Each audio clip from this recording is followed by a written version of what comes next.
If we're going to do this, we'll need help. Clive, your timing is impeccable. It just so happens that right at this very moment, we're in need of someone with your talents. And what talents would those be? Why, your fearlessness, and your skill with a blade. I'm listening. Well, as I'm sure you're aware, when these dark skies swept over the Republic, so too did a wave of chaos and confusion. Randalar has been particularly badly affected. Many of the capital's bearers have lost their masters, or taken the opportunity to flee them. None remain free for long, of course. Most find themselves under the protection of the Fist before they get far. But the army too is in disarray, and finds itself unable to provide for its new charges. Which means it has been looking to sell. And you've been looking to buy, to make sure these masterless bearers remain that way. Precisely. It's the perfect opportunity to free dozens more, and for an attractive price, no less. So where does my skill with a blade come in? Though we may have the funds to buy these bearers, we have nowhere to house them. So we've been searching for a place where they can be resettled. Somewhere far from the prying eyes of those who would see them enslaved once more. And we believe we have found one. Cashlock. A small hamlet hidden in a canyon. The place was abandoned a long time ago, but when the men moved out, the beasts moved in. And so we seek the aid of a fearless swordsman to encourage them to look elsewhere. You'll help, won't you? How could I refuse? Excellent. Theo, if you wouldn't mind making arrangements for the transportation of our guests, as we discussed. Of course. Leave everything with me. Sounds like you'll have your work cut out for you. I will. We have an entire village to stock and furnish. Residents and all. Even if I begin right now, I'll be working day and night. So I'd better get started. Try to clear the place out before the wagons roll in, won't you? I'll do my best. You will find a village in Chairdra's Thread, past Lateney's Cleft. My man there will open the gate for you. All right. Wish me luck. I'm sure you won't need it.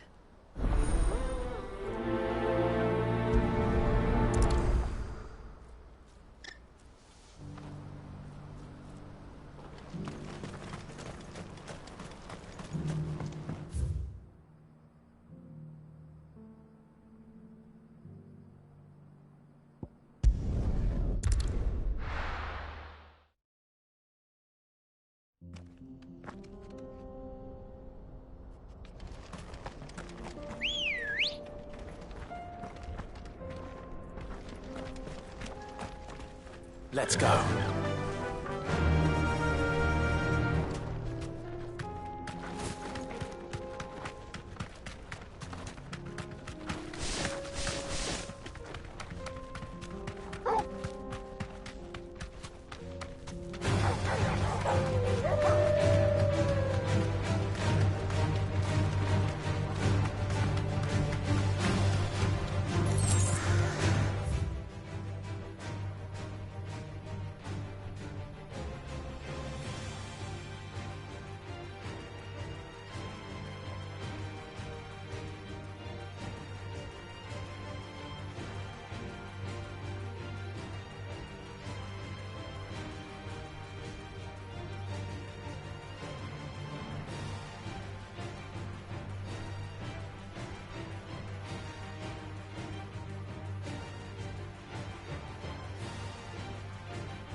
Let's go.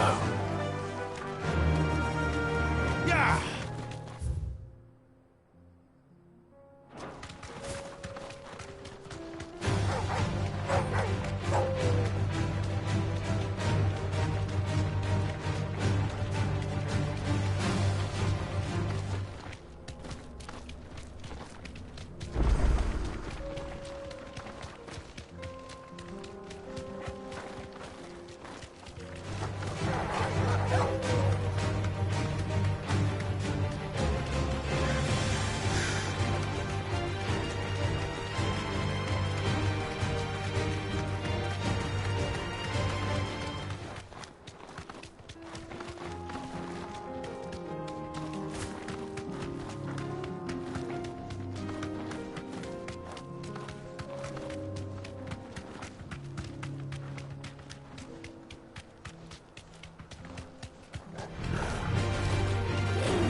safe.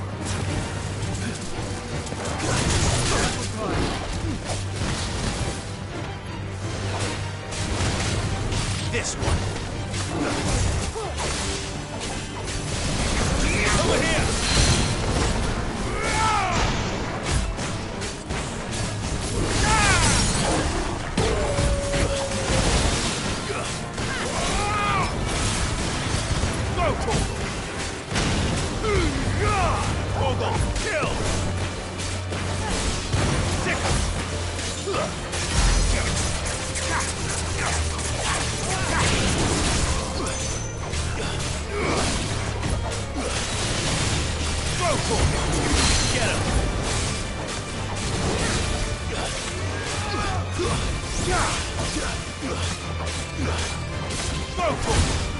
Over here!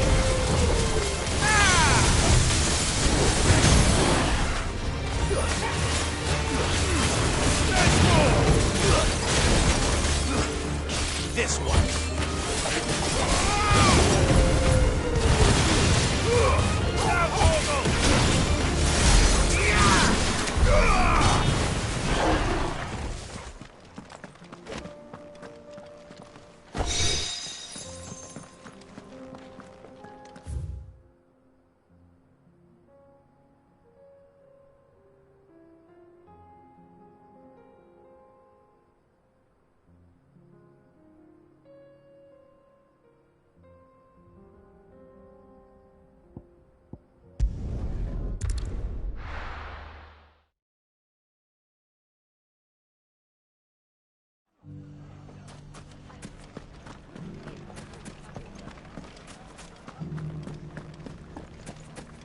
You fought very bravely. The safety of the town is in our hands.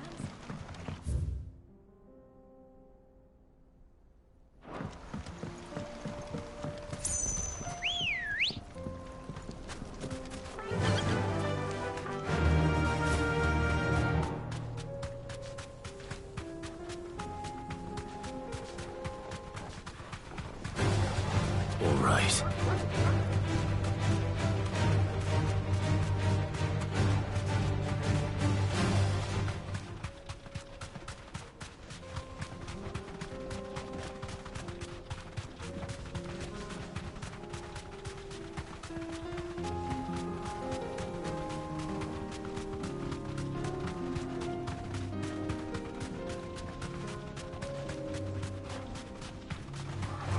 Time to fight.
Time to fight.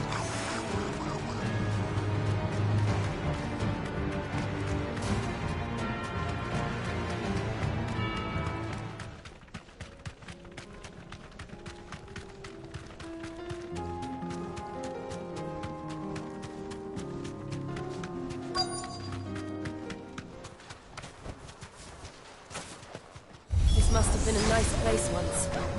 It will be again.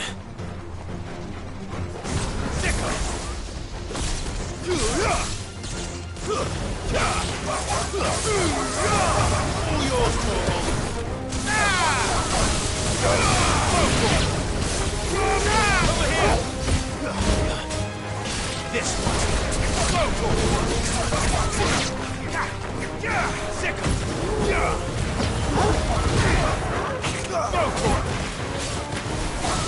Over here.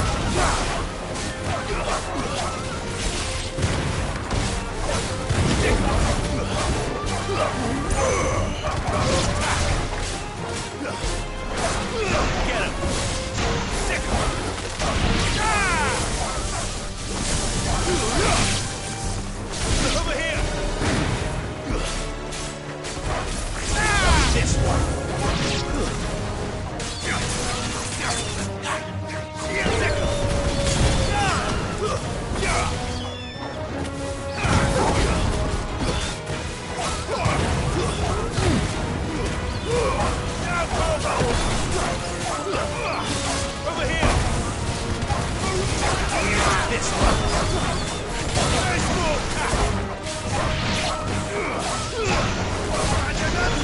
This one. It's over.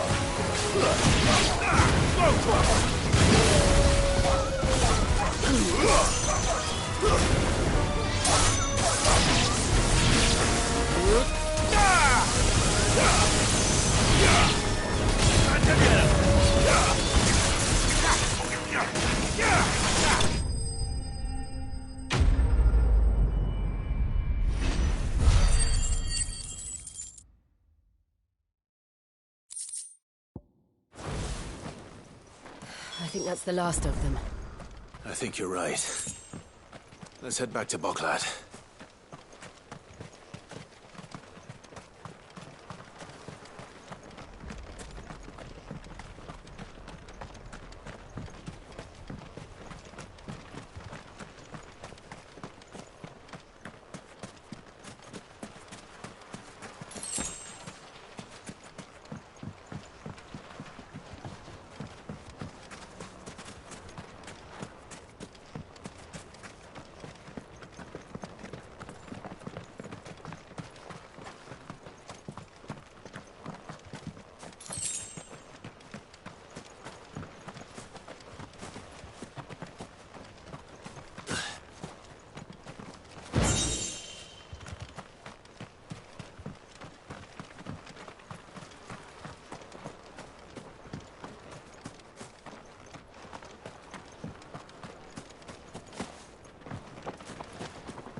This is no time to ride.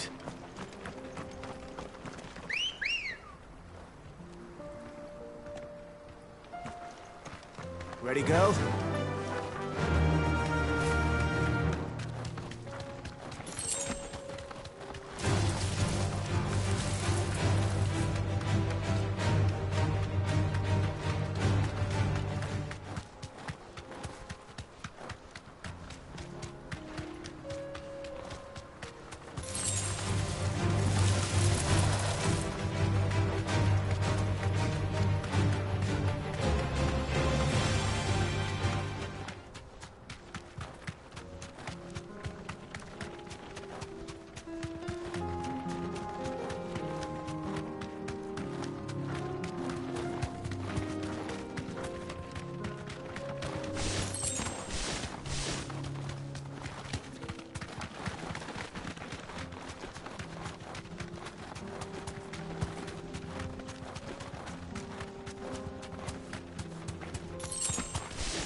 Something the matter, Theodore? Quiet. Those are our terms. I trust that you will give them your full consideration. I shall. Thank you.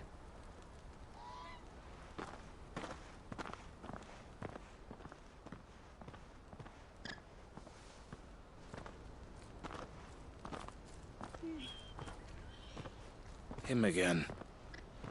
Someone you know? Yes. And, no. But enough about him. How did you fare down in Cashlock? It's done. The village is safe now. You made quick work of it, as always. I should go and let Eloise know. Don't let me keep you. But Clive, don't tell her I was watching her, will you? She'll only get upset. I'll explain everything once you've finished with your report. All right. We'll speak then.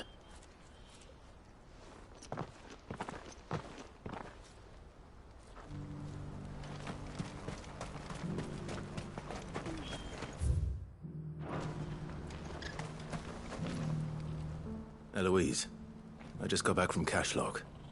The village should be safe now. Thank you, Clive. Here, something for your trouble. Well then, now that you have laid the groundwork for our little project, I suppose we'd better finish the job. The first thing we'll need to do is make sure our offer for the bearers is accepted. You're still in negotiations? We are. A trusted colleague has been dealing with the Fist on our behalf, but things have been trickier than we anticipated. I suppose it's to be expected. This is the army we're dealing with. Fighting's what they do. But we shall emerge victorious in the end. Well, if you need any help, you know where to find me. I'm not sure I do. But thank you, all the same.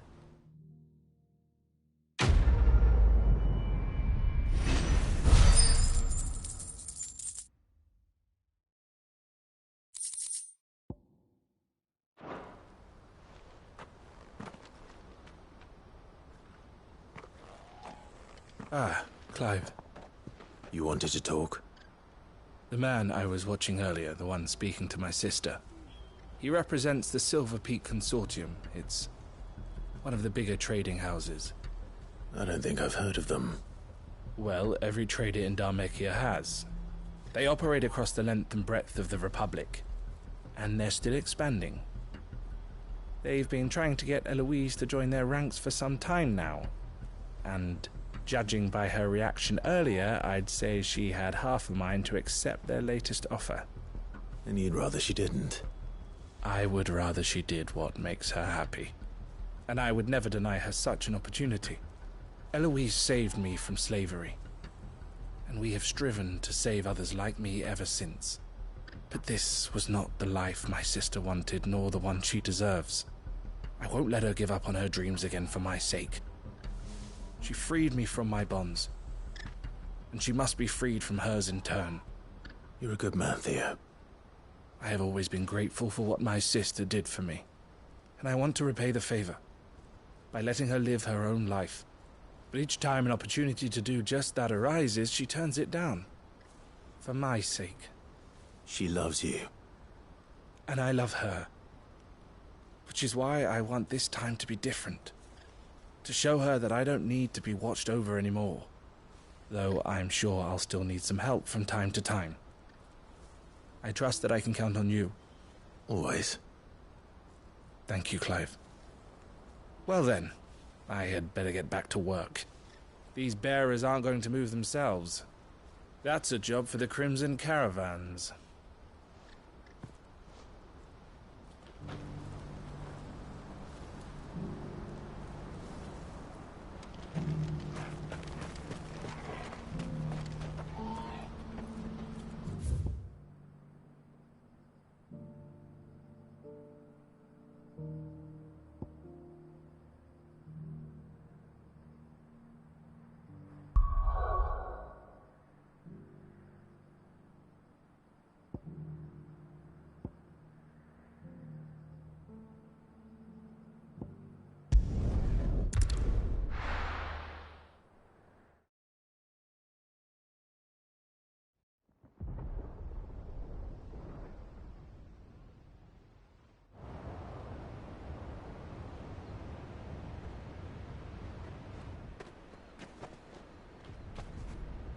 Sounds like thunder.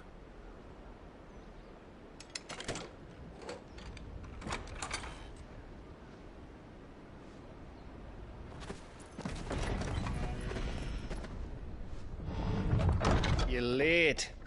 We're starting to think you'd stumbled off a cliff. I seem to recall that was you, Gav.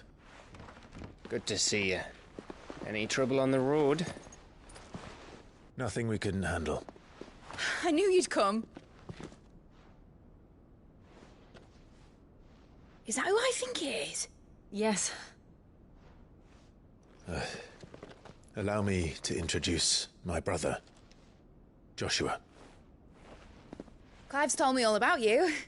Or even listening most of the time. Name's Midadol, but everyone calls me Mid. My lady. Hey?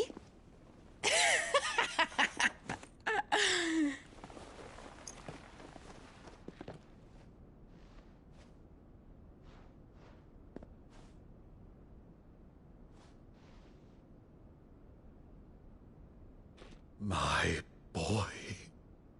Uncle Byron. It's really you. I never thought I'd see the day.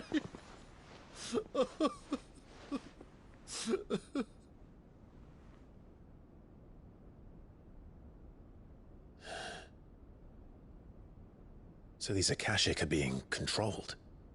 That's what it looked like. Empty eyes, eerie blue glow. No doubt they were turned, but silent as monks, every last one of them. Your man here speaks true, Clive. We saw more than a few in this city. They moved in ranks with a purpose, and not of their own. Ultima's doing. Perhaps. What of the city? The people? Dead, mostly. Mostly, but not all. A handful managed to lock themselves in their villas before the Horde arrived. Some in the Merchants' District to the west, and a few others on the far bank. If the Akashic stumble across either hiding place, a few bolted doors won't hold them for long. We need to find them. And quickly. What do you propose? We split into two parties. I will make for the Merchants' District, while you look to those across the river. Mind keeping an eye on my brother? Not at all. We find the villa and try the servants' entrance. Understood. And what of us? Mid, is she fit to sail? The ship, the Mithril engine could probably do with a few more tweaks. Then you better work fast. Even if we do reach the survivors in time, they'll never make it to the hideaway on foot. You leave that to me. See that Mid doesn't get herself into trouble, would you? Think I can manage that? I'll keep him safe. Looks like you stuck with me, Byron. That's Lord Rossfield, you little gutter snipe!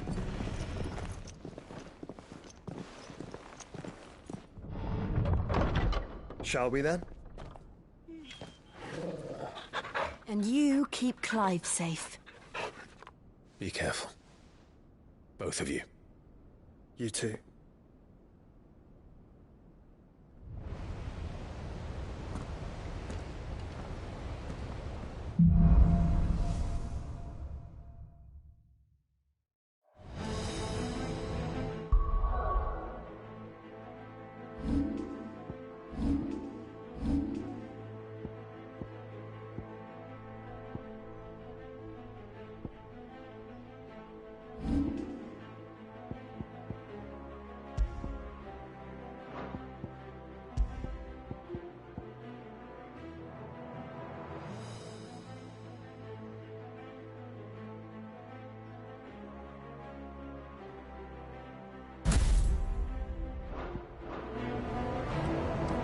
All right, Torgal. Let's find those survivors.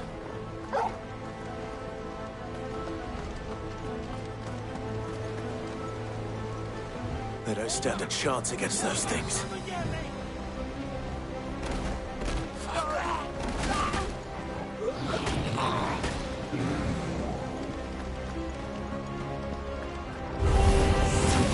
They've been routed.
What happened to the Royal Army? There's nothing but monsters here.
Sounded big.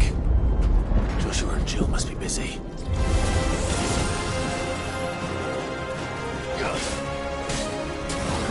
This one. Get him.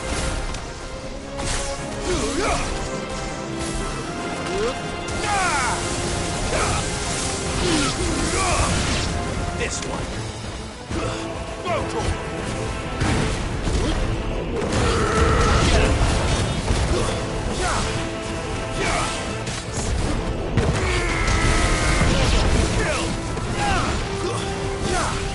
Finished. This one.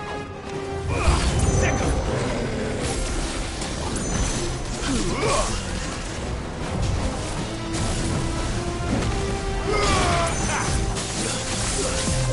Second.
Over here!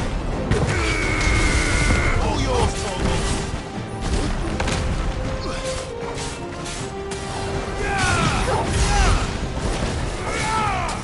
This one. This is the Agora, where the city's leaders gather. There may still be survivors inside.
You've caused quite the commotion.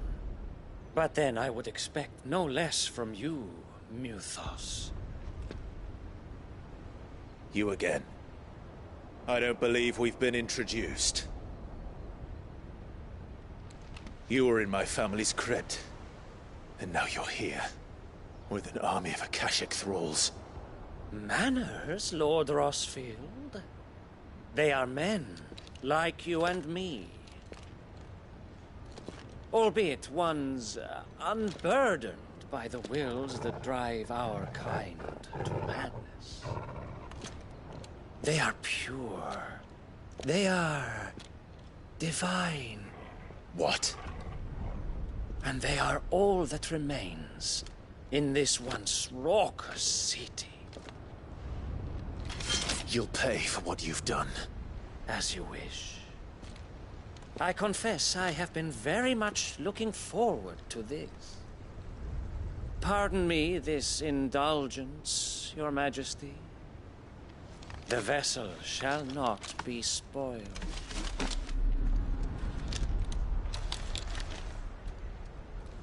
I am Sleipnir of House Harvard, and you will yield.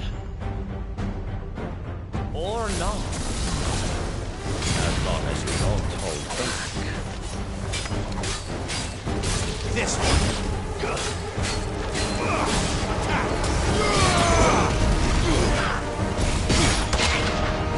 This one.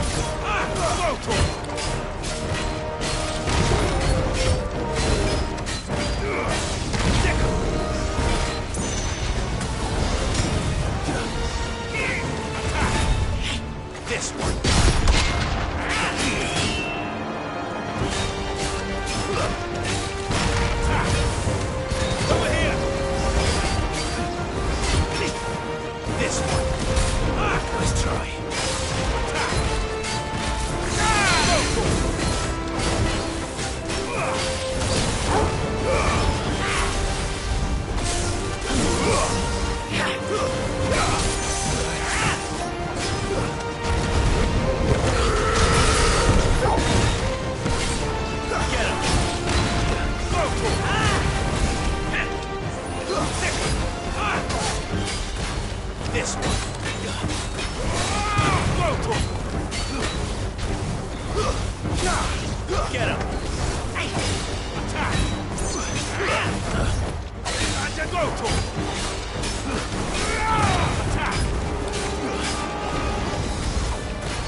will forgive me if my performance seems uninspired. It is just that I expected so much more from our chosen one. Perhaps this will kindle your flame? What now? A gift from my liege lord's armory. Gungnir. Watch closely, Mythos.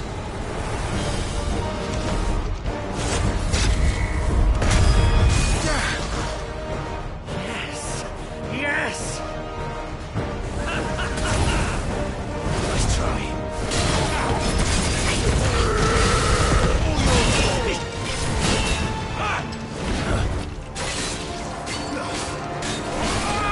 Over here!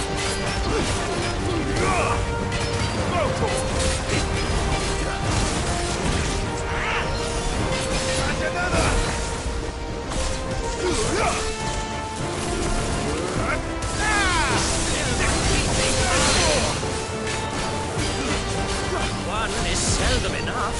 Would you not agree? Actually, I wouldn't.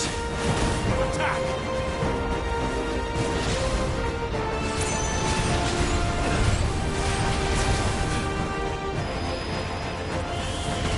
Nice try.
This one.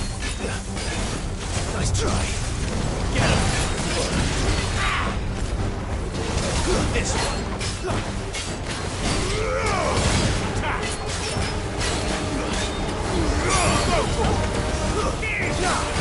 Get him.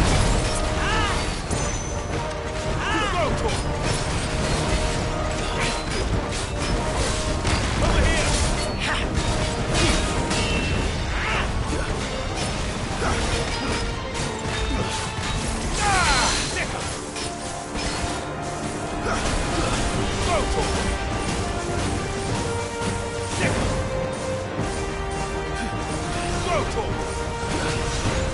Too slow. This one. Over here. This one. Rotor. Sickle. Get him. Attack. Rotor. Over here. Rotor. Nice try. This one. Over here. Get him. Sickle. Vocal. Get him. Vocal. Sickle. Over here. This one. Vocal. Attack.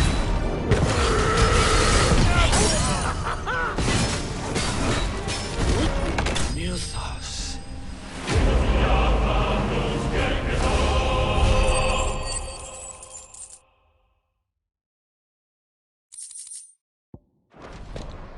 The vessel is strong.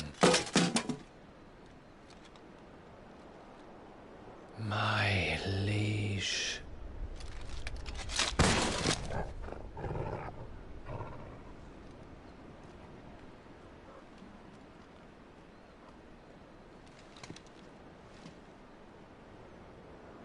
Clive!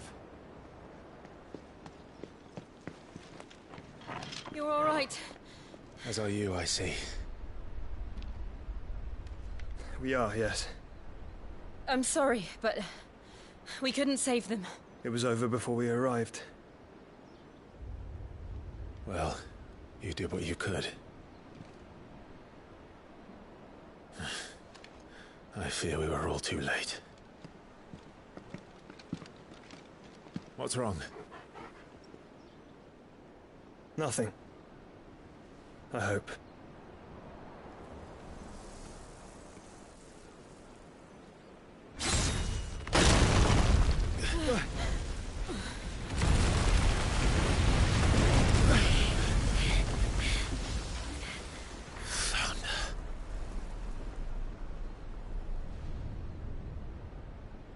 Leaving so soon, Mythos? It's the king. Indeed.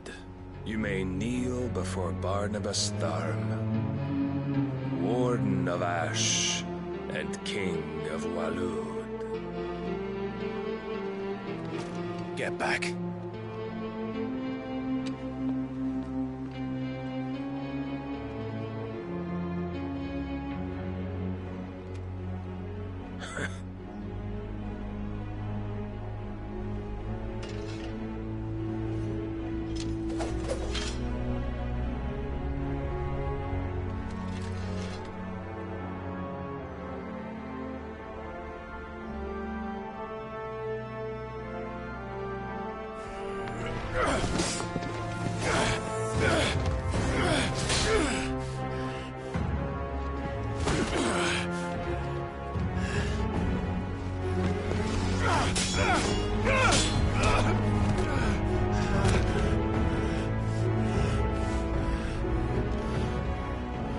Wild and impetuous.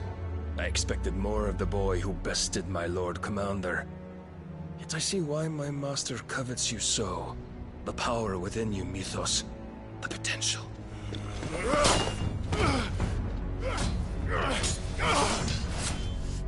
Stop calling me Mythos. But Mythos is everything. The cornerstone of all creation. The Lord's vessel. Your purpose. My purpose? To surrender my mind and body to that thing.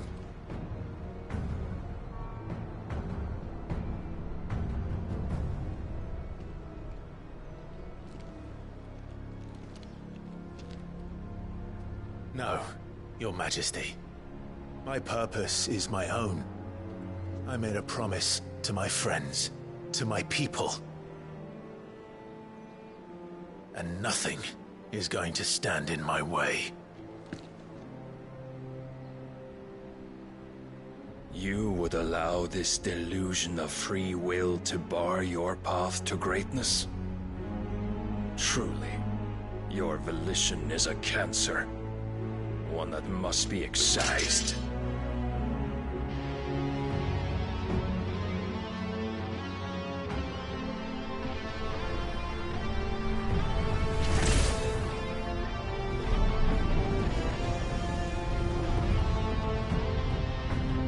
Try it.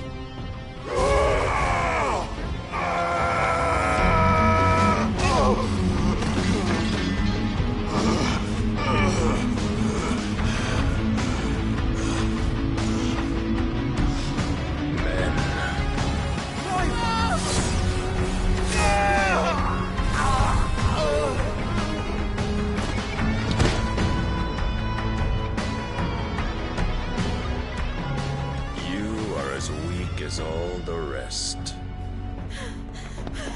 Joshua!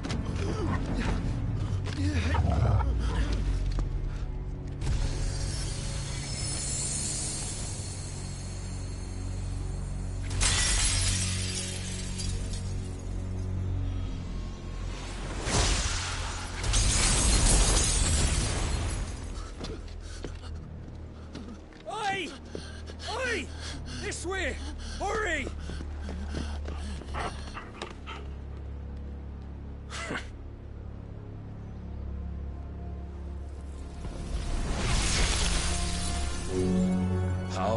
own reckoning, and they use it as a crutch.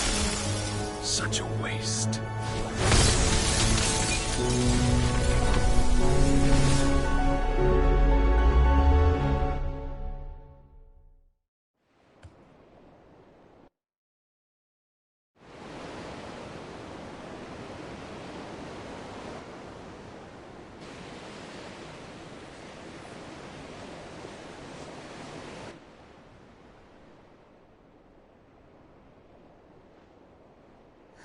Will he be all right? The phoenix can mend flesh, but the spirit must recover on its own. I'm afraid the rest is up to him. This place is remarkable. Outfitting it must have been no small feat. But why go to such trouble? That beauty's belly's filled with wonders the world ain't ready for. If the guilds caught wind of what we were up to, they'd all want a piece. All right. And how is he? Do not blame yourself. He was barely breathing when you brought him here. We would have lost him if it were not for you. No. Barnabas may have severed nigh every sinew in my brother's body. But he made certain the wounds were not fatal. Nigh every sinew? Allow me, your lordship. Don't know what I was thinking, putting you to the trouble like that. 'Tis no trouble carrying comestibles to my ailing nephew. I know, but you've already done so much for us. Pouring your gil into the hideaway and now the ship. I don't want to take the piss. You risked your life. And for what? Some girl you hardly know. Why'd you do it? You not mad or something? I wouldn't go that far. Clive! You're awake, my boy. Oh. All I want to do is help. And the world won't save itself. It was Sid. Your father, who taught me that. Sounds like him. Don't you dare do that again. What of the Royalists? Fucked off, the lot of them, along with the galleon. With the king on board, no doubt. The Iron Hair wouldn't sail without him. Clive. Jill didn't come back. What do you mean? She kept the king busy while the others dragged you out. It's all right, Mid. Jill is fine. The ether of her icon endures. And as long as it does, we can be certain she is alive.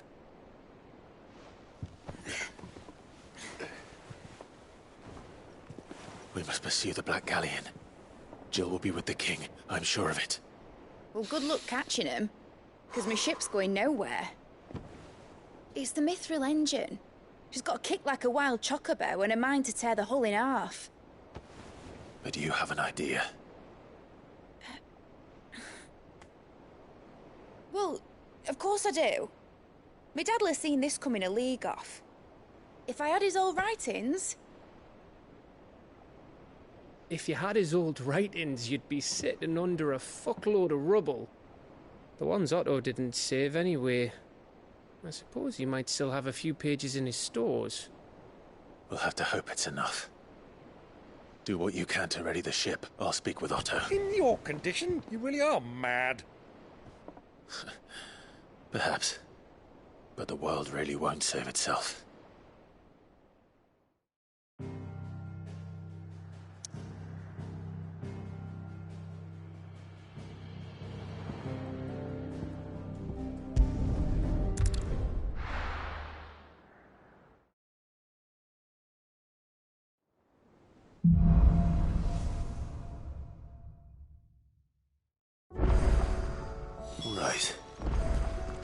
Gav said that Otto might know something. Cole said it was an army of Akashi. How are we supposed to do our duty when the hills are Clive? But if you're here, where the hell is everyone else? Don't tell me. They're all right. But it's a long story.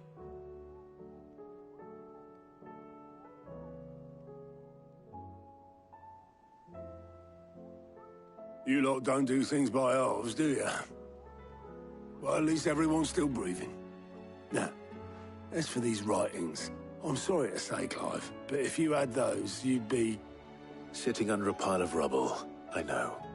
But we were able to save a few bits and pieces from the ruins, most of which ended up being used to build this place.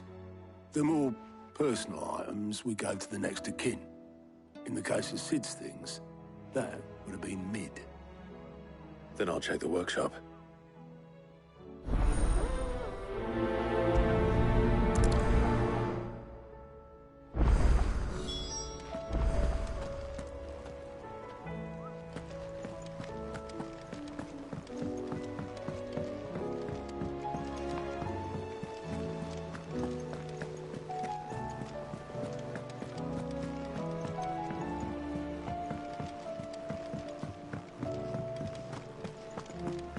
If it's knowledge you seek,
He's a surly soaker.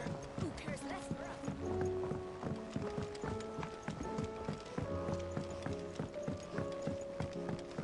Sid! Heard you were in Canberra fetching young Ned. Miss Shirley, how can we learn to be clever like you? Do you think Mid's ship will ever sail?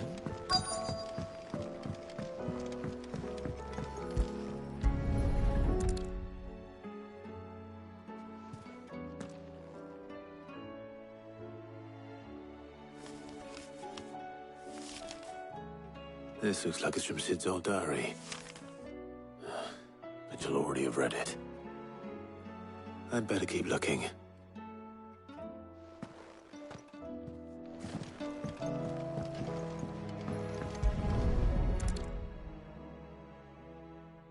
What do we have here? Oh. Sid's pipes. Something tells me Mid won't be needing these.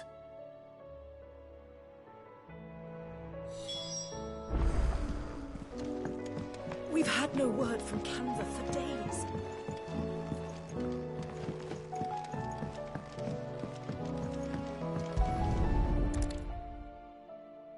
I remember seeing this doll in Sid's cellar.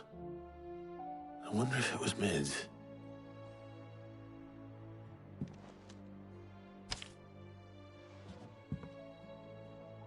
Huh. What's this tucked inside it?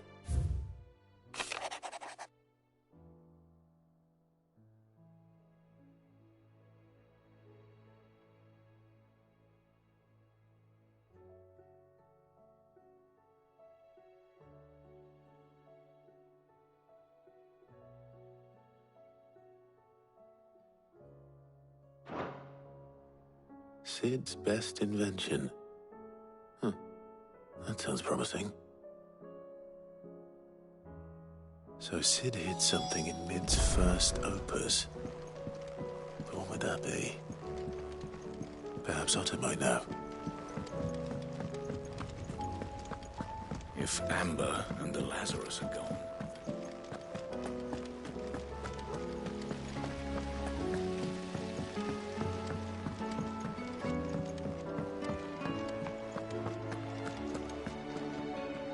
Well, did you find anything?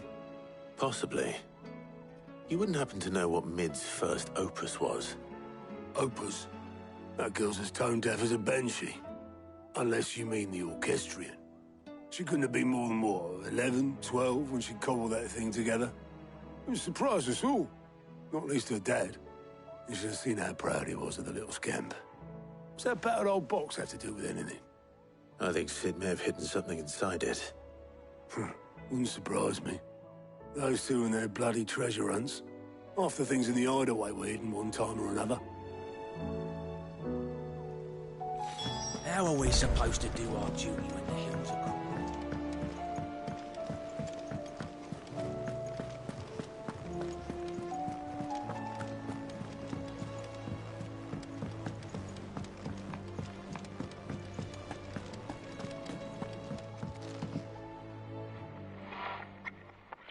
I didn't break it. Well, I didn't break it. What didn't you break? Nothing. We didn't break nothing. We definitely didn't break the orchestrion. What's wrong with it? It's broken. Except when it isn't.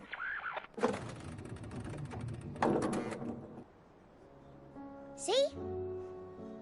And you had nothing to do with this? Nope. Nothing. We just wanted to listen to all the songs at once. So we pressed all the buttons. Like this.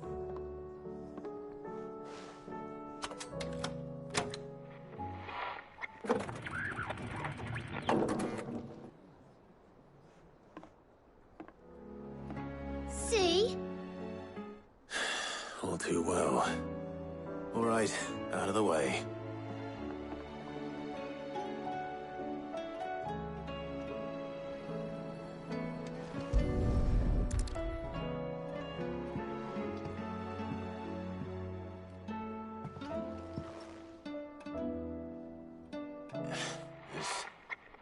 Something caught. on one of the gears. Did you break it? Can you fix it? No, I mean, yeah, yes. There. How about now? You fixed it! Sid fixed it! He more than fixed it! Yeah, new music! Huh. Never heard this one before. They started playing when I removed this. Whatever it is.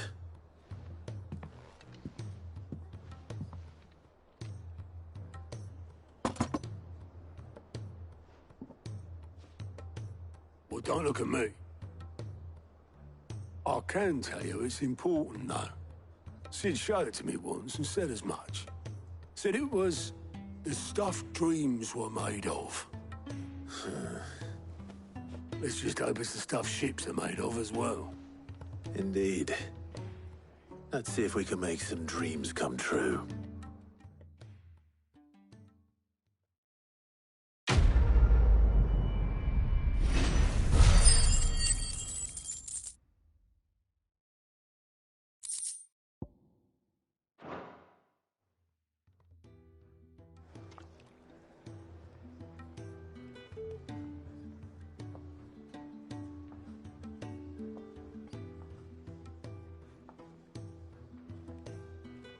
Just the two I was looking for. Aye. Lose a patient? Actually, yes. The Crown Prince just left. Dion left? Unless you've another word for stood up and walked off. Yes, left. He did have the decency to leave a message with Obelisk before commandeering one of his dinghies. Should we go after him? No. We're not the Prince's keepers. He's free to do as he sees fit. I'd rather he did so in bed. His wounds are nowhere near healed. Much like yours, I suspect. Otto told me what happened in Canver. What is it with this realm's princes and their aversion to rest? Ask me when I get back. Though I may be sometime. Then at least try to stay safe. And if that fails, try to stay alive, eh?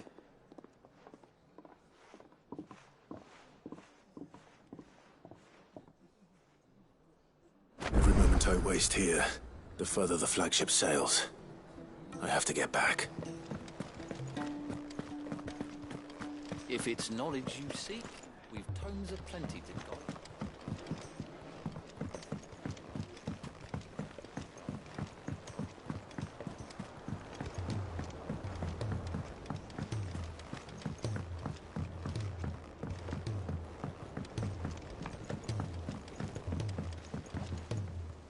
All right, Clive.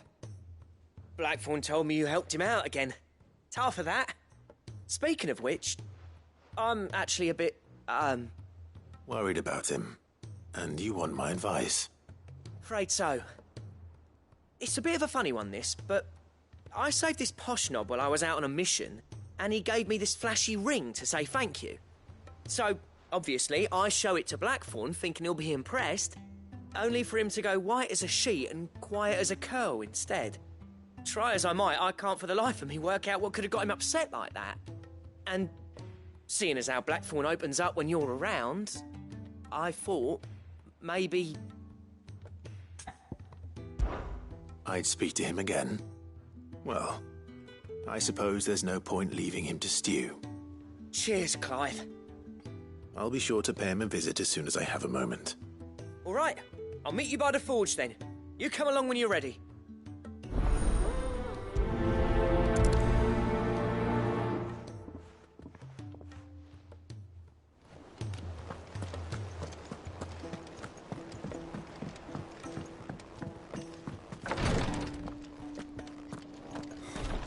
She can't. Glory to Griga. There you are. And not a moment too soon. What's happened? Taya's busy working herself into an early grave. Since the arrival of her latest patient, she's refused to stop, even for a moment. I've tried offering to see to him in her stead, but she won't hear of it. Clive, she hasn't left the infirmary in days. She's pushing herself too hard. And if she doesn't rest soon, will you talk to her? Order her to her chambers if that's what it takes. Because if she keeps this up, I fear the hideaway will be without its best physica before too long. I know better than to order Tyre to do anything. But I'll speak to her. Thank you. I pray you have better luck than I did.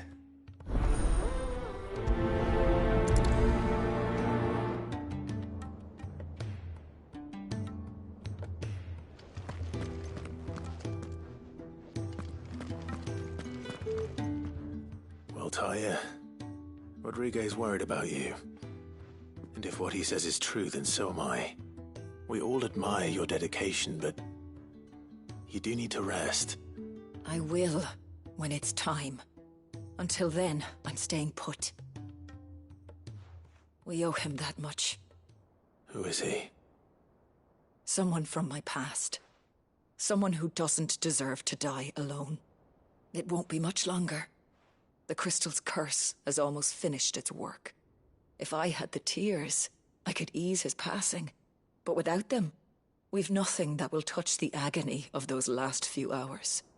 How would tears help this man? Not my tears. Tears of mercy. Alicia, it's the only thing strong enough. You wouldn't, Tyre. Surely. There must be something we can do for him. Sometimes an easy death is the greatest kindness we can offer. You do well to remember that, Rodriguez. I will. We have all the ingredients we need for Alicia Balwam. It needs to be fresh, though, so we rarely have much to hand. I can make the draft if you can bring me what we're missing. Just tell me what you need. There is a species of venom-weeping spider that lives in the forests of Norvent, near Lorbert's Pass. Bring me one of their eyes. Preserve it as best you can, but avoid contact with the tears. I'll make sure the other ingredients are ready before you return.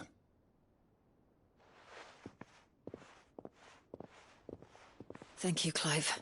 I won't forget this.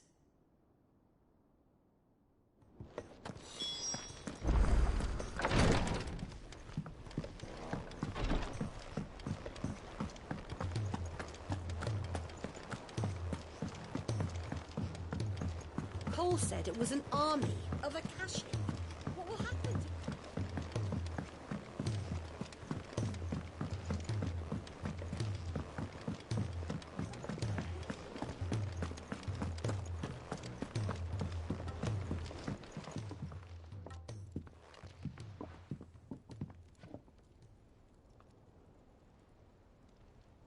Bloody hell, Clive. Not this again. Ain't you got better things to do with your time? That remains to be seen. August tells me he showed you a ring, and that the sight of it clearly upset you. Would you mind telling us why? Come on, mate. Bottling it up ain't gonna help no one. If it weren't the ring, and it was something I said, then I'm sorry. It was the ring, right? It brought back some unhappy memories, that's all. Memories better left forgotten. Memories of what?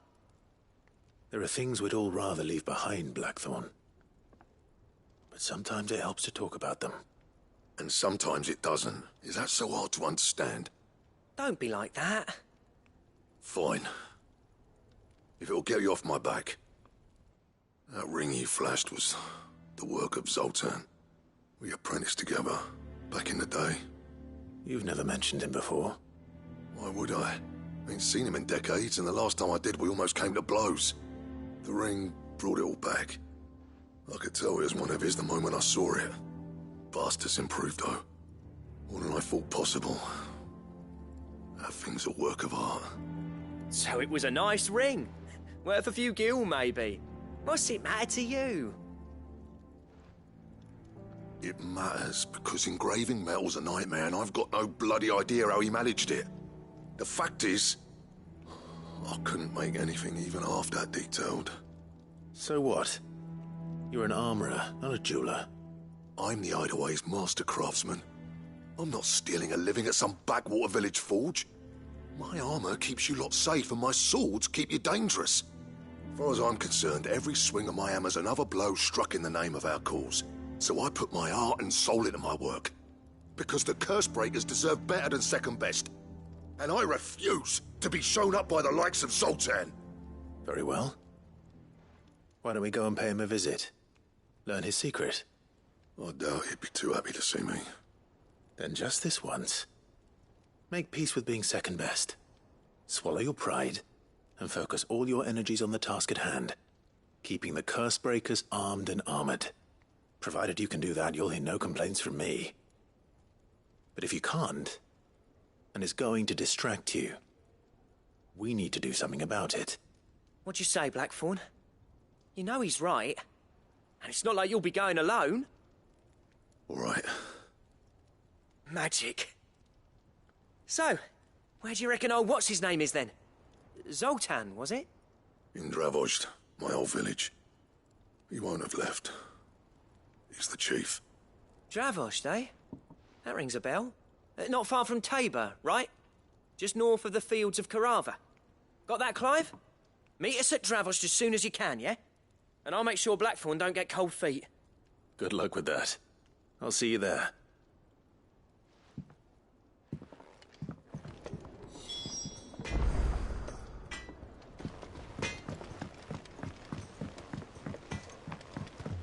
He's a surly soaker.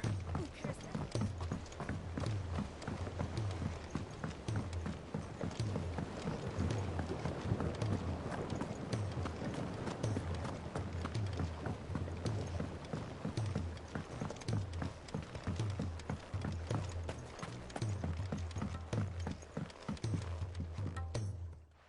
Sid, do you recall the flowers I had you bring back to the yard? Vaguely. Is something wrong? I'm afraid so. I was able to get most of the Morganbeards to take root, but they rarely flower. I fear the soil here does not agree with them. However, I believe I have a solution. I can't wait to hear it. I'm going to marry the Morganbeards with Morbles. I know, but hear me out. Morbles are possessed of a highly choleric temperament. The fire which drives them appears to be maintained by an abundance of nutrient-rich ether drawn from their environs. I believe that by grafting a Morble vine to a Morganbeard, the appendage's wealth of vigor-inducing nutrients might well stimulate the flower to bloom. The endeavor, I assure you, is scientifically sound. I simply need a vine to prove the theory. And all you need is a single vine from an ordinary Morble. That is correct. A single vine. As for the Morble, I fear ordinary may not suffice. But, as luck would have it, a most extraordinary specimen is rumored to haunt the swamps of Rosaria. Why, a notice concerning this very creature was only recently posted on the hunt board. How timely. Well, I shan't keep you any longer. I know you have much to do, as do I. Now, where did I put my watering can?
This is no time to ride.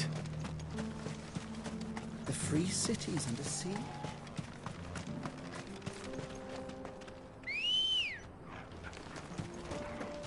Come on.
Kicked out already? No. This charmer ain't letting anyone through. Why are the gates closed? Chief's orders. No one's allowed in without his say-so. Not that I'd have let you in anyway. You look like trouble. I suggest you go home. That's what I'm trying to do, you little prick. Ain't changed a bit, have you, Snotty? No. It isn't. Blackthorn. Long time no see, eh? What the hell are you doing here? Well, it was meant to be a surprise, but since you asked so nicely, I'm here to see Zoltan, you fucking numbskull. Now let us through. All right. Just don't go starting anything with the chief. Yeah, I promise I won't throw the first punch. That good enough for you?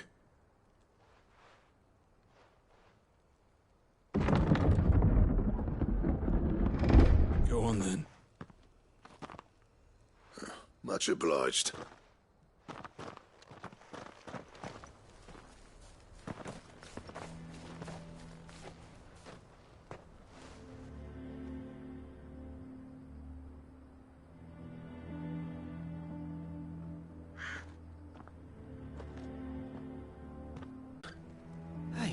You ain't backing out now, are you?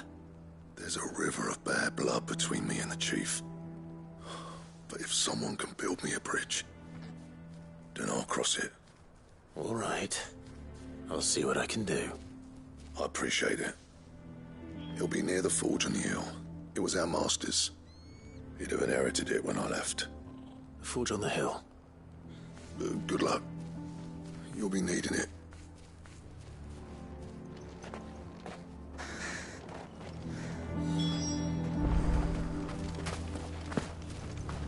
Wonder why Blackthorn and Zoltan fell out. Hammer envy? Our master always liked to keep an eye on the village. That's why he built his forge up on the hill. But if we can't fire the forges, how are we going to earn our keep? Mama, why hasn't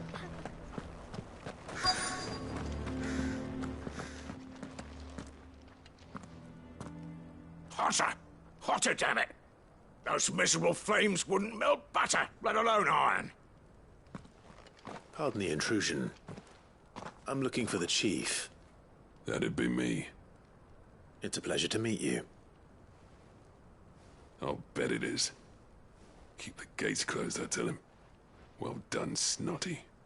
You're not welcome here. Get out. Before things turn nasty.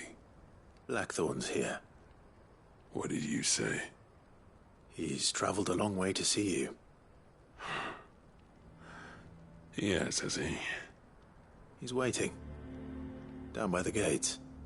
Then I suggest you take him with you when you leave.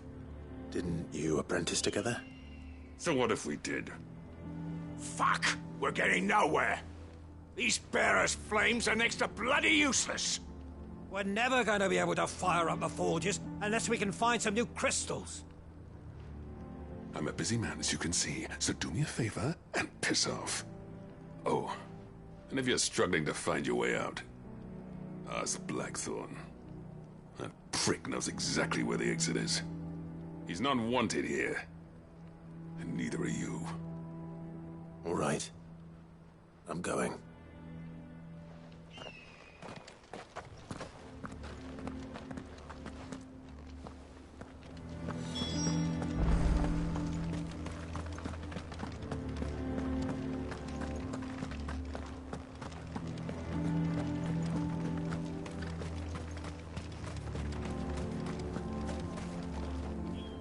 Let me guess. Zoltan told you to piss off. As a personal favor to him, yes.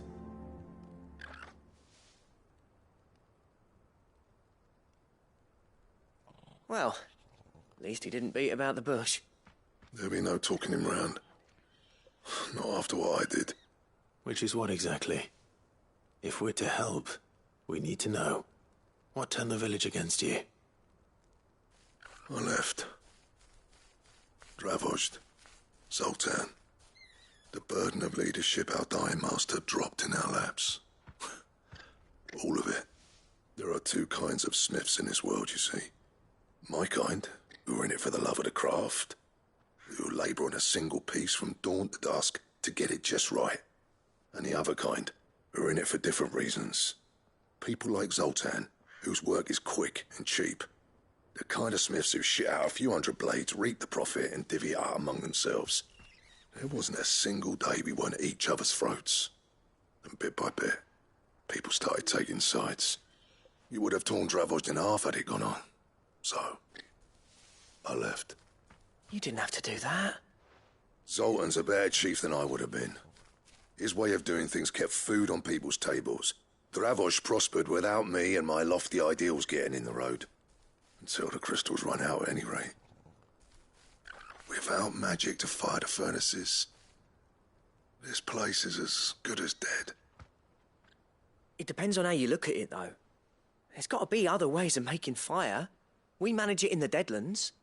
Thanks to Sid's ingenuity, yeah. He saw all of this coming. Knew crystals were the problem, not the solution. And spent years coming up with ways of doing without. You know what I mean, though, right? Where there's a will, there's a way. What I'm trying to say is that it's not your fault. You couldn't have predicted this. It doesn't matter whose fault it is. I don't want to be the greatest smith alive just because I happen to be the last.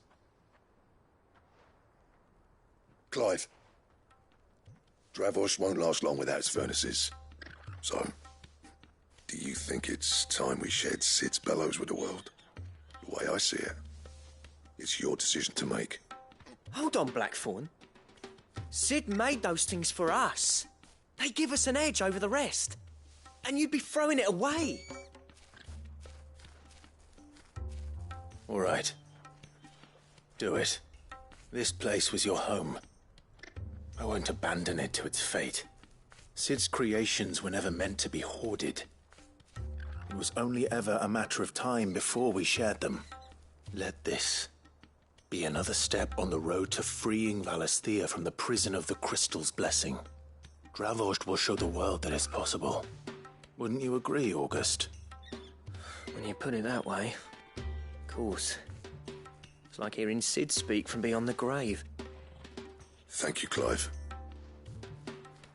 Shall I go and fetch the plans, then? I know I'm off by heart. I'll be needing some help, though. Building a furnace isn't exactly a one-man job. Do us a favour and round up anyone strong enough to lug a brick or two, would you, August? All right, then. And I've got a job for you too, Clive. Finding me some salamander skin. I need leather for the bellows and nothing else will withstand the heat. Luckily for us, salamanders feed out in the fields of Carava. Time for a spot of hunting, then.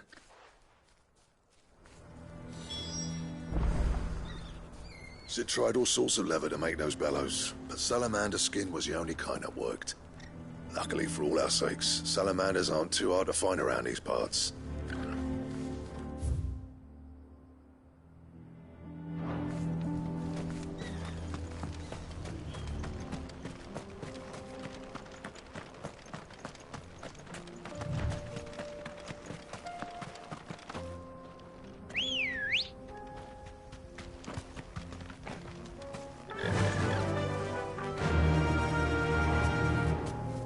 Faster!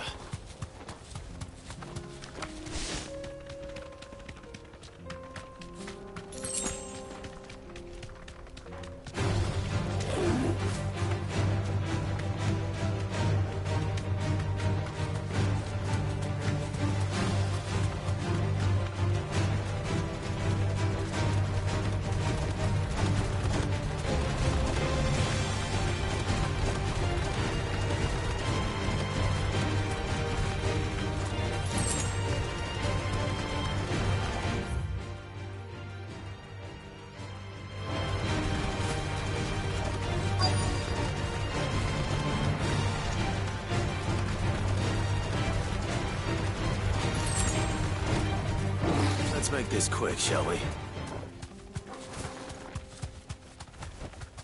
Straight home now.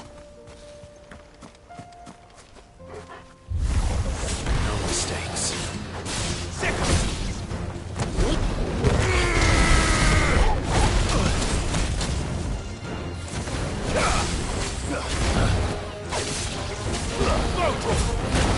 Get him!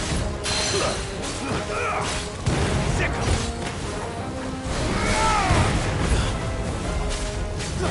This one.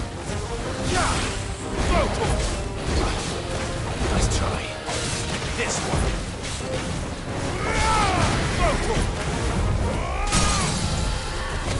This one.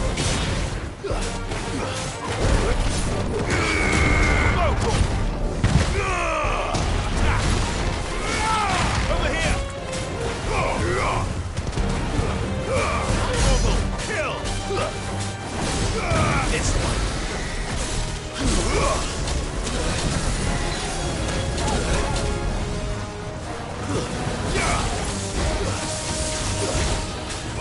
Nice try. Get him! This one.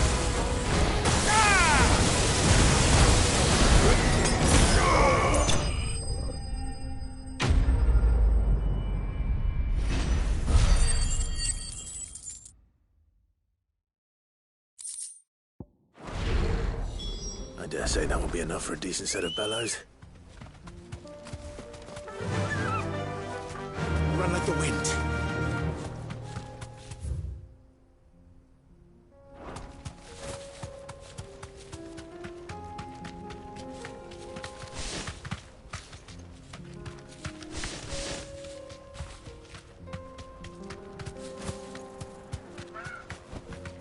You deserve a rest.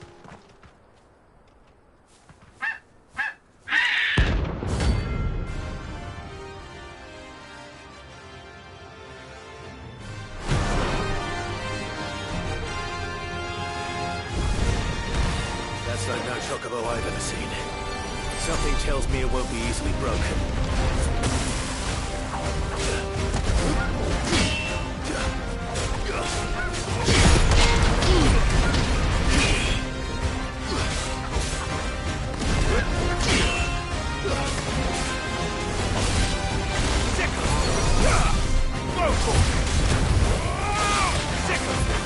Over here!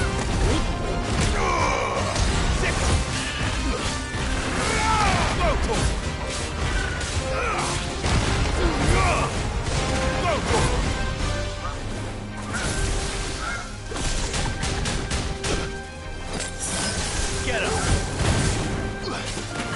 Attack!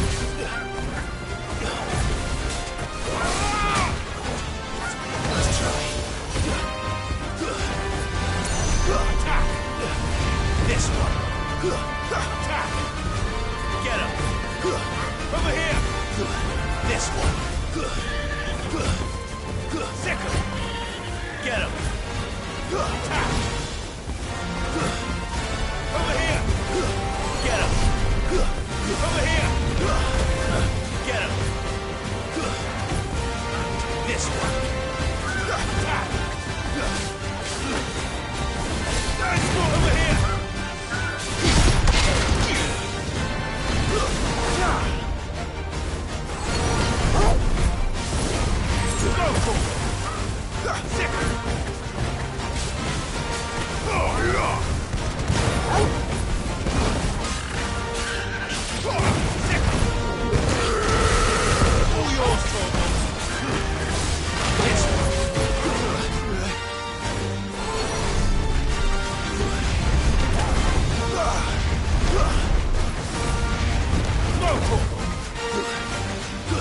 Get him! Go for it! Sick him! Go for it! This one! Get him! Sick him! Attack! Sick him! This one! Slow! Attack!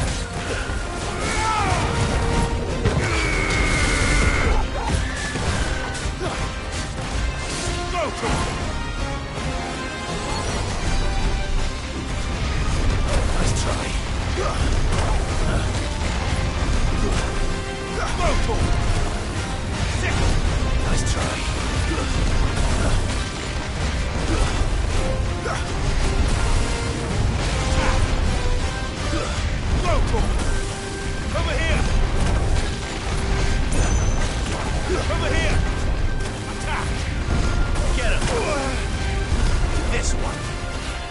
Go,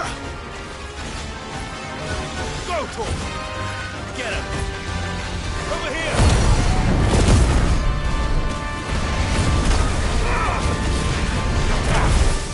And another! Get him!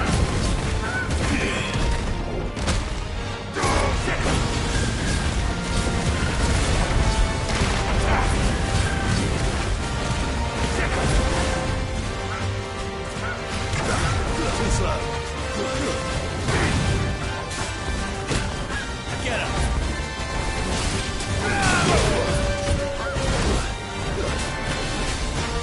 Get him! Over here! Get him! Go, Tor! Get him! Sick him!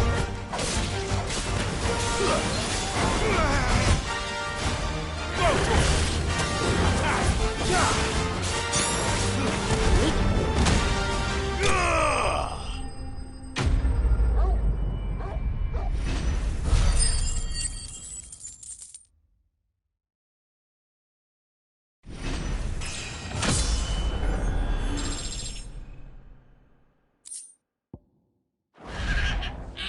Poor beast. There was nothing I could do.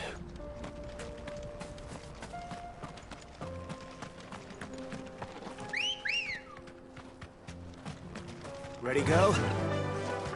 Faster!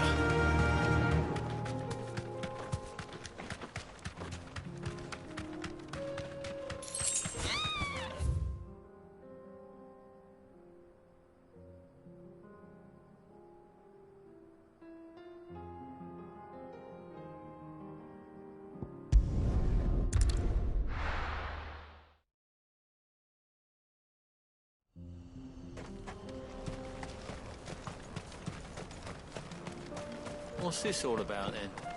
Don't know. Any trouble finding the skin? Nothing I couldn't handle.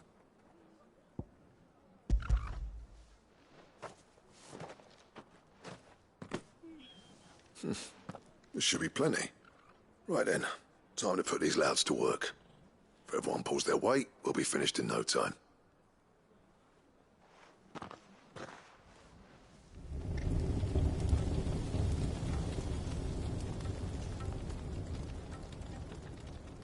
Well, I'll be damned. I honestly didn't think it'd work. But it's hot enough, all right. And without a single crystal in sight. You know what this means, don't you? I do, yeah. Dravost is saved.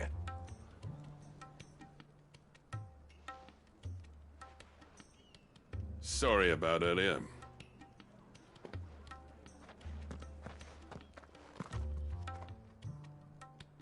I take back everything I said. That thing you built us is an honest-to-God's marvel. You saved our village. It's Blackthorn you should be thanking. He oversaw the construction. Give this to him, would you? What is it? Pit Cole's cinders. After he left, I spent years trying to eke the most out of our forges. That there was my answer. Chuck it in the fire, and your forge will burn hotter for longer, which will do wonders for your steel. Our secret for yours. Only fair. I've always envied Blackthorn. Since the day I became chief, I spent every spare moment trying to match up to the bastard.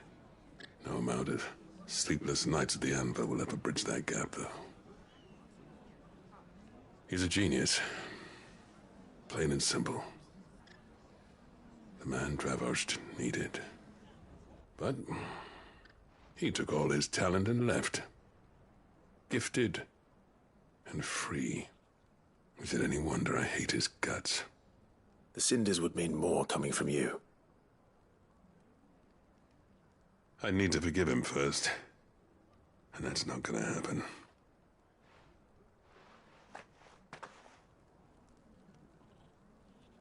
Well, you know what they say. Oriflamme weren't built in a day and all that. These things take time. Especially when they involve two geezers who hold grudges tighter than their hammers. But Woman's got that dog gets home safe and sound. See that you both do. I'll save the cinders till then. All right. It'll be a nice little surprise for him.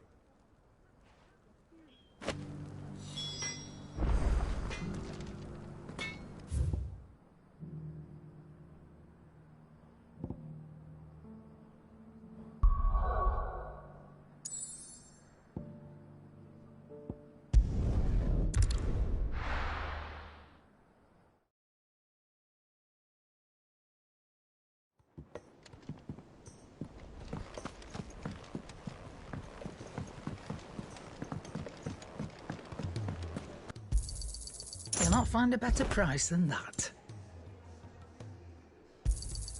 It'd better all be here. You're rubbing me blind, you know.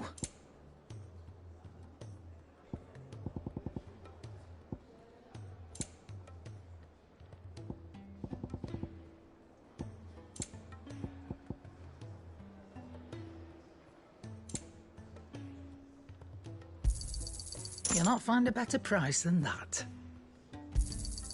It'd better all be here. Is that all? Gentlemen, I see you both made it home in one piece. Yeah, well, we didn't want to outstay our welcome. The whole village turned out for a go on the bellows after you left. Everyone except Zoltan has. Didn't see hide nor hair of him. Oh, but that reminds me. I have something for you.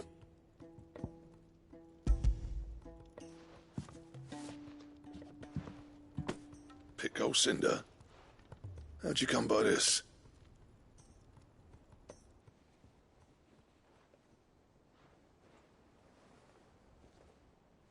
And you're sure he wanted me to have it?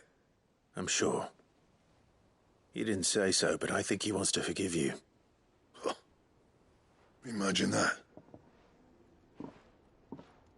Yeah. You know I could never leave this place, don't you? Every time you put on mail, you and the curse breakers are trusting me with your lives. There's no greater honor for a smith than that.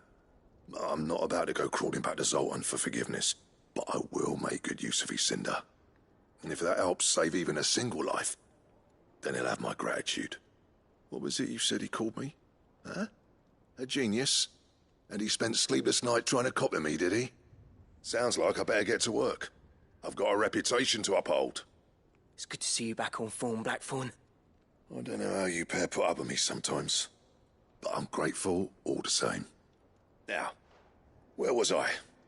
Oh yeah, about to put Zoltan back in his place.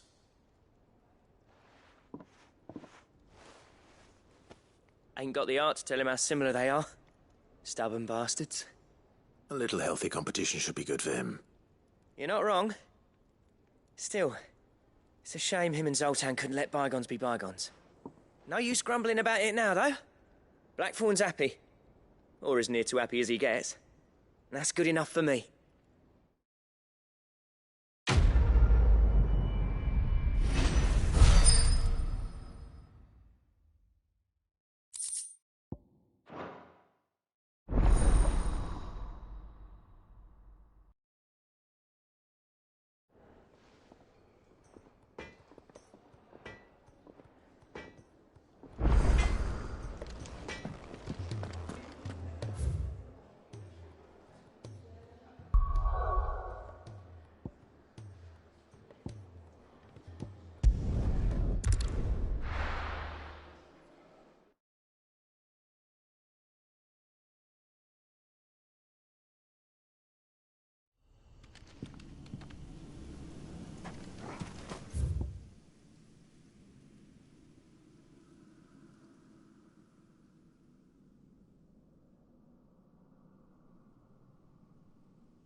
Come on.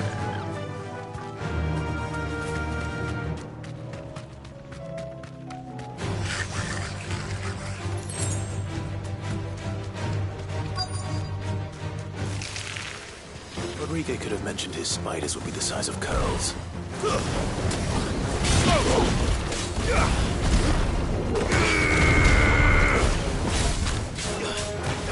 Over here!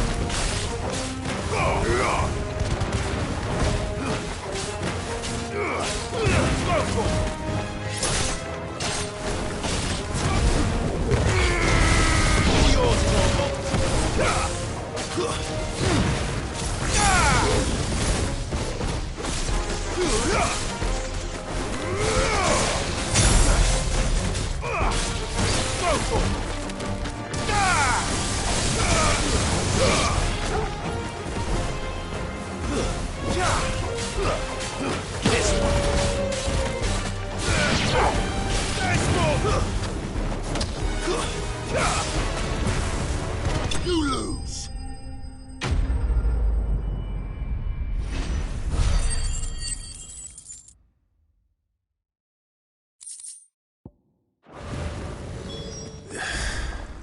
Hopefully one won't be enough. Rodrigo will have prepared the other ingredients by now. Ready, girl?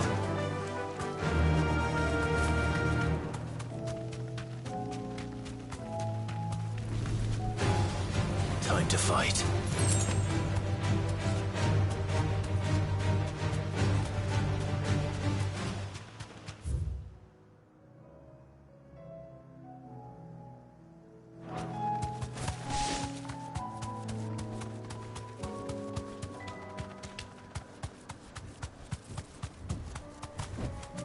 Straight home now.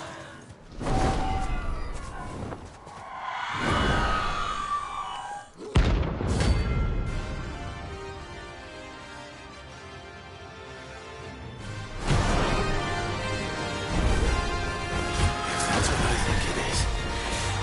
This isn't pretty easy.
Rest well.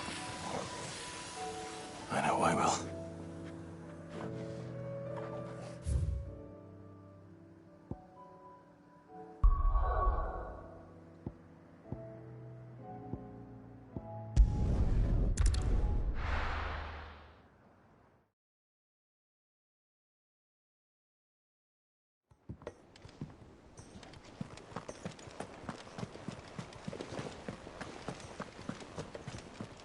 Cole said it was an army of Akashi.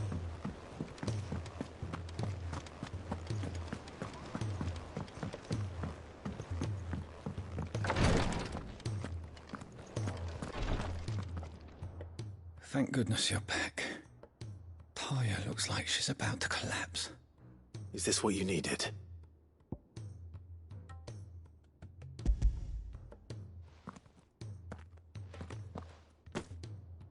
Yes, it is. Thank you, Clive. I'm loath to give a patient Alicia, but Taya's right. Sometimes it's all we can do. A single dose dulls even the most agonizing pain, and all other sensation with it. It may be a gentle way to die, but it is death nonetheless. I wish there was another way.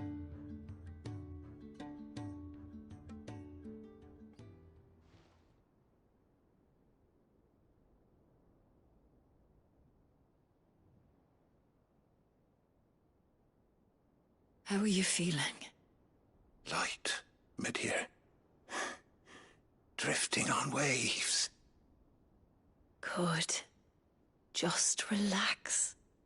Let the waves carry you to a better place. Thank you, Taya. I'm so proud of you.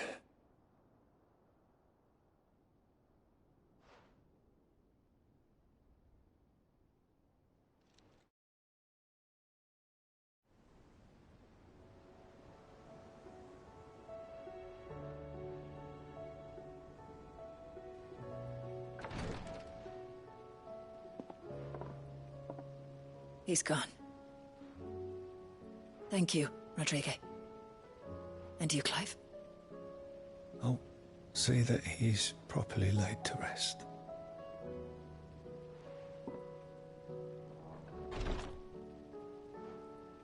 The man you helped today was my mentor, back in the Southern Isles, on the front lines of some meaningless war. I was still a child when they shipped me to their triage tents, to treat the wounded with my gift. But in such blighted lands, I was next to useless. Until he taught me the true physicker's art, that is. An art we would be lost without. Tears of mercy were his gift to the bearers of the world. A respite from the agony of the curse's end. And a kindness Sid would have approved of. You know as well as I what life is like for a bearer soldier. Marched from one battle to the next, never knowing which might be your last. A commander may care nothing for the bearer spent in his service, but my mentor's gift gave the dying one fleeting moment of tranquility before the end. I've no tears left, Clive. I've seen too many of my friends taken. Something needs to change. And we need to be the ones to change it. And we will. I promise. I hope so.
as dust.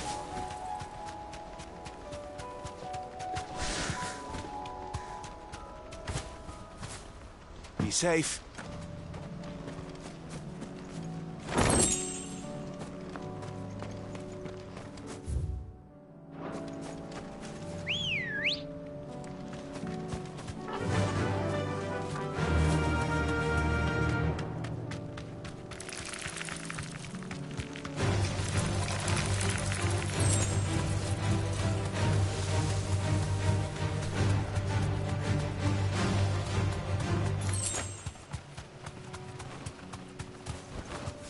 Thanks, girl.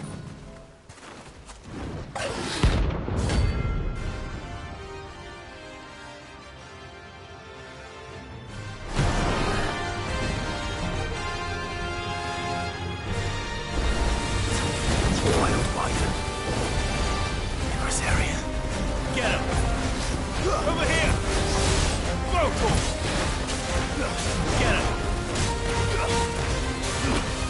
This way! Kill!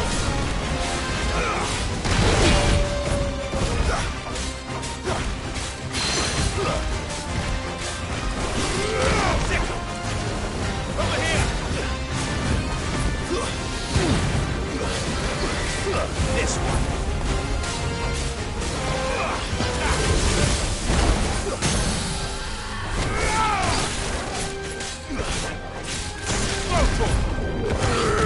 Get him!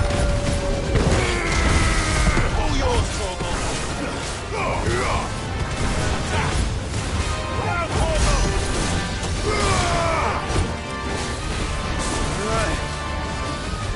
This one! And another second! Go, Torgal!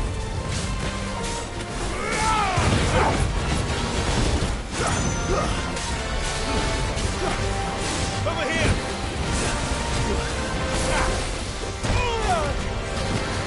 Get him! Go,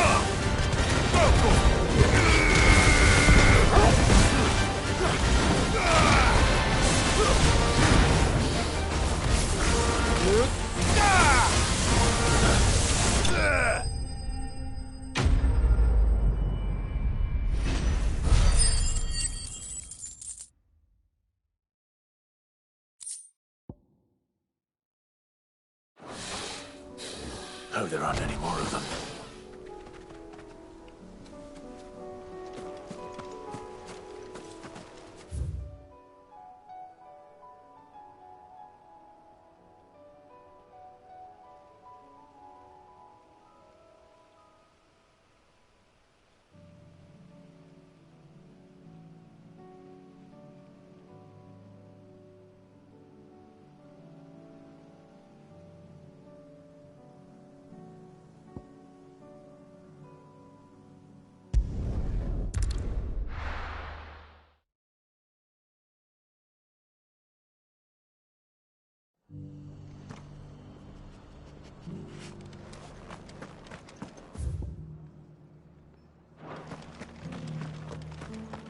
I'll build a barricade so sturdy, even a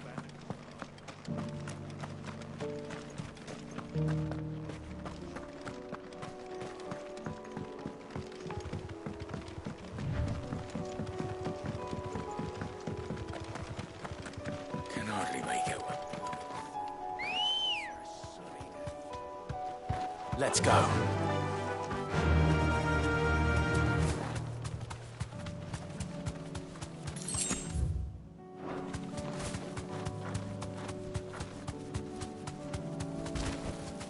Straight home now.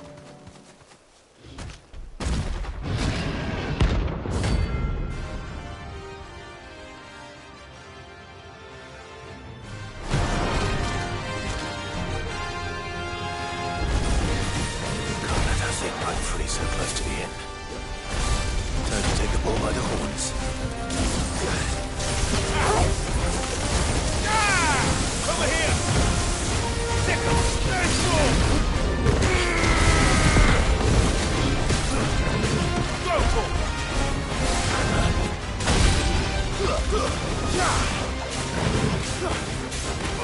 it!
locals will sleep easier without him at their gate.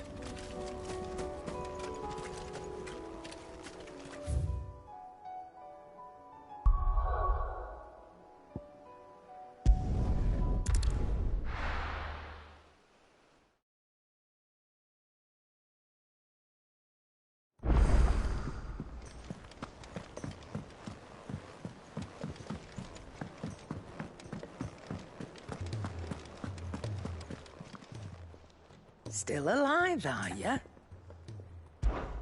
Coin purse weighing you down?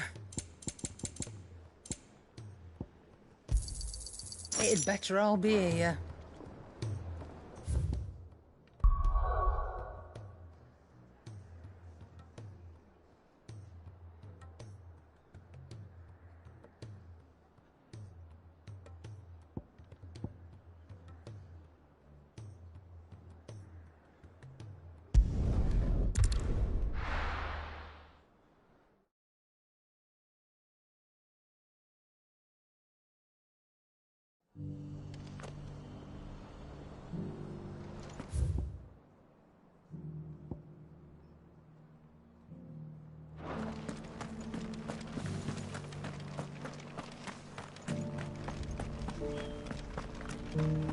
Just because the heavens have gone to rack and ruin, we have nearly done.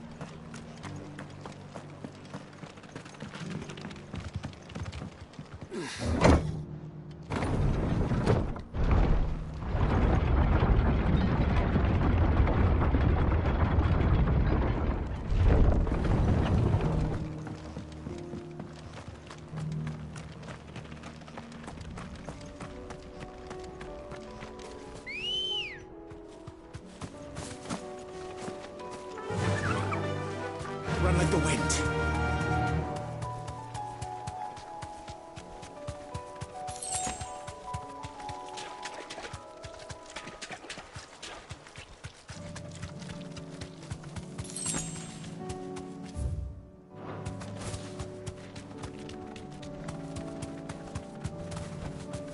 You deserve a rest.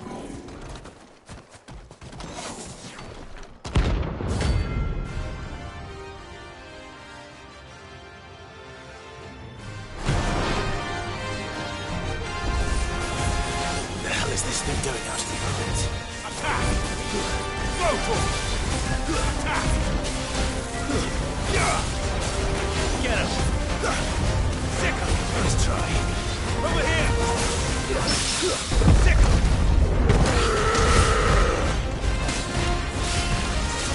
Go for it!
This one.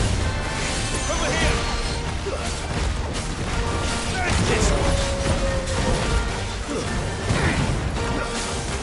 Go for it. Get him. Go for it. Attack. Go for it. Get him.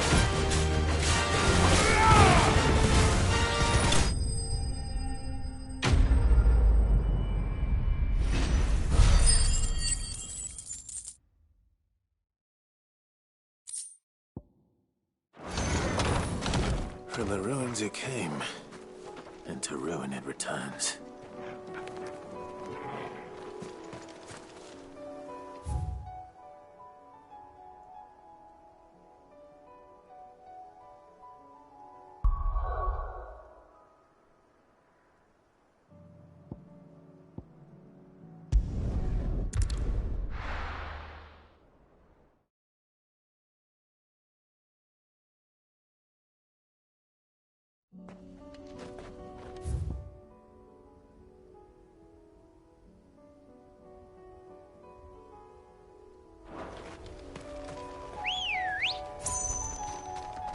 Good girl. Fly, Ambrosia.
Take us unawares, did you?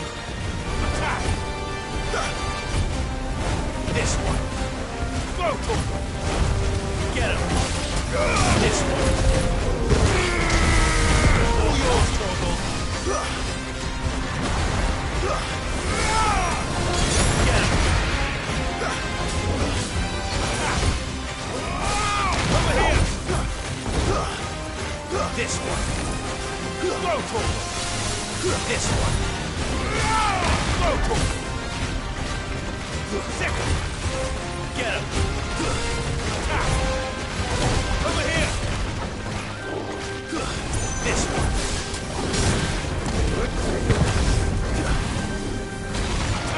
Attack. This one.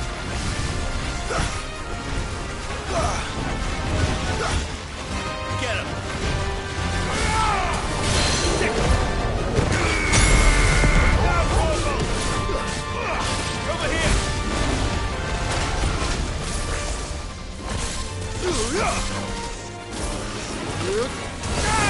Attack!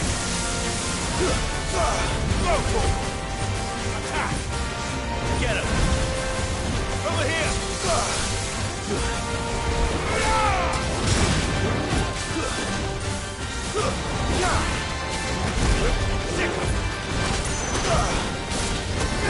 Get him! Go to him! Attack!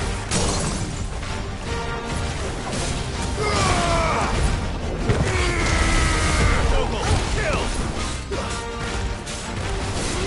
Over here! This one! This one!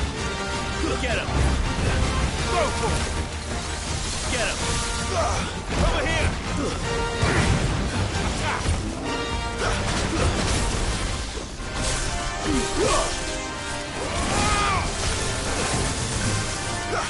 Get him! Attack! Nice move, Dicker! Go to him! Dicker! Go to him!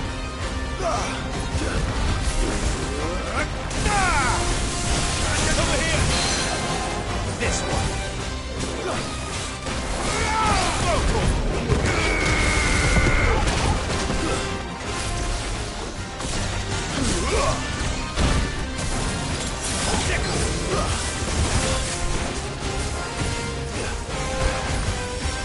Get him!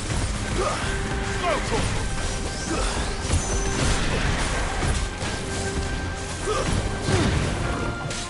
Get him!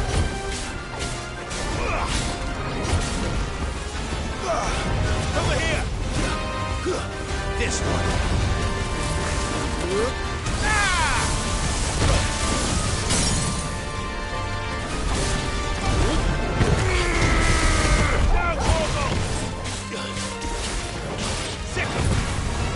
Farewell!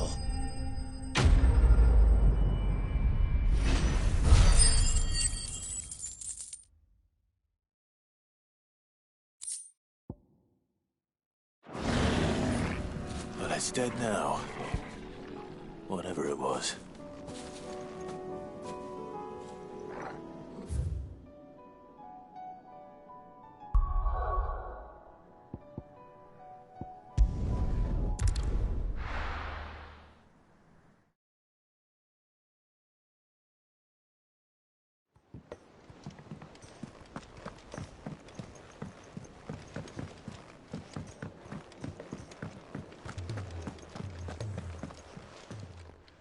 Aye, it's a dangerous world out there. Best stock up while you can. Coin purse weighing you down? You'll not find a better price than that.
No need to ride from here.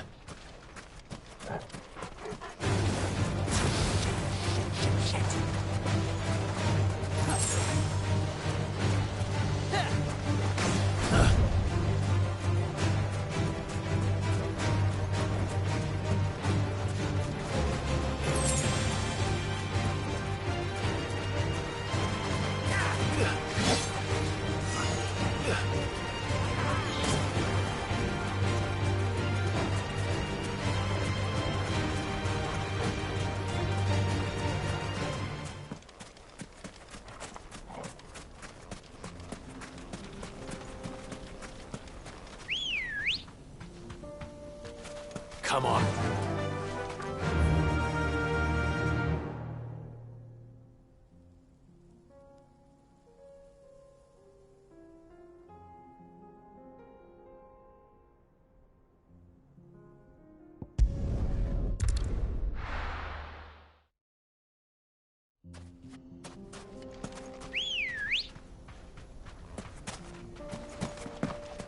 Let's go. Run like the wind.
time to fight.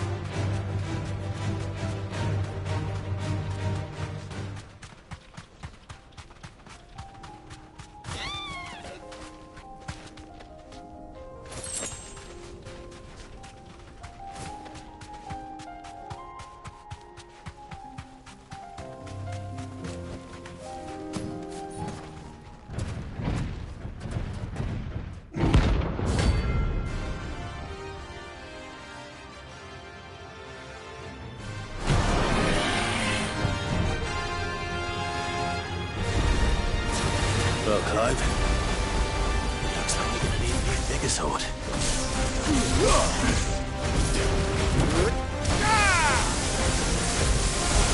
This one.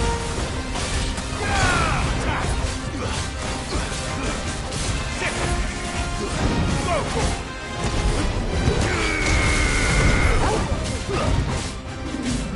This one.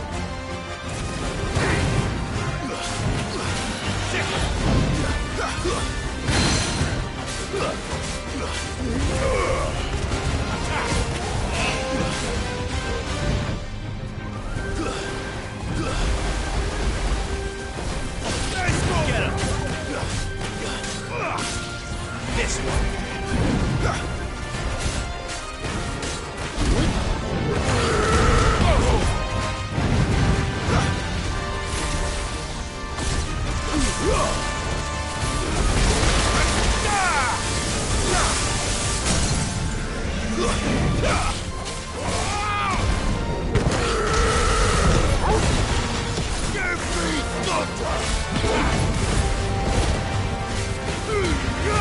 All yours, Torvald. Get him.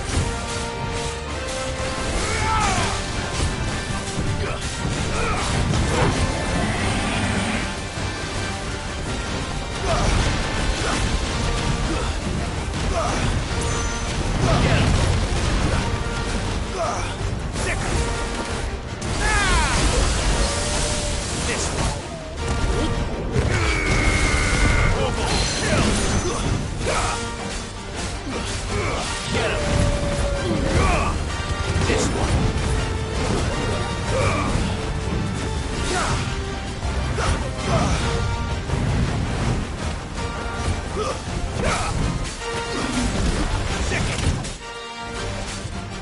Get him.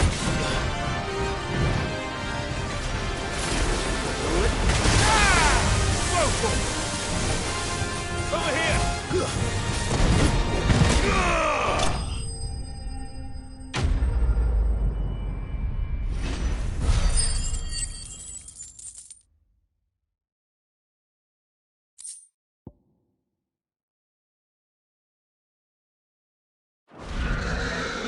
It should have stayed in its shell.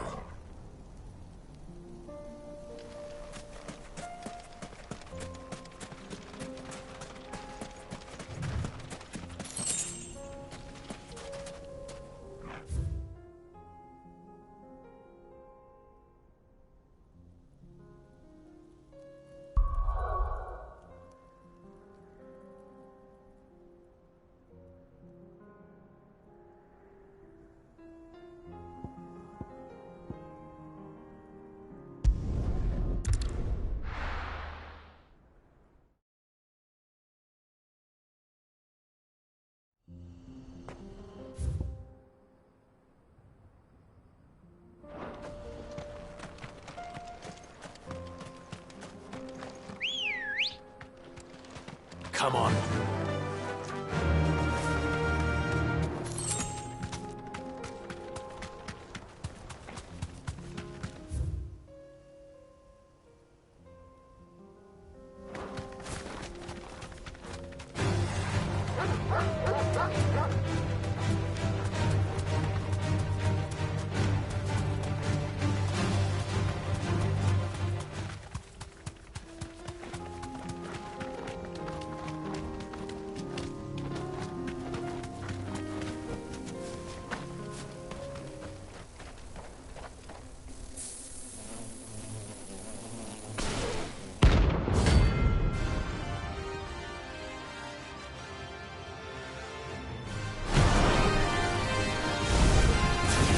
They don't look happy.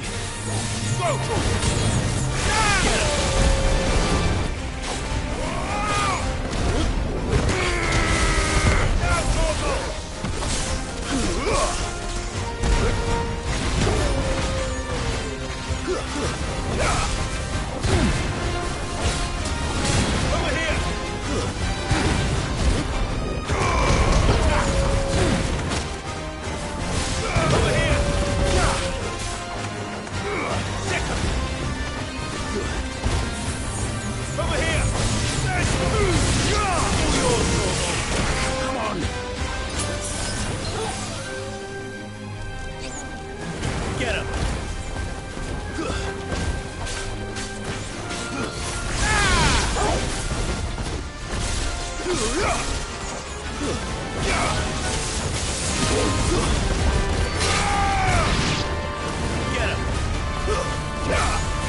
Farewell.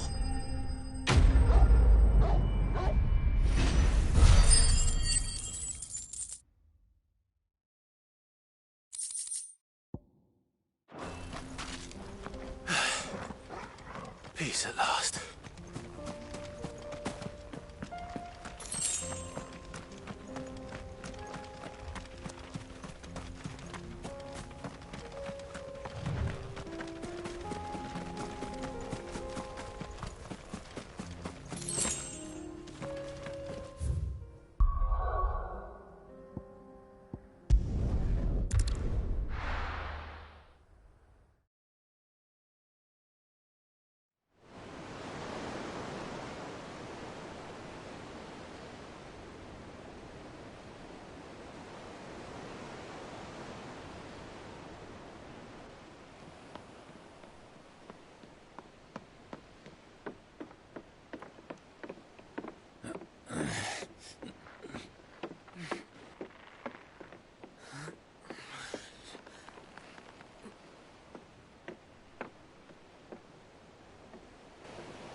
I were right, Clive.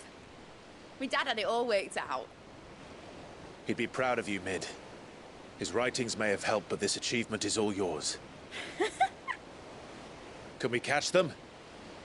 The Ainayar's one of the largest, fastest vessels ever built. And it won't help she has the wind at her back. Any other ship would be hard-pressed to keep pace with her, let alone reel her in.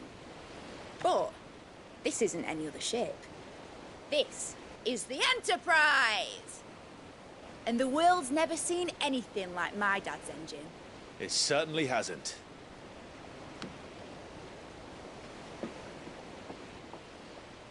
Clive, what do you know of Barnabas Tharm? Only what the bards sing. That he sailed to Ash from southern lands. That it was his mastery of the blade which won him the throne. And that his sword, Odin's sword, can sever the very threads of creation. But don't lose any sleep over a last tilt. We'll do what we must to survive. What we must. The light! I thought this cove was meant to be hidden.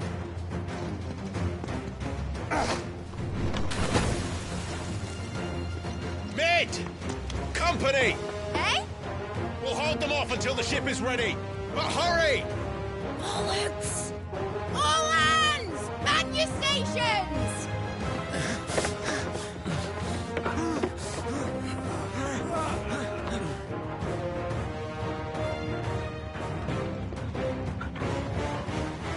Everyone with me?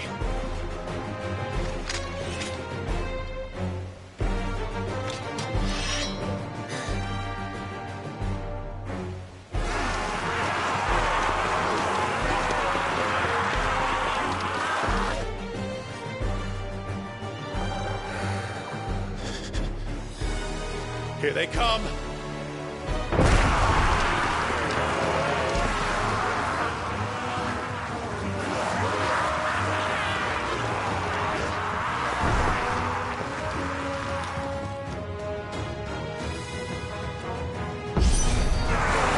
Needs every moment we can get back. Behind me, Lord Rosfield. I'll take care of these fuckers. Behind you? I'll have you know earth-breaking here. What struck fear into the heart of every man in the twins?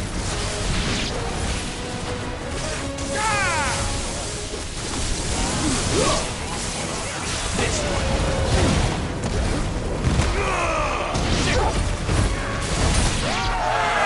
About that offer, Cam?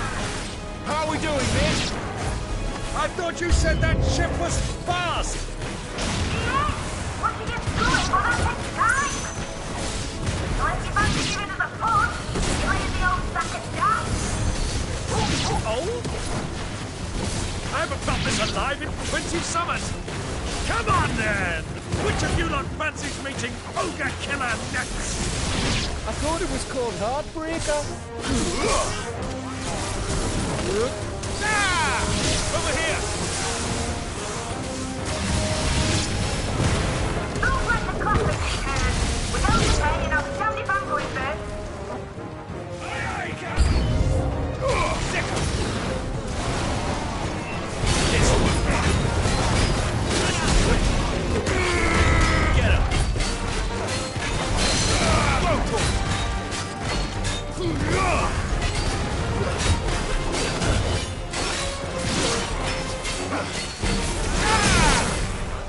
Get him. Get him. This one.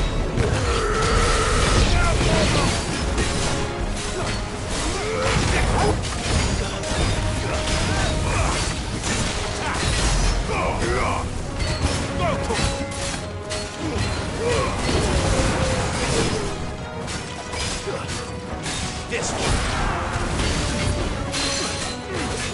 This one.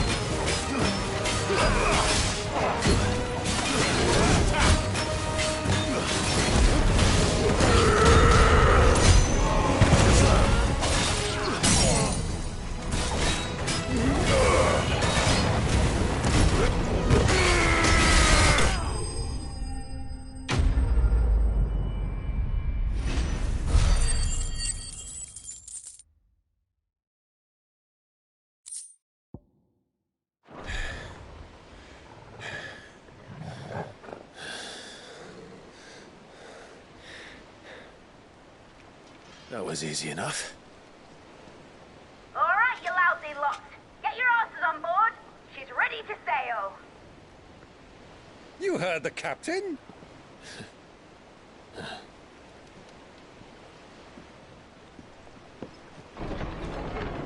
Clive?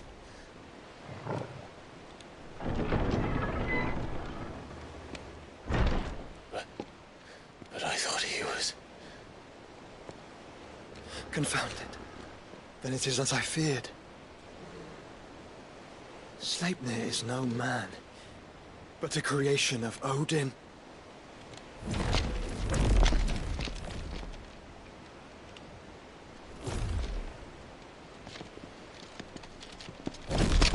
Phoenix's fiery fundament. Have you no normal enemies?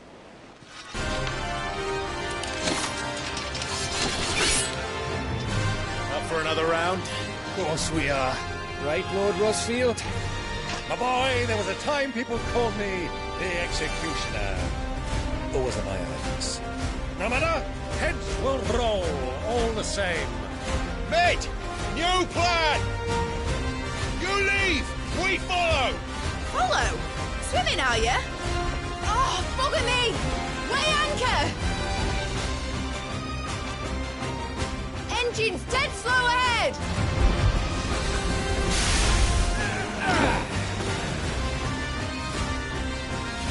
Have care, my friends. 'Tis not blood that runs through Omega's veins. These foes will not fall easily, but they will fall.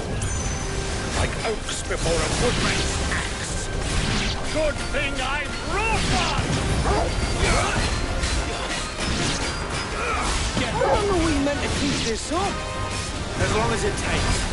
Unless you have a better idea. Well, I've already killed at least 5 of the bastards. Fuck it. Let's do the lot. Get him.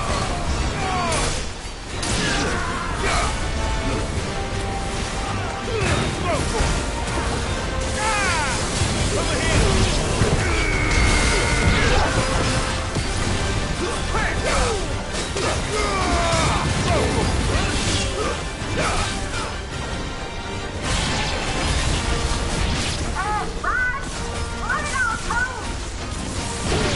Should we make for the ship? Not yet. Wait for my signal. This one. Over here. This one.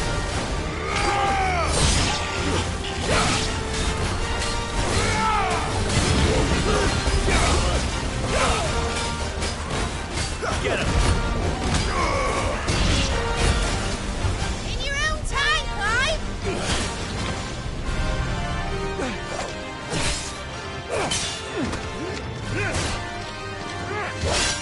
Right. Run for it!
Mate! All right, engine full ahead! And hold on tight!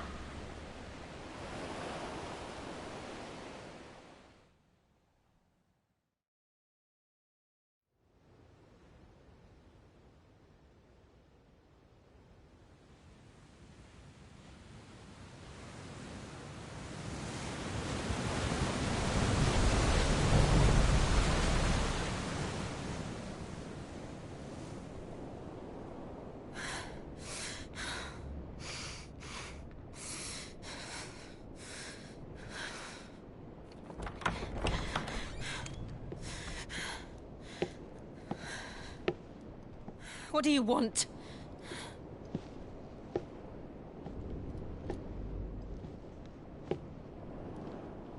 That's quite a mess you've made. And wholly unnecessary. You are my offering to Mythos. I would not see you damaged.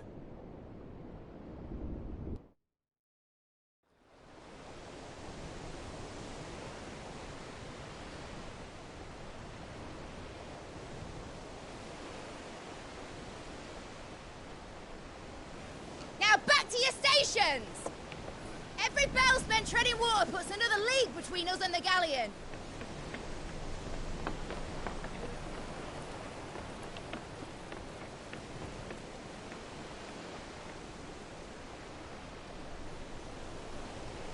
I don't suppose Mid has a spare engine? Since you rose from the grave, my fortunes have plummeted. Are you absolutely certain of this quest of yours, Clive? The foes you face are as terrible as they are numerous. Aye. And they'd have us live and die on their terms, which should answer your question. Ah! You have that same stubborn look as your father did when he set his mind to something.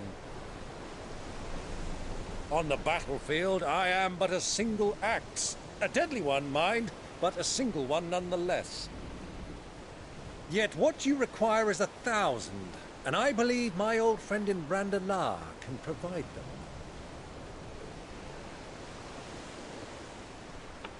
Take care, Clive.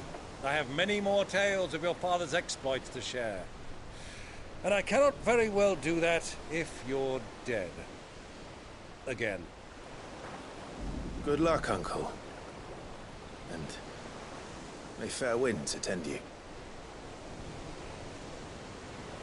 As for you, Joshua, take care.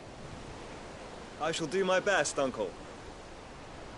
Farewell, my nephews. When next you see me, it shall be with an army at my back. Oh, oh, there. Oh, oh, oh.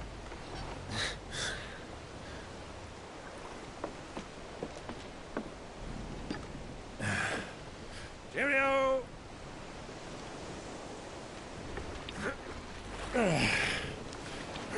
Oh, yeah. Do keep up, my boy.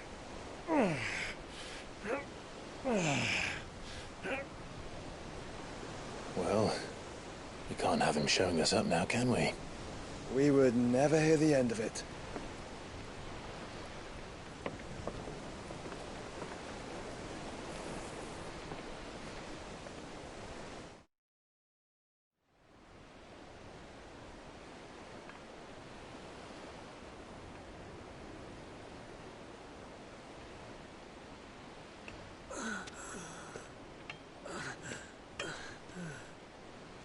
Riga, have mercy.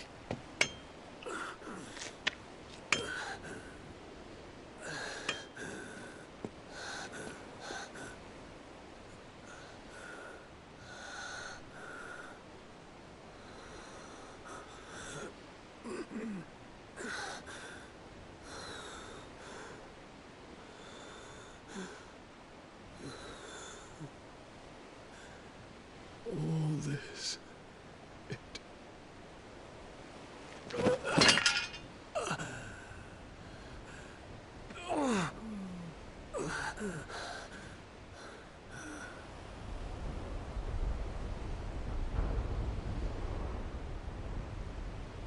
What have I done?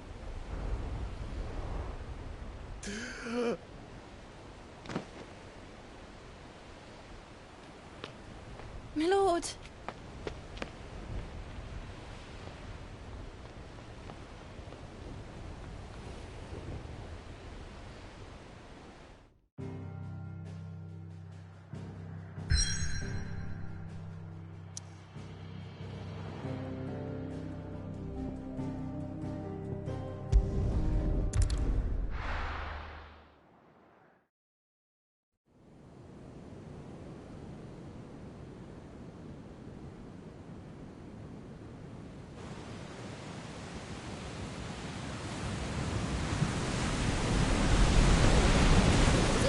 Between here and Waloed, but any ship heading north has to round Zemeckis and put through the Narrow. Maintain our current bearing north-northeast, and we'll catch the Black Galleon before she vanishes again. What's to prevent her from circling around Ash from the south? With these winds in those waters, it'd taken forever and a fortnight to reach Stone here. Mid knows what she's talking about, Clive. Better than any of us lot, anyway. I say we do as she tells. Sails on the horizon. She's ours.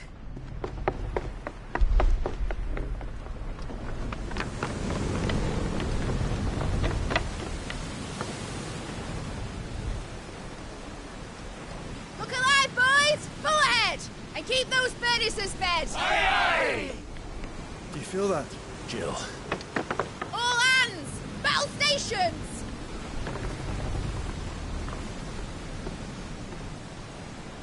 Let's see what this girl can do.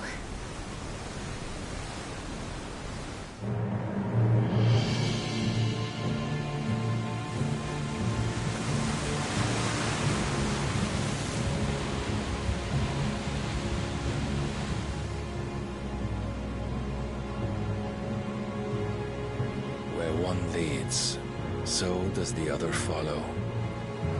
The bond of consciousness which joins them condemning both to the same fate. Yet my every attempt to strike it from their hearts serves only to tighten its hold.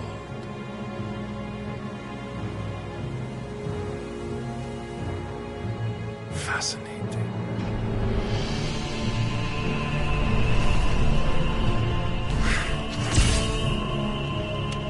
But then, there is naught my blade cannot sever.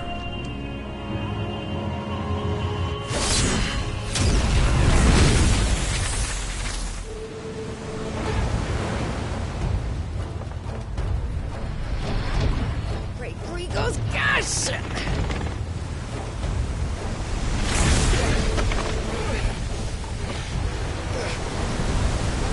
One of us.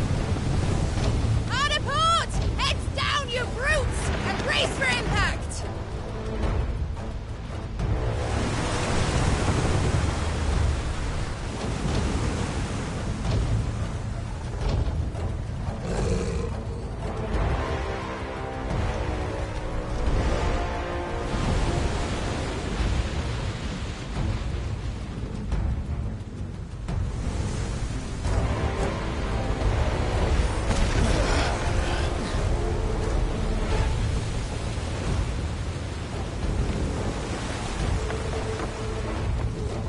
It's now or never. I'll find her.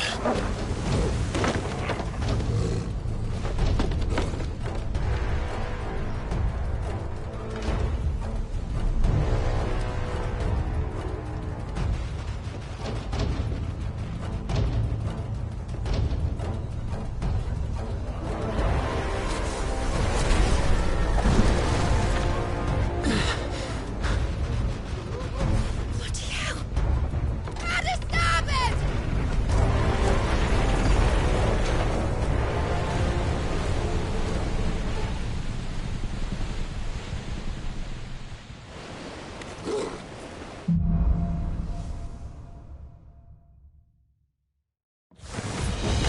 Where did you hide her, Barnabas? This one. Over here.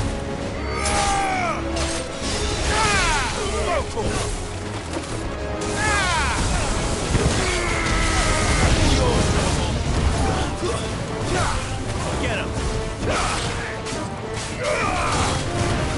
Over here. Stay.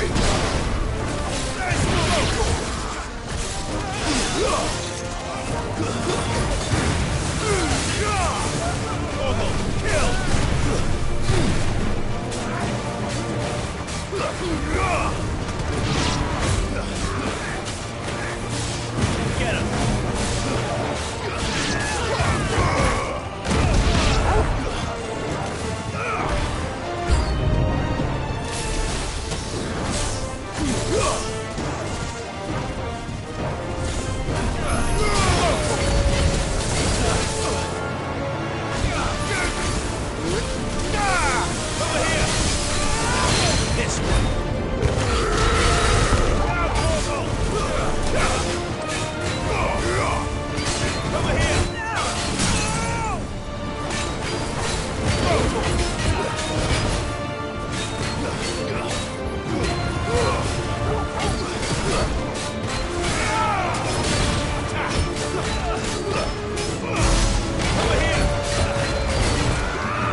This one.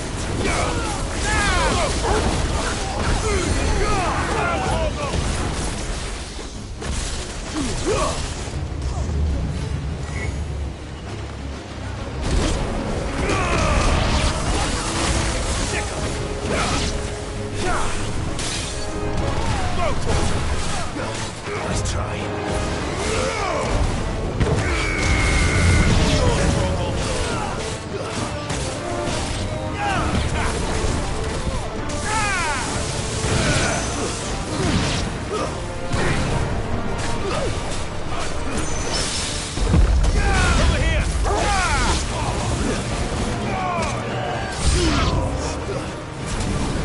Who will steer the ship?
She must be here somewhere.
Jill!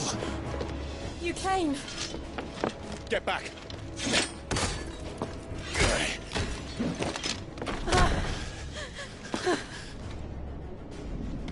Clive, how did you... I'll explain later. Hands.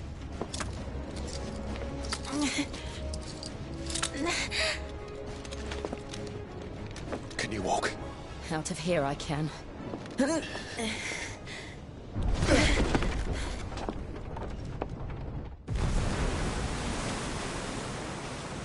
Stand still! Phoenix. Are you not the dominant of fire? I see naught before me but a guttering flame.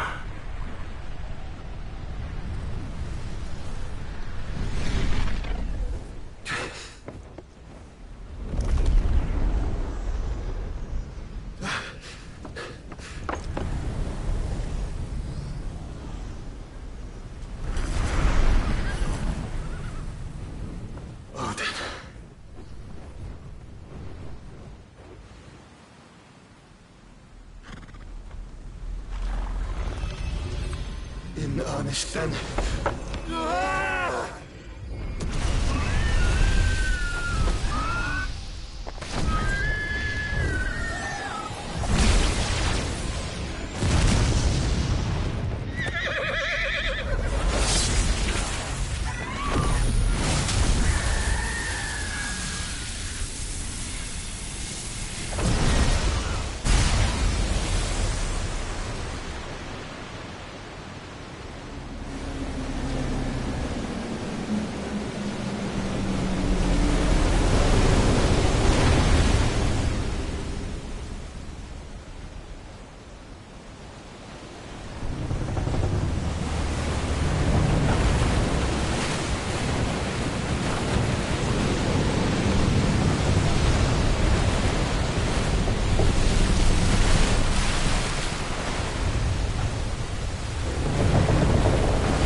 Can you go on?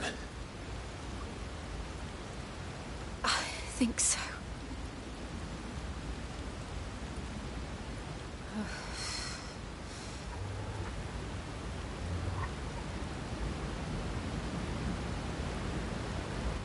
But to where?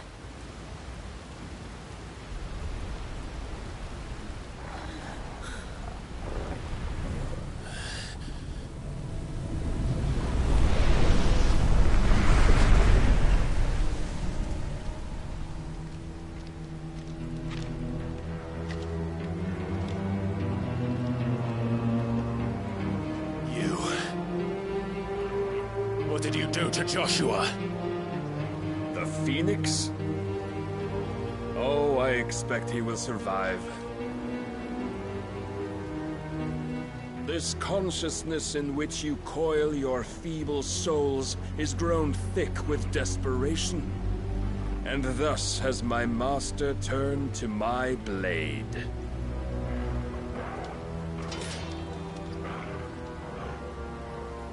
The world will soon be painted in black. And all that live shall gather in death's autumn wake. Not if we remove the cause of this misery. Not if we destroy the last of the Mother Crystals and restore balance to the world. Come. Do you truly think it's so simple?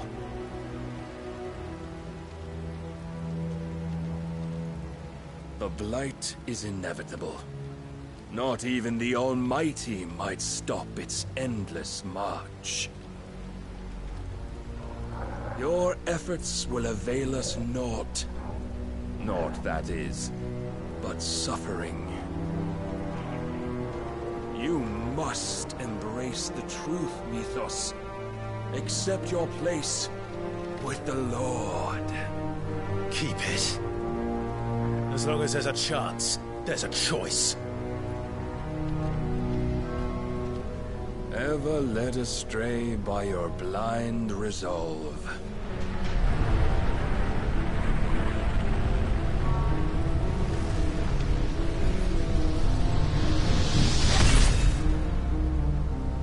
Now, it is time you learn the inevitability of your divine fate.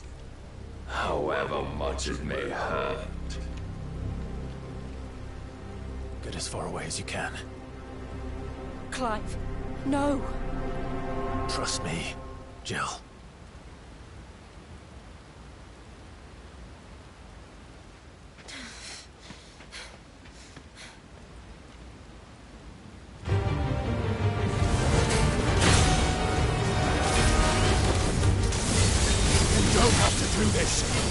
Oh, but we do.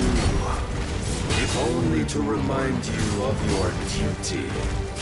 This one. Hold on.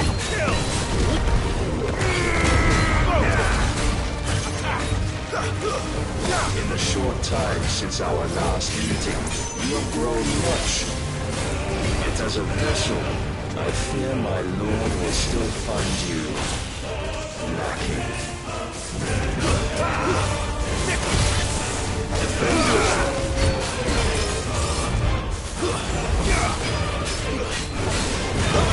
All this fire and fury, and for what? Stopping the blight. A foolish notion fed to you by a foolish man. How dare you? You know naught of this world nor of our place in it. If our fates were so easily rewritten, we would all be gods. I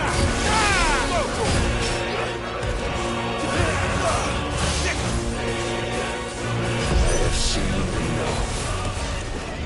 If reason cannot sway you, there are other means of persuasion that might. Over here! Rise, you must. Get him!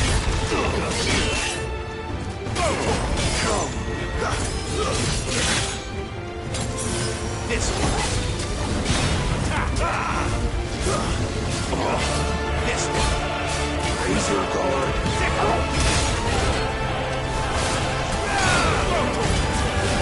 All yours, Tom. I shall cut you free. Over here. Get him.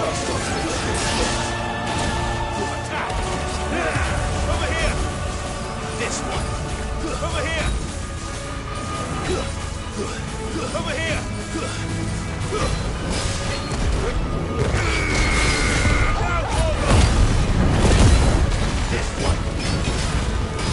You will assume the mantle you've been given. And thus is the light of hope severed.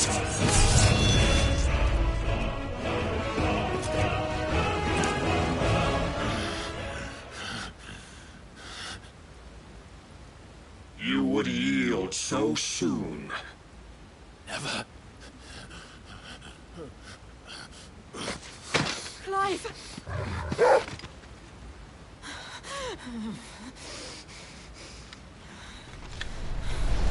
Do you not see? Your iron will weighs you down, dragging you ever further from your purpose. And what is my purpose? Mythos. Who are we? What are the dominants? The breath of the Creator still warm on our lips. We carry his light that we might guide the masses in his name. We are but mighty acts of God. We are more than that. You would be nothing without what he has granted you. The power we wield is his, and yet every time we draw upon it, it wears away at our very being. It breaks us. It unmakes us, that its immaculate aspect might reveal itself. The icon. It is too much for even his chosen few. Apart from you, Mythos, you wield the might of many, yet your body does not answer for its avarice. What are you saying? What I am saying is that we dominants are a means to an end. We were created for you, that you might drink deep of our strength and thereby fulfill your divine purpose. Which is? To feed. As you would know, could you only look beyond the walls of your prison of self-regard. As long as you choose to ignore this, you shall never penetrate my defenses. Still, you may take solace in the fact that you are not alone in your plight. The chains of volition shackle all of mankind, but there is yet cause to rejoice. For the Lord, in his mercy, has taken pity on his flawed creations, and shall see them restored to their proper forms. And what exactly would that be? Why, loyal servants to God. No. Manners, Lord Rossfield? They are men, like you and me. Albeit ones unburdened by the wills that drive our kind to madness. They are pure. They are divine. You mean to turn everyone Akashic? Not turn, Mythos. Turn back. For too long has mankind been led astray by their clamorous wills. It is time they return to a world of quiet equality, where they might once more know salvation. Salvation! And abandon everything we hold dear! We don't need your salvation. We'll save ourselves, and we'll do it on our own terms. Not yours. And not your gods! With every defiant expression of your will, the tighter the chains of consciousness become. But perhaps that fact may be put to use.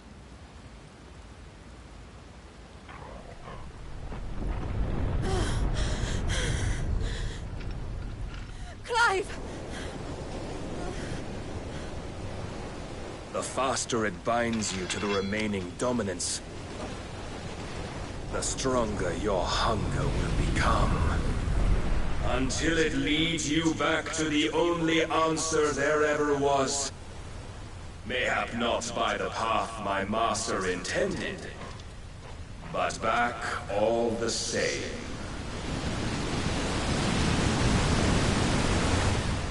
Ash is not far. I could freeze a path. You're in no fit state. Probably not, but I can try.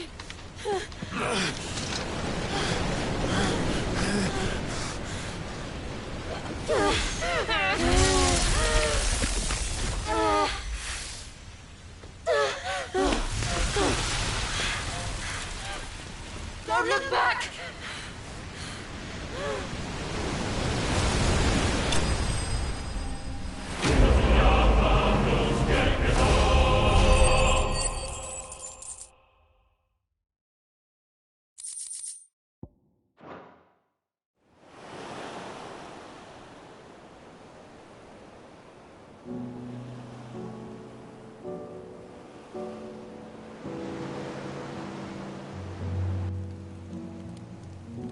I hope the others are safe. The Enterprise was clear of the gap when we fell. They made it, Jill. And they will have seen the ice, where it led. We need only wait till dawn.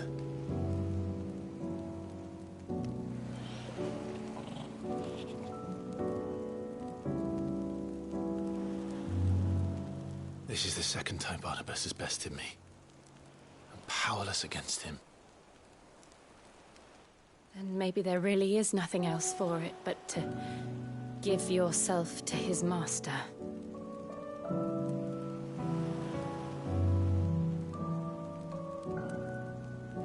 Only you won't do that. The Clive I know would never do that. So you believe? But do you really know me? If what Barnabas said was true, then I'm more monster than man. And each time I summon the flames from within, I burn away the things that make me who I am. Do you, though? Think of what you've used that power for. Of all the people you've saved. It doesn't matter how or by whom it was granted, only how you choose to use it. You've chosen to use it for good, haven't you? I've also used it to kill. What if that's my purpose? What if it's all I'm good for?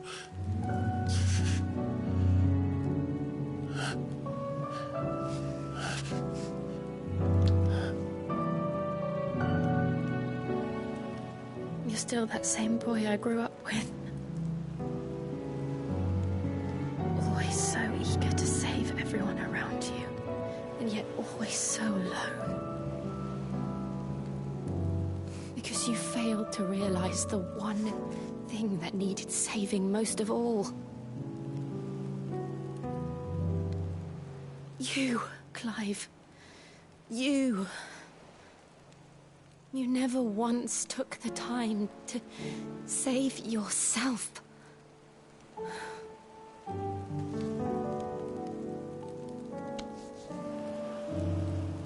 Myself. I think I might be beyond saving. No one is beyond saving, provided they want to be saved. You fight to survive. And you survive so that you may protect those you love. It's what you do. What you've always done.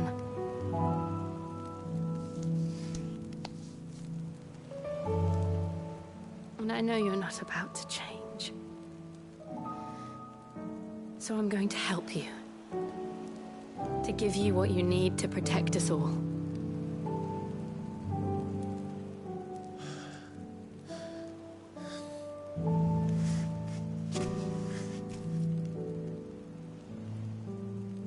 Jill. Are you sure?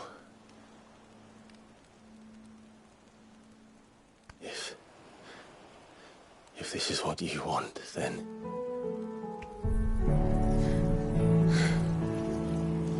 Don't worry, Clive. It is.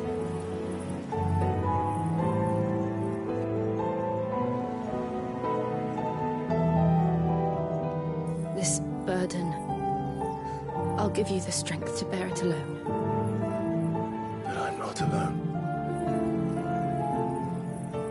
These burdens I carry, my sins, my pain, my sorrow, I see now that they are all a part of me.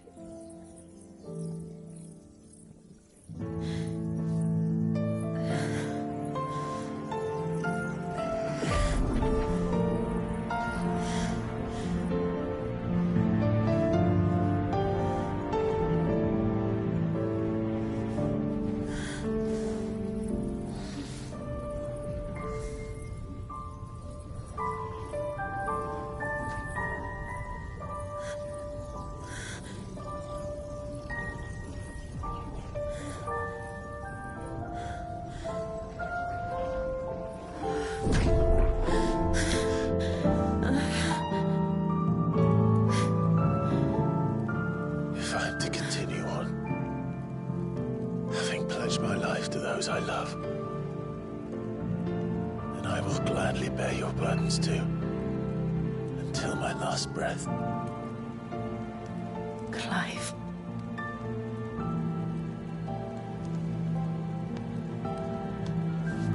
I promise you, Jill,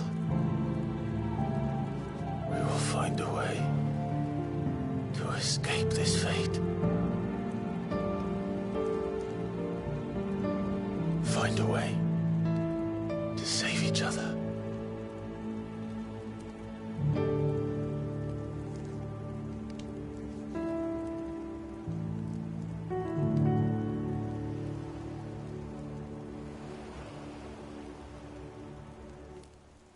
That we might one day look upon the moon again, together.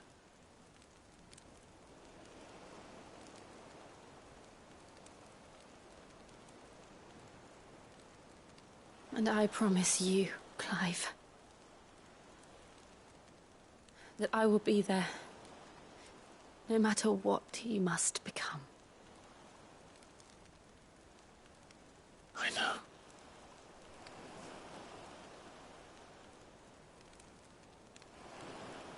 I never thought a smile could bring me so much joy.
What of Barnabas? Do we pursue him? No. Our paths will cross again soon enough. Whether we like it or not. Besides, there is something we must do first.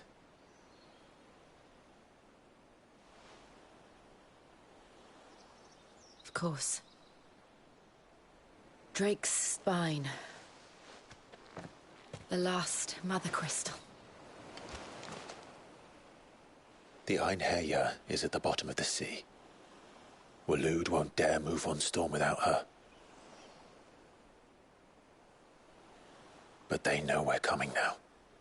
We'll need a plan. And a damn good one at that. Then let's go home and find one. Ash will have to wait.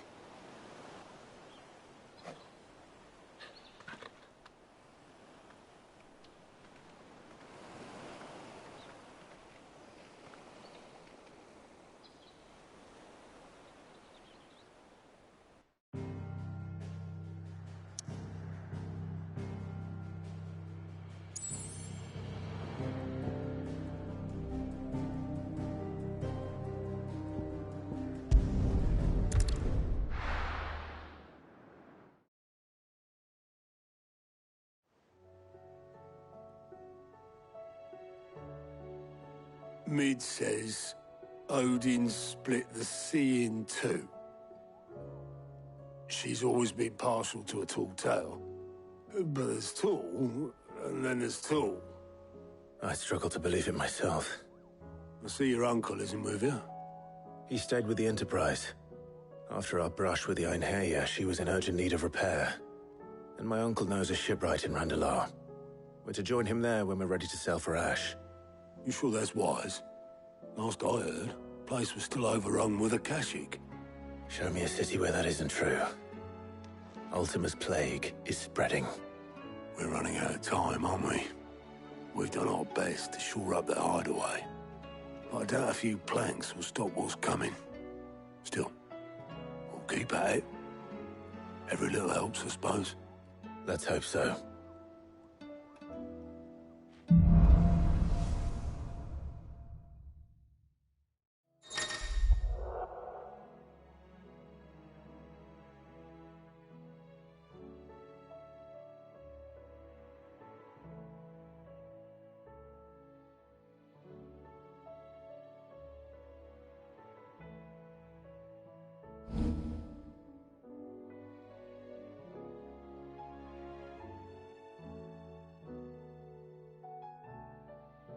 I should visit Joshua. Assuming Talia will allow it.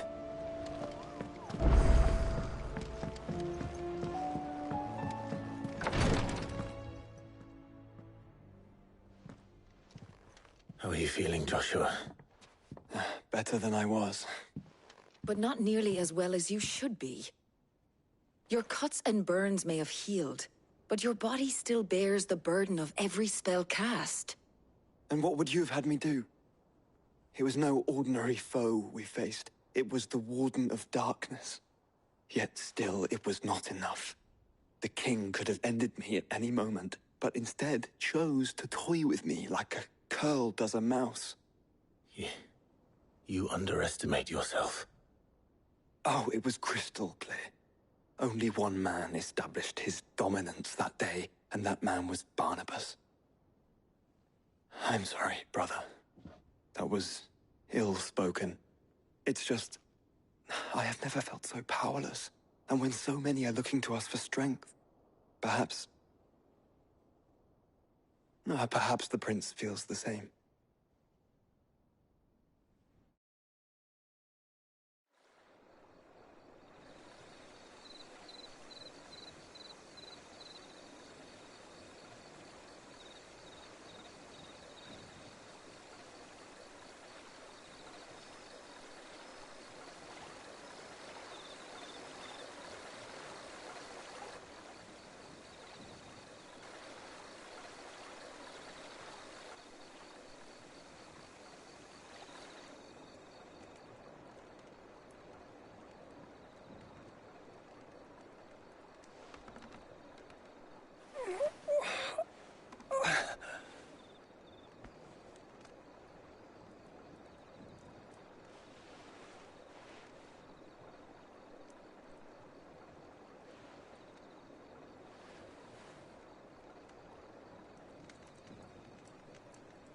What is this place?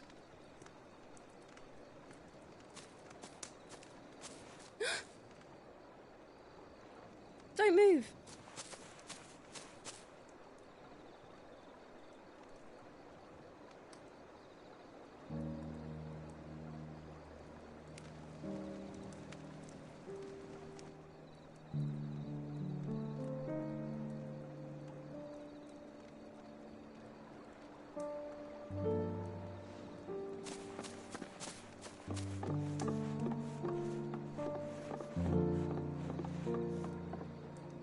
Here, it's fresh from the well.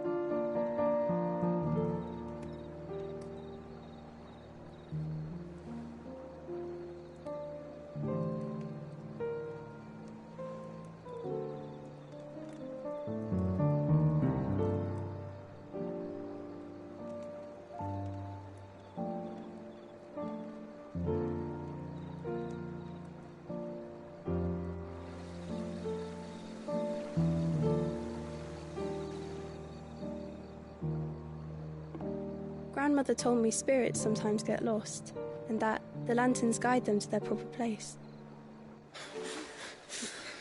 I set one on the river for her when she passed away.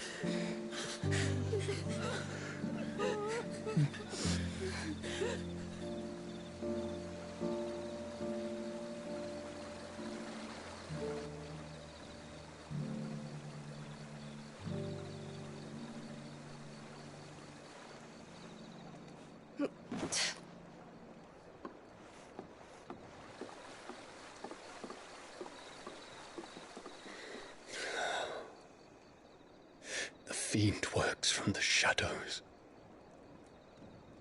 Was it you who guided my hand, then, Ultima? No, not you. This is my doing, my fault, my sin to bear.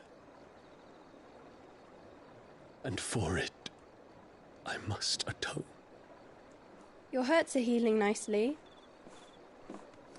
It was my poultices that saw you well. You make them? And sell them, or try to. Earns me enough for bread, most days. Forgive me. I have nothing to... I know, but I couldn't just leave you lying there.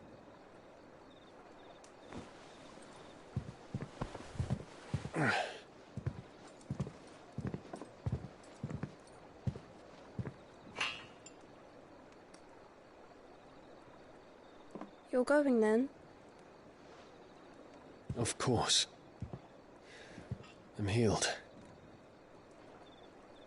Thanks to you and your poultices. Will you promise to come back and visit?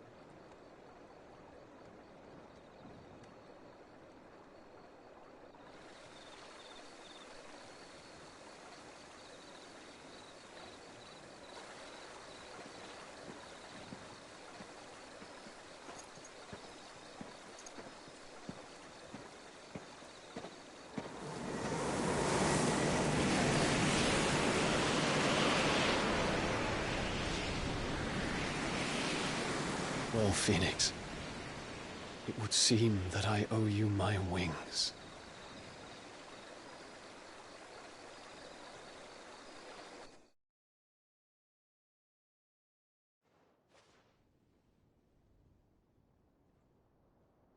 Perhaps he can find an answer. You will be returning to Waloed soon, I gather. I see no reason to wait. Then neither do I. I can think of a few, but I doubt they'll stop you. You will take your medicine. Of course, Lady Tyre. Set on leaving already, are you? How long will it take us to get back to Ash? Dunno, about the same amount of time it took us to get here. Maybe less, if your uncle can find someone trustworthy to patch up the Enterprise. All depends on where we're putting into port, mind. Yes. It's not as if we can put ashore wherever we choose.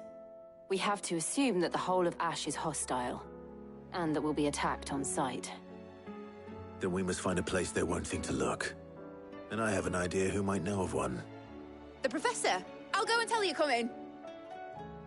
While you're plotting our course, I'll be in the shelves with your lawsman. I wish to pick his brains about Ultima. Then I'll talk to Karen about supplies for the journey. They may not be easy to come by in Ash.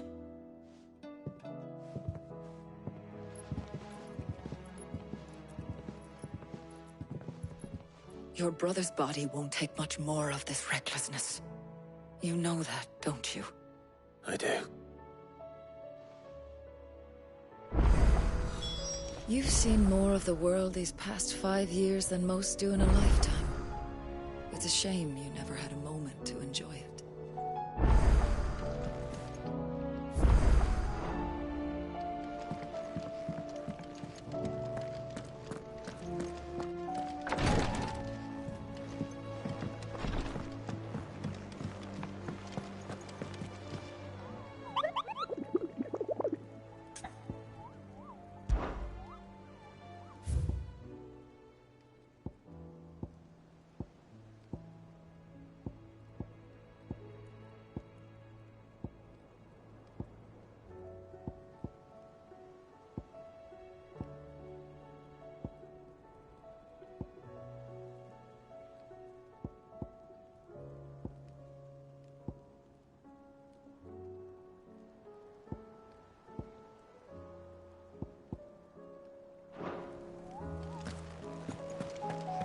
I still say it were a compliment. Say it all. Ah, Clive. I was wondering when you'd arrive. Please tell me you've come to take our young prodigy here off my hands. I'm not here for Mid. I need information on Ash. Then why not ask Molly if you can look in one of her ovens? Go on. As soon as the Enterprise is ready, we'll be setting out for Drake's Spine. And we're going to need a safe place to land. Preferably one that won't see my ship blown to shit and splinters. If it were that easy, do you think Waloed would have resisted invasion for so long? Very little is known of Ash, and the information we do have is spotty and outdated. We have the good King Barnabas to thank for that. Waloed's borders have been closed to outsiders since the day he seized the throne. If there is anywhere safe to land, you won't find it on my map. Then tell us what we will find. I'm sure you know better than we do. But no splinters. All right, if it will get you out of my hair. But interrupt me, and it's over. Understood?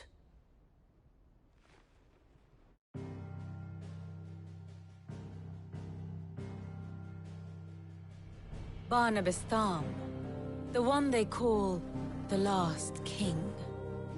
Understand him, and you will understand the kingdom of Waloed. Barnabas was only a boy when he arrived from beyond the southern seas, and barely a man before he united the ragged tribes of Ash. And having unleashed them upon the formidable Veldemark, he set his throne upon the ancient kingdom's ruins. The victory sent shockwaves around Valisthea, tales of Odin's might spreading through every court, parlor, and drinking hole in the realm. Note that this was in the year 843, and that the king still sits upon his throne some 40 years later, quite untouched by time. Waloed's recent inaction left many wondering if Odin had lost his appetite for war. And yet here we are. The Einherjar was committed to the fray, a bold declaration of intent. Orcs swarm around Drakesfang, and throngs of Akashic haunt Canva's streets. Though how precisely the havoc they wreak serves Waloed remains unclear. Regardless, if the order to attack truly came from King Barnabas, then one thing is certain. Waloed has achieved the impossible, and made bedfellows of beastmen and the ether-addled alike. All of which is a roundabout way of saying that you will be in unknown territory when you set foot on Ash. Much of the continent has already been lost to the Blight, and what few ports remain will be fiercely guarded. And that is to say naught of its natural defenses. Offshore currents will cast an ill-equipped ship out to sea one moment, and dash it against the rocks the next. But then the Enterprise is anything but ill-equipped, and Mid has made land there before. Now, if only there were someone with an intimate knowledge of the Shadow Coast, and where a daring gentleman might put ashore.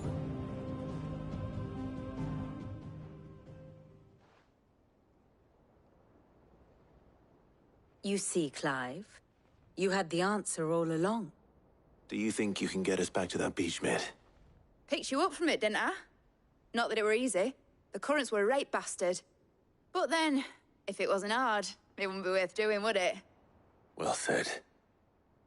Thank you, Lady Vivian. If a few morsels of common knowledge and a sprinkling of tavern talk are worthy of your thanks, I wonder what genuine intelligence might earn me. Probably more visits.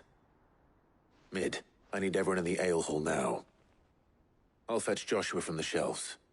Aye, aye, Captain.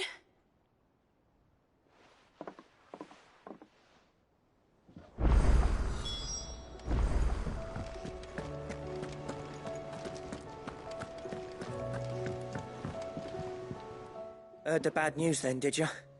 What bad news? About Dravost. Blackthorn's old haunt. With the forge and all that. Well, anyway, the mines just down the road from there are spewing out ether like no one's business. And the village? Safe from the flood for now, but they've got other problems. Akashic. Every creature in the area is either turned, or on the way to turning, apparently. Zoltan and the others are living on borrowed time. They need help, and quick. Doris sent a few curse breakers to keep an eye on things, but there's only so much a couple of scouts can do. Except get eaten. If something ain't done soon, the old place will be overrun. I won't let that happen. Didn't think you would. Does Blackthorn know? I thought it might be better if he didn't. He'd only do something stupid. You reckon we should tell him? No. It's better this way. Yeah, well, I can't stand about knowing what's happening out there, so I'm off. I'll see you in Dravost.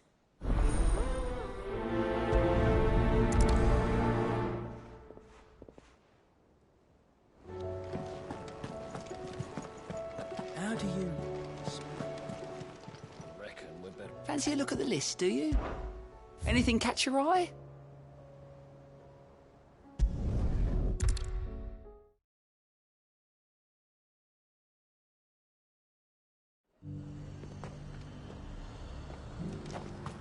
High Cardinal. The Dominion's all but done for. Was that shouting I heard from the barracks?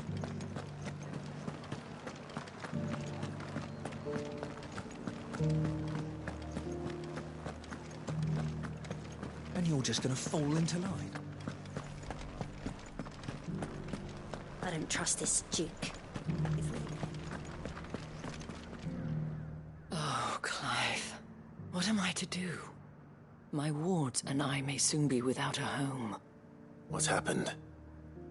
The High Cardinal has descended from his lofty throne and taken up residence here in Northreach. The High Cardinal? Leader of the Council of Elders, second only to his Radiance at the head of the Imperial government. Not that any of those things still exist.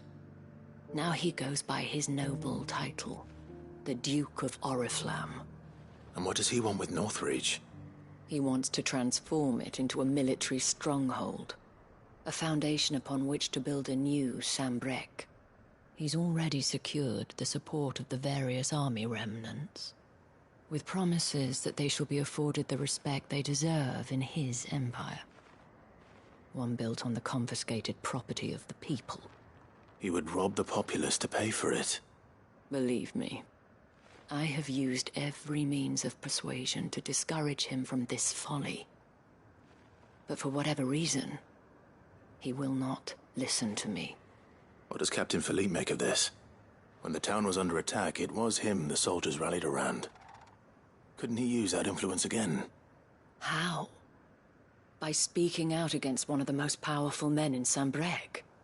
A man whose stated aim is to revive the empire Philippe's comrades swore to serve, and to improve the soldiers' lot within it. The captain can offer them a regular supply of gruel, and an occasional trip to the Vale to help them forget the terrors they face each day. The Duke offers them a vision of strength and safety. No.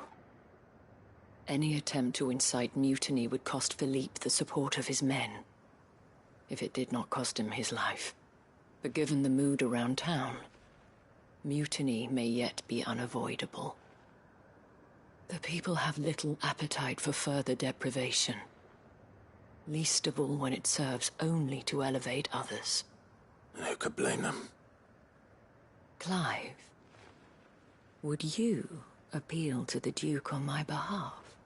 For your services to Northreach, you have the respect of the soldiers, and they will take you to His Eminence if you ask them. And unlike Philippe, no bonds of loyalty prevent you from speaking your mind to the man. Well, will you try? You could hardly fare any worse than I did. I'll see what I can do. Thank you, Clive. Tell me then, where will I find this Duke of Oriflamme? In the garrison? Overseeing the troops, yes. All right. Wish me luck.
I may have met this duke before, at the Remembrance Ceremony. Let's hope I didn't make a strong impression. It's not only control of the garrison. We already have a leader in the Dane.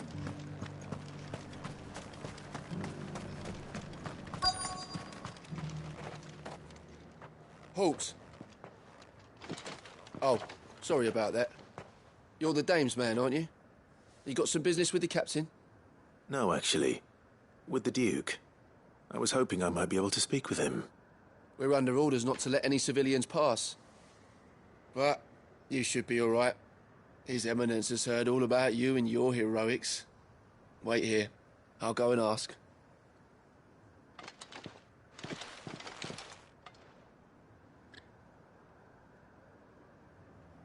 So, you are the sellsword who lent his aid to the garrison. The Empire owes you a debt, and I shall see it repaid. But tell me, is it wealth that you seek, or favor? Neither, Your Eminence. I thought only to inquire about your plan to turn Northreach into a stronghold. Ah, I see. You are worried the expanded garrison will render your services redundant. Yet you needn't be. A proud fighting man like yourself shall always have a place here. Pride of place, in fact. For too long has the contribution of the noble soldier been under-reckoned. But no more. For it is they who shall see the Holy Empire rebuilt, beginning right here in Northreach. Why here, Your Eminence? The town has been fortunate enough to escape largely unscathed from the recent troubles. Her defenses are sound, and her garrison well prepared. Which is more than can be said for Oriflamme or Twinside. The Empire wants for a capital, and I believe Northreach to be the perfect place. With Caer Norvent as her citadel. Once we have seen to the refortification of both the town and the castle, we need only build a wall around both to create a city that would be the envy of the twins. Plans are already underway for the construction. Soon enough, these thralls shall learn that they are no match for the might of Sanbreque. I fear you underestimate how dangerous these creatures are, Your Eminence. Should they return in force, you will need all the people of Northreach to come together in defense of the town. Something they may be loath to do if they've been deprived of their worldly goods. The people will do as their leaders command. If Sanbreque is to be rebuilt, she will require a functioning government. One whose authority is beyond question.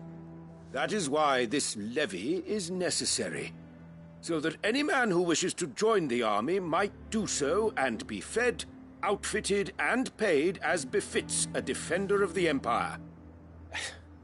And yet there are those who persist in peddling the treasonous lie that I seek to steal from the people and drive them from their homes. I suspect they're afraid of losing what little they have left. Precisely. The common folk have little and less, and you mean to deprive them of even that. You would sow the seeds of your new empire in your own salted earth. Sabine, we have discussed this. Yes, and I told you then how putting the empire before her citizens would lead only to revolt. Without an empire, there are no citizens. And in yours, there will be only beggars. Is that what Griga wills for her people? Do not take her name in vain, Sabine. I'll come back later. The citizens revolt. I wonder what the people really think of the Duke's plan. It wouldn't hurt to ask them, I suppose. Let's begin with those on the other side of the wall. Sabine.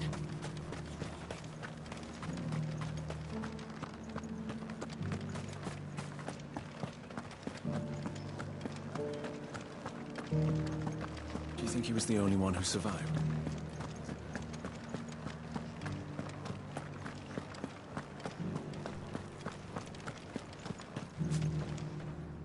All right there. What is it you're after, sir? Just your opinion, actually. I wondered what you thought of the Duke of Oriflamme. Oh, him. Not much. None of us traders do. It's thanks to nobles like him that we had to set up shop this side of the wall in the first place. Couldn't have the rabble getting any closer to the holy capital, could they? And now he's trying to drive us out completely, threatening to take everything we got from us if we don't clear off. If the dame said she wanted him run out of town, I'd be straight through that checkpoint, tar bucket in hand.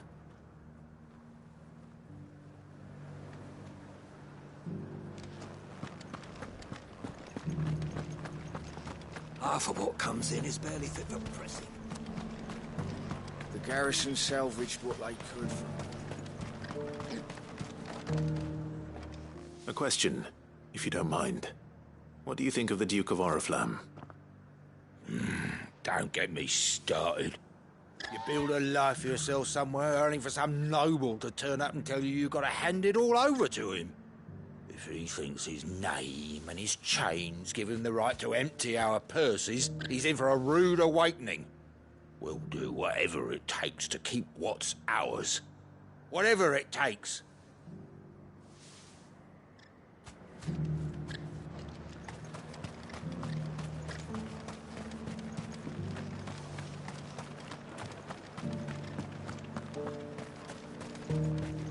Sell anything today? Hasn't. I've been hearing a lot of talk about a certain duke. Nothing good, I'll wager. Going around acting like he owns the place. And with hardly a word to the dame. This is her town, not his. I take it you'd rather she was in charge. As far as I'm concerned, she still is. Just need his eminence to sod off back to Oriflamme. Well, the people seem united enough. What about the soldiers? Dominion's all but done for. Then it's lucky. Was that shouting I heard from the barracks?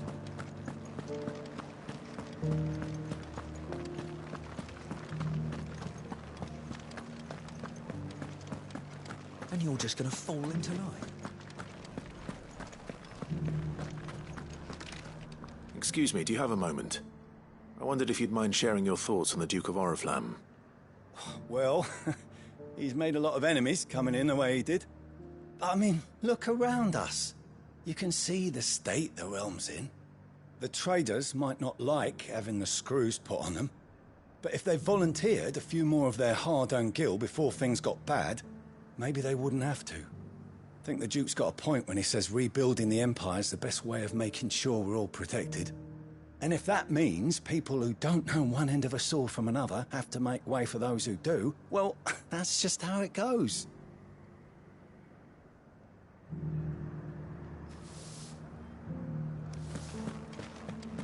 It's not only control of the garrison he wants.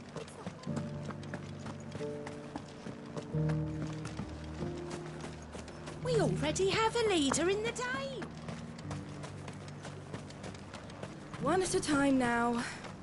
Is enough. You.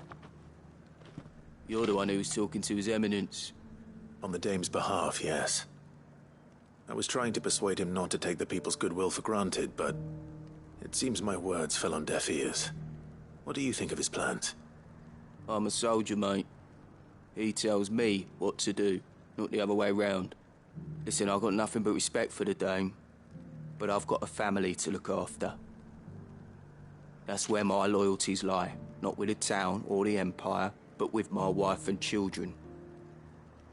If the Duke can get us the men and the equipment we need to fight off those blue-skinned bastards, I don't care how he does it.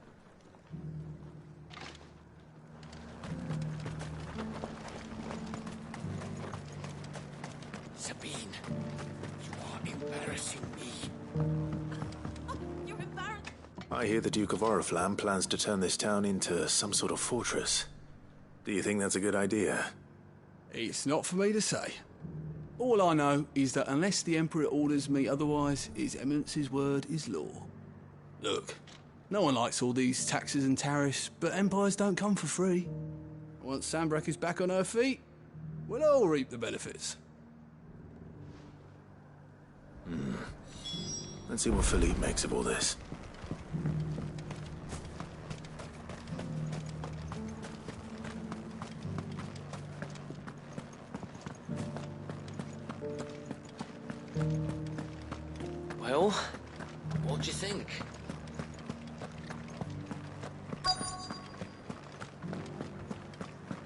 Welcome back. Wraiths give you any trouble? Captain, do you have a moment? For you? Certainly. Clive, wasn't it? Thank you for last time. How can I help you? I wanted to ask you about the Duke of Oriflamme. Do you intend to go along with his plan? But to tell you the truth, I'm in two minds. It's my sworn duty as a captain of the Imperial Army to obey his orders. But I can't say I agree with him. Philippe, I remember you saying that you became a soldier to protect the people you loved. The Dame included. That's right, I did. Well, she doesn't agree with the Duke's orders either. She thinks they could tear Northreach apart.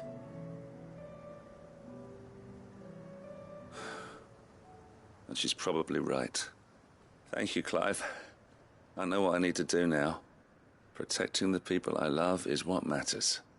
Doesn't matter how. Well, duty calls, so I better go. Thanks again.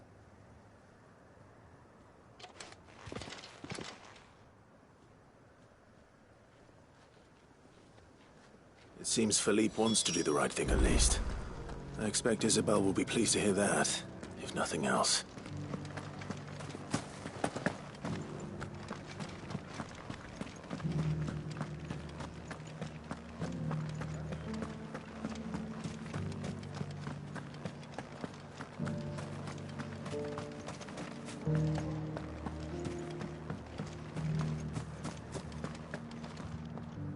Ah, Clive.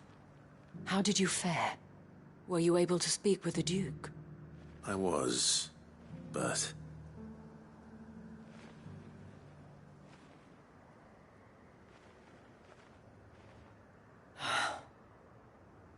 So Northreach is to be a fortress after all. Well, it will certainly help to hold back the thralls. There's no denying that.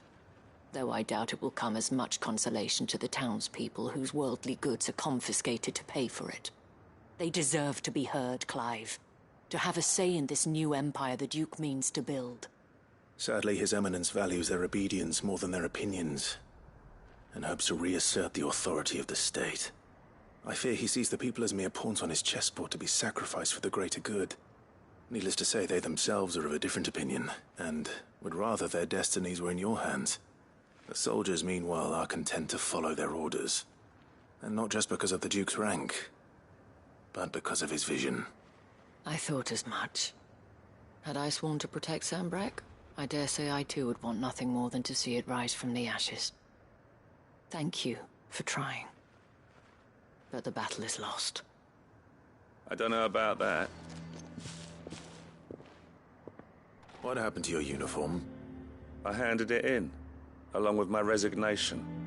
Told the lads I wished them well, but that I owe it to those I love to call it a day. But why? Because I realize what really matters to me. Not following some nobleman's orders for the sake of it, but protecting what I care about. Protecting Northreach. I honestly don't know when those monsters will return, but I'm certain they're not finished with us yet.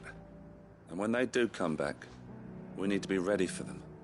We need to stand together, all of us. And with you to lead us, milady, I reckon we can do it. It was you who finally convinced me, Clive. There's no point following orders if they go against everything you believe. Indeed. All of us, standing together. That has always been Northreach's best hope, and one which still lies within our grasp. We have only to turn our attentions to the true enemy. Thank you, Philippe, for showing me what I must do. Anything for you, milady. Speaking of standing together, would you mind if I borrowed a few of the lads from the Vale to help keep watch around the town? I fear His Eminence has loftier tasks in mind for the guard. Not at all. Be my guest. Wouldn't be the first time.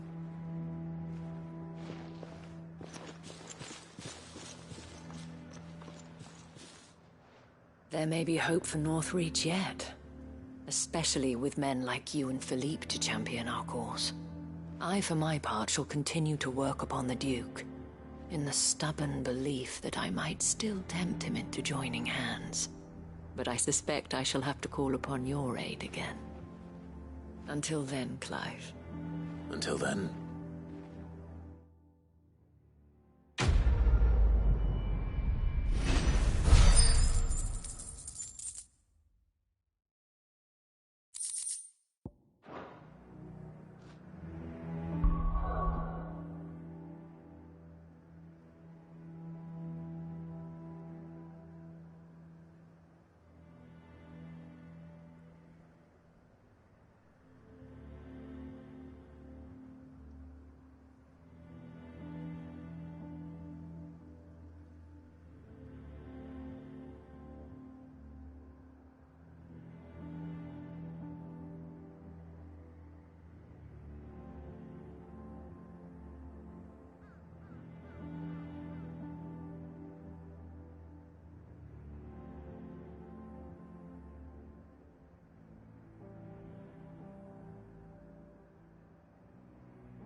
Despite my repeated advances, His Eminence has proven a difficult conquest.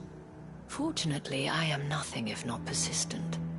But, be that as it may, I might yet need you to press the point.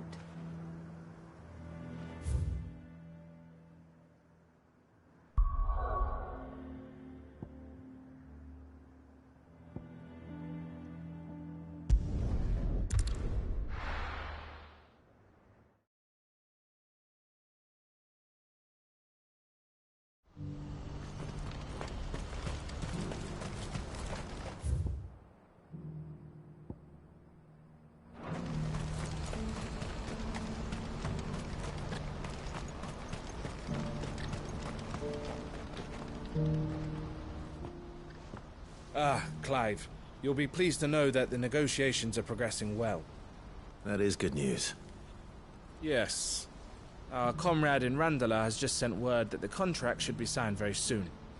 But I still have much and more to prepare. It's a huge undertaking moving this many bearers at once. You couldn't do me a quick favor, could you? What is it this time? More wild beasts? Nothing like that. I just need you to go over to the caravans and ask El how long we have until the bearers arrive. Find out exactly how much faster I need to get all these supplies moved. All right. I'll go and ask. Thanks, Clive. I owe you one.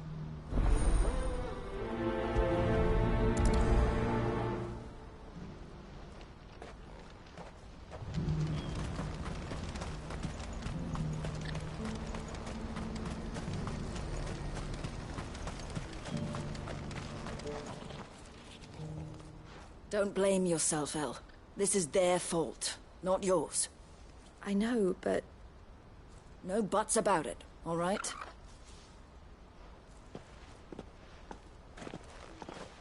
Is something wrong? Vonnie came to give me a message from our intermediary.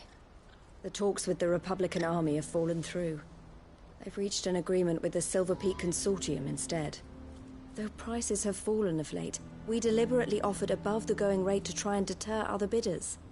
But the Consortium offered double what we did, and the army jumped at the chance. And you had no opportunity to make a counteroffer? None at all. And we were so close. El? What's happened? I saw Vonnie leaving. She didn't look happy. And with good reason.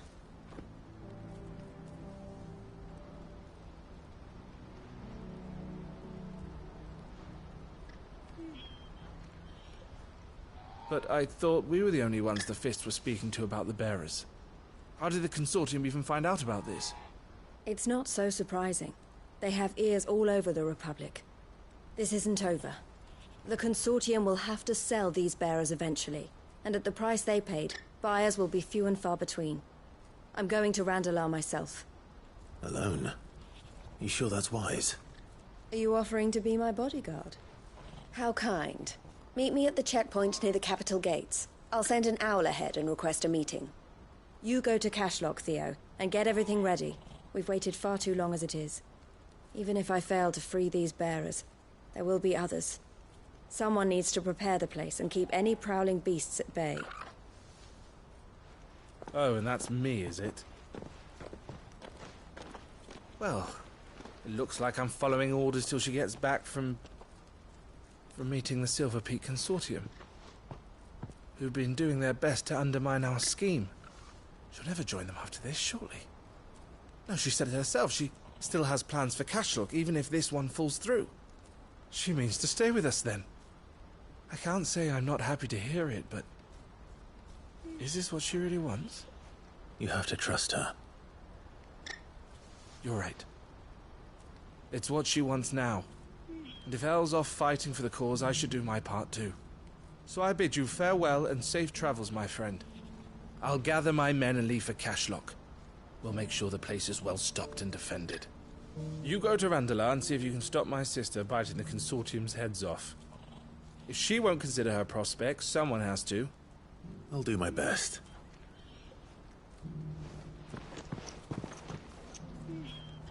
All right. To Randalar, then. And better not keep Eloise waiting.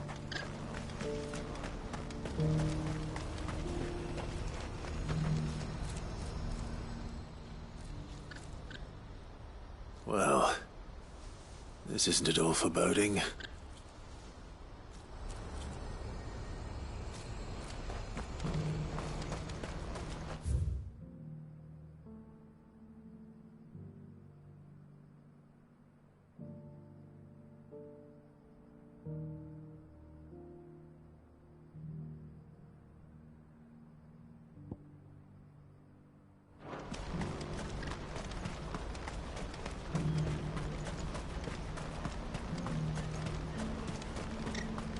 I wouldn't give for a hot meal. When are they gonna let us through?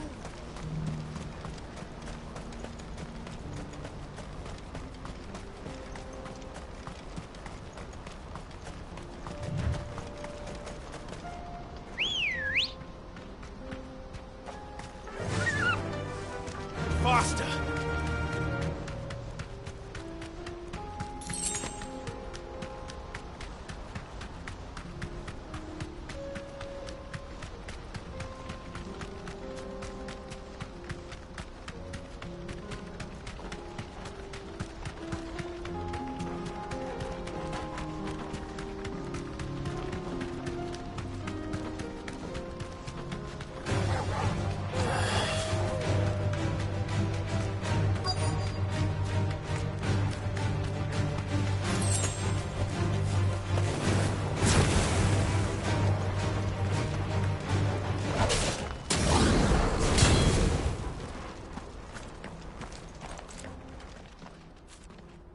I hope I didn't keep you waiting.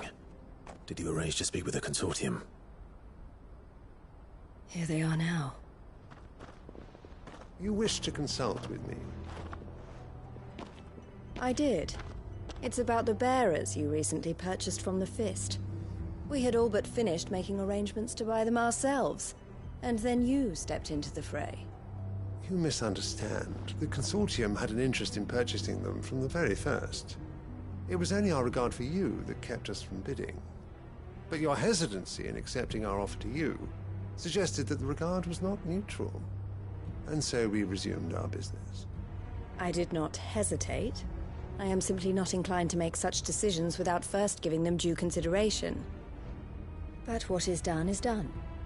Come then. How much do you want for them? Alas, you are too late yet again. We rarely take on such unconventional merchandise without a purchaser in mind. The bearers belong to him now. Who is your buyer? A trader from across the water. A most demanding fellow, if it's any consolation. He insisted the bearers be fed, dressed, even given their own bunks for the voyage over. That's what you get when you deal with continental types. I wouldn't know. Oh yes, the culture on the continent is quite different to ours. They pay good money for bearers not fit for the knacker's yard, and treat them like kings. But as long as they pay... That does sound unusual. No matter then. If they've already left our shores, there's little that can be done. Allow me to withdraw my interest. And with it, my interest in joining your organization. My associates will be sorry to hear that.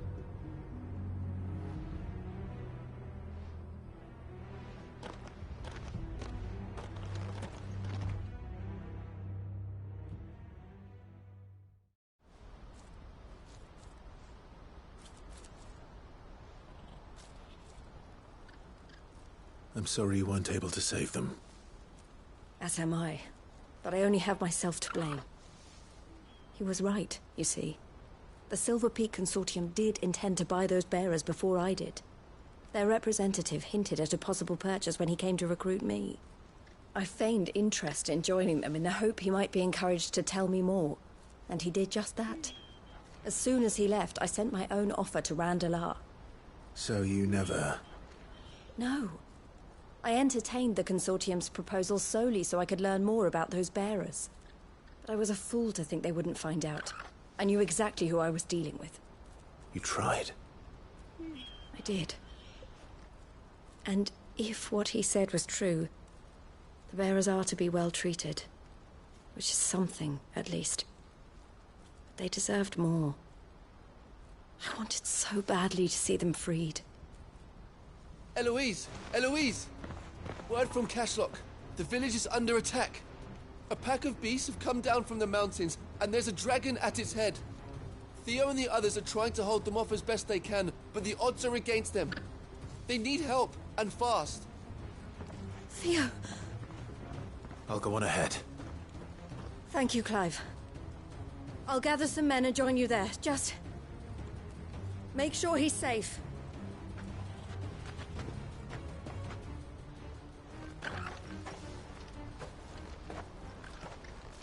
Hold on, Theo. I'm coming.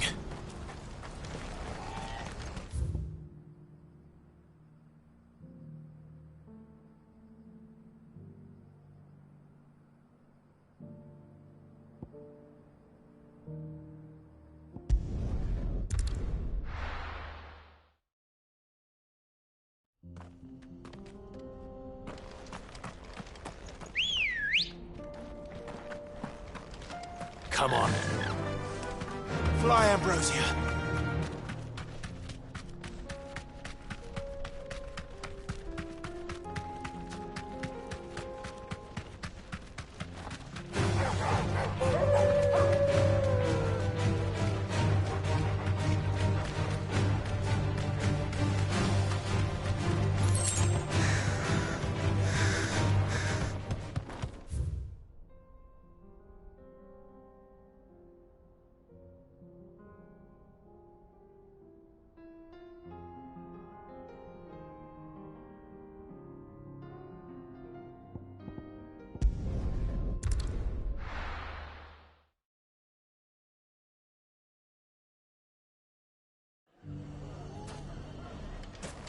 Everything's back the way it was. Take that, you naughty... Clive! To what do I owe the pleasure? I just wanted to see how the town's been faring since you brought everyone together. Since we brought everyone together, all is absolutely wonderful. Conrad and Natalie's hands remain safely away from each other's throats, and firmly at the helm. Our stores are full, and the bandits still too disorganized to raid them. Just as the good Lady Jane and Lord Underhill intended. Are you a lord? Lubor's going to be one too. They're going to make him the Lord of Dalimil, because of how he stopped all the grown-ups from fighting.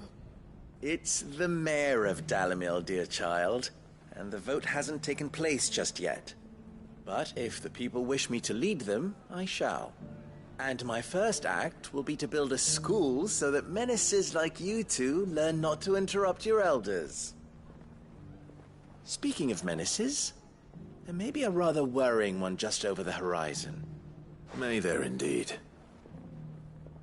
I'm afraid the example Conrad and Natalie set in putting aside their differences and presenting a united front might have caught the bandits' attention.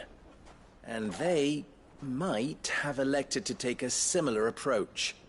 They have formed what one could call a League of Outlaws, and they grow more organized by the day. But we'll fight them all off just like last time, no matter how many of them there are. Won't we, Lubor? Of course we will. If we continue to work together, we can overcome any challenge we choose to face. The longer we avoid facing this one, the more difficult it will be. Until the only way to overcome it might be to run for the hills. Our best hope is to nip these efforts at organization in the bud, by finding those ne'er-do-wells who have yet to join the cause, and ensuring that they never do. Perhaps a certain Lord Underhill might be willing to lend us his aid once more?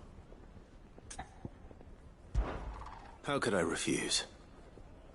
Thank you, my lord. Victor will fill you in on the particulars. I have him stationed by the desert gate, receiving and collating reports from my scouts. Such an amenable soul. He reminds me of you. I'll go and speak with him.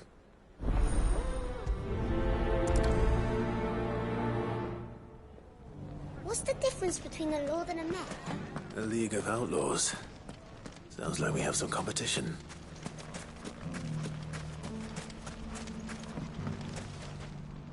Still in Dalamil, Victor? Ah, Sid. I thought you'd have returned to Cosnis by now. I did. Then I came back. I've developed something of a fondness for the place. And having worked so hard to see it saved from one fate, it would seem remiss to abandon it to another. A sentiment Master Lubor certainly isn't shy about exploiting. Hence my doing his bidding yet again. You're not the only one. What does he want you to do? He asked for my aid in putting down the bandits. And he said that you might be able to help me find them. Then you've come at just the right time. I was on my way to speak with Conrad about how to organize our forces. There are more camps in the vicinity than we can safely strike at once. But we must strike together, and we must strike soon at as many camps as we can. We can't give this league of theirs time to rally its forces.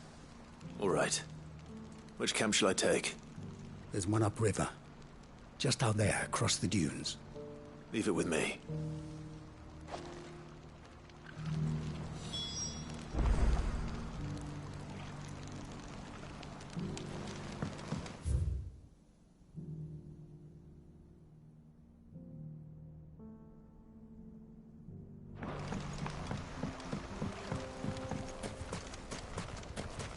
Those ne'er-do-wells want to band together.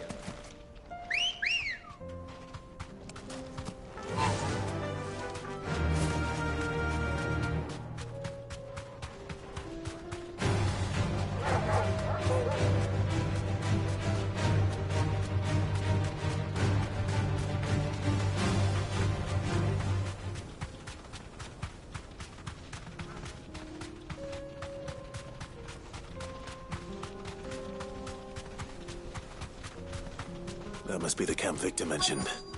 Come on then, Toggle. That's him!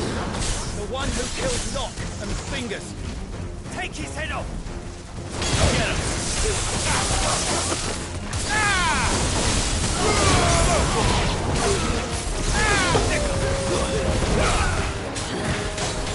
This one!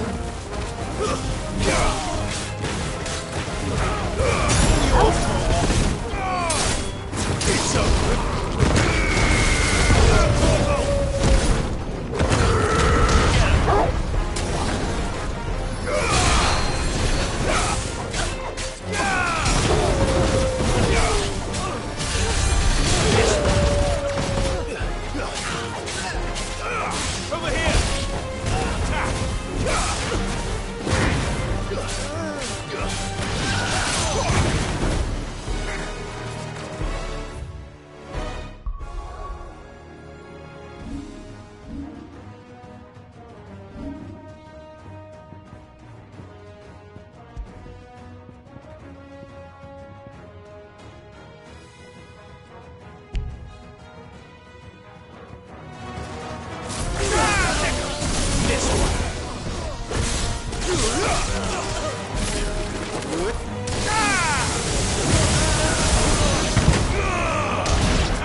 Get him!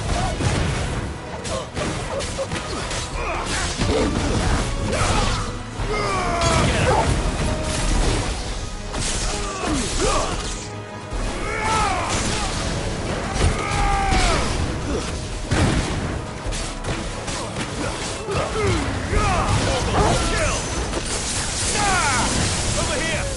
You're finished!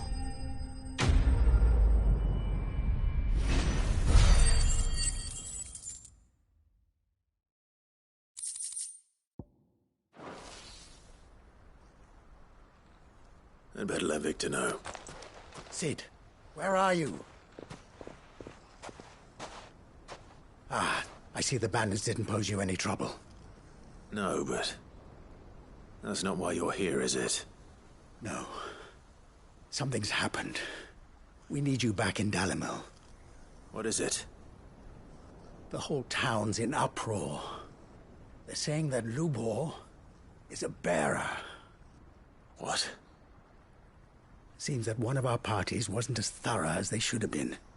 They let one of the bandits escape, and his escape route took him right through Dalimil. Some of the children spotted him, and he was about to silence them. And when Lubor felled him with a bolt of magic, and without a crystal. But that's not possible. It is, if he's a bearer and has been hiding it all these years, which is what people are saying. If he has, well, I wouldn't blame him. No man is branded by choice. Still, all those people see is a man who's lied to them all his life. One who was made a leader of himself when the world believed he should have been a slave. Fuck. I don't know where we go from here, but I know one thing. Lubor needs all the friends he can get right now. You're right.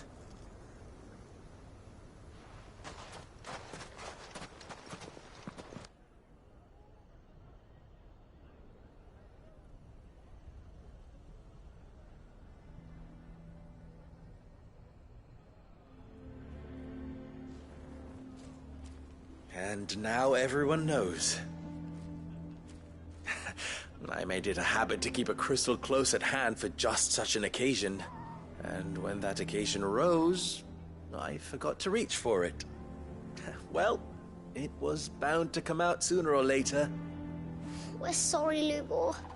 We tried to keep running, but we just couldn't anymore. There's nothing to be sorry for. I rather enjoyed playing the hero for once. All that matters to me is that you two are safe. Look at him talking to his betters like it's nothing. All lies, I'll wager. Just like the ones he fed us all these years. Once people make up their minds, it's hard to change them. We need to do something, and quickly. Convince the people not to let their prejudices blind them. Convince them that nothing has changed. That their enemy lies outside these walls, not within them. You're right. We should speak to everyone. I'm glad you agree. I'll handle the townsfolk. I'm a Dalmec born and bred. They listen to me. You head to the tavern. Make Conrad and Natalie remember who Lubor really is. They know that Lubor and I are friends. I might not make for the most impartial of interlocutors. Lord Underhill of Randalar's League of Merchants, however, is a trusted and impartial mediator of note. I'll do what I can. Lubor, stay here with the children. I can't promise anything, but we'll try. And that is all I can ask of you.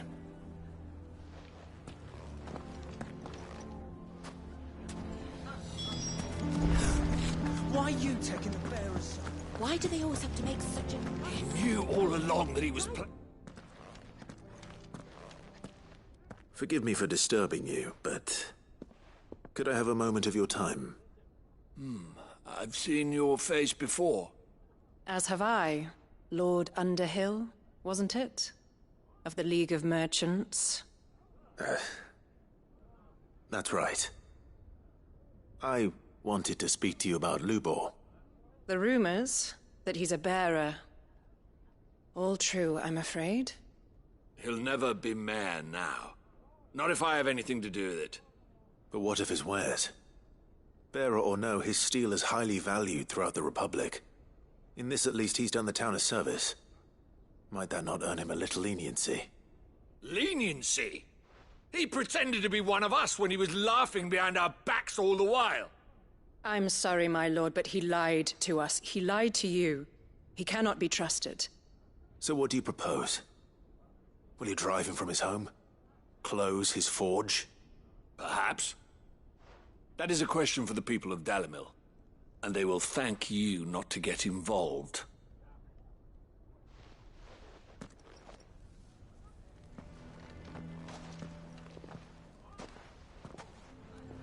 The townsfolk have made their minds up. There was nothing I could do. Nor I. Conrad and Natalie refused to consider anything but their own wounded pride. You never know. Once their anger is cooled, they might see things differently. For now, we should report back to Lubor. All right.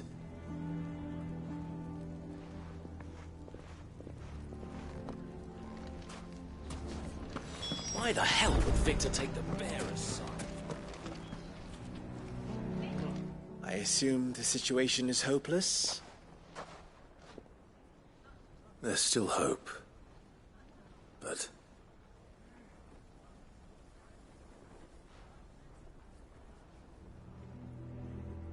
But perhaps not in this lifetime, I think it's fair to say. You mustn't think like that, Lubor. Give them time. They'll come around. We'll talk some sense into them in the end, you'll see. No, you won't. And your efforts would be better spent elsewhere. But Lubor... Rosina would often tell me that steel does not lie, that a blade is a reflection of the smith who forged it. To yourself be true, that was her point.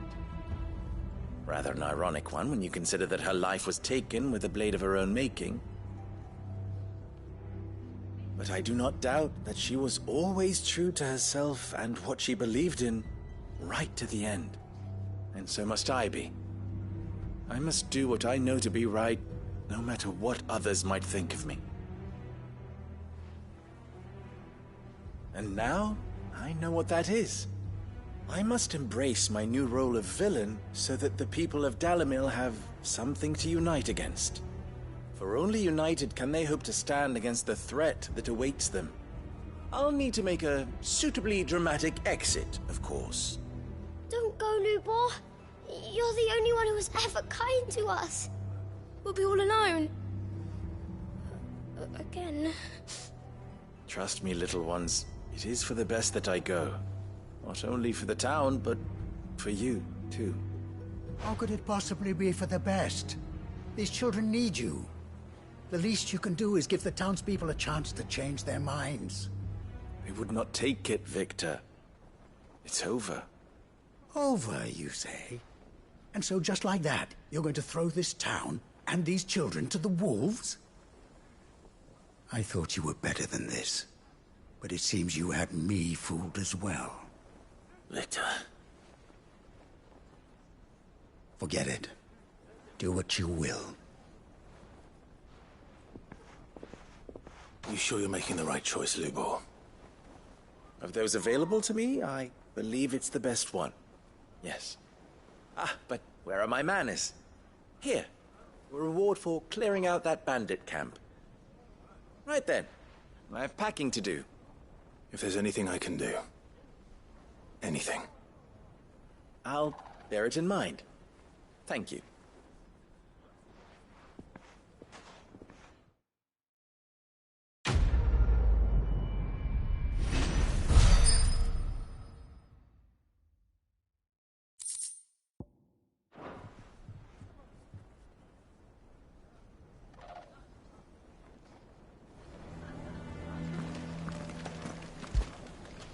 Why is everyone being mean to Lubor? He didn't do anything wrong. I'm going to go with him.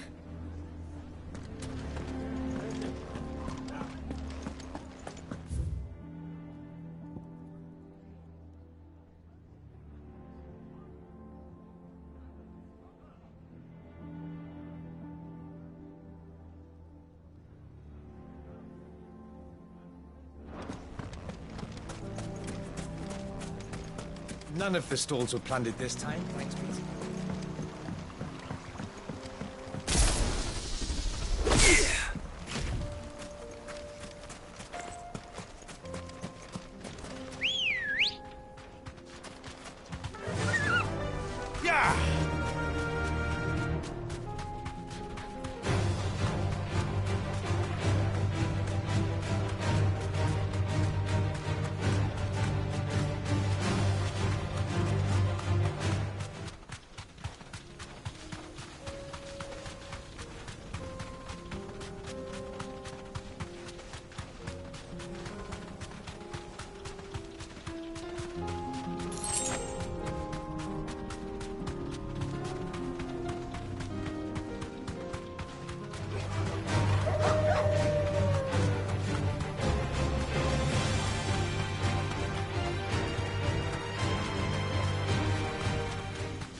Time to fight.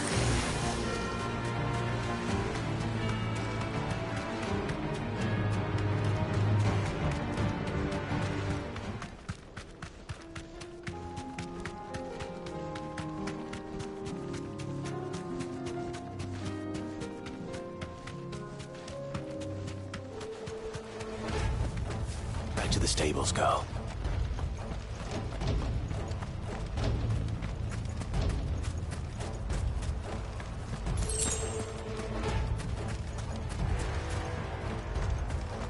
What's the situation?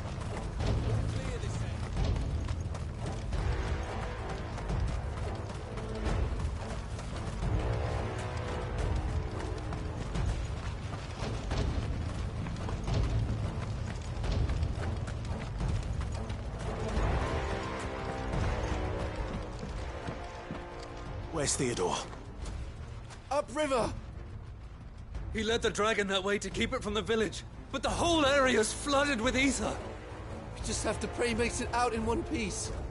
I can do better than that. Torgal, with me.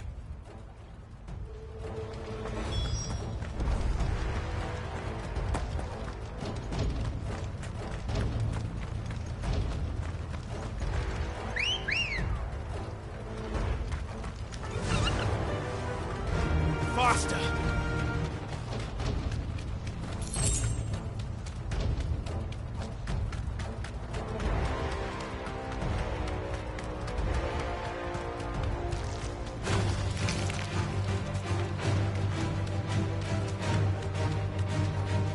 Where are you, Theo?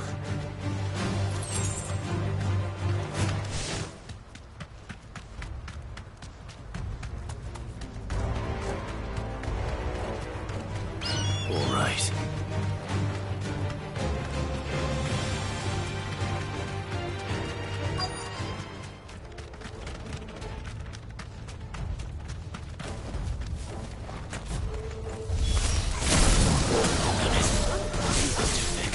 These creatures have already turned.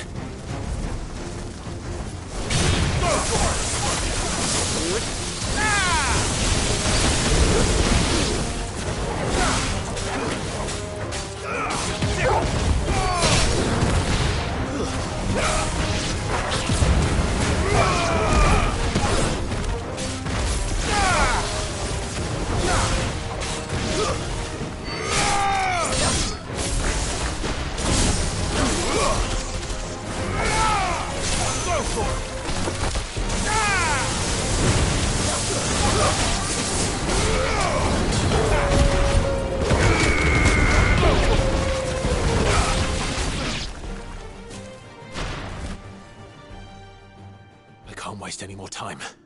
I need to find Theodore before that dragon does.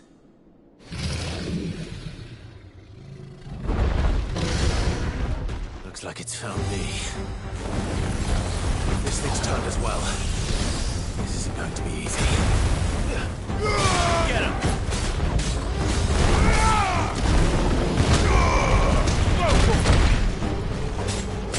Well done, I've heard talk.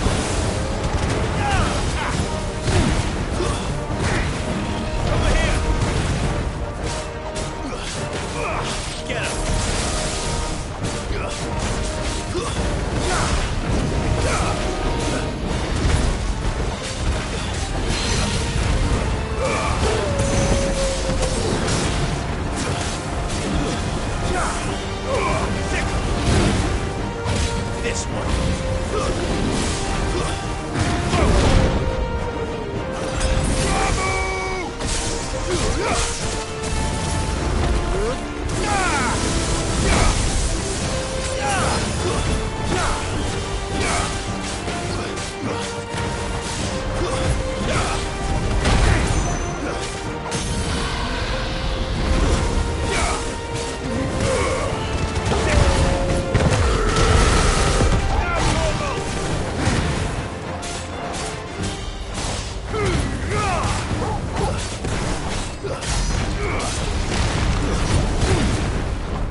This one.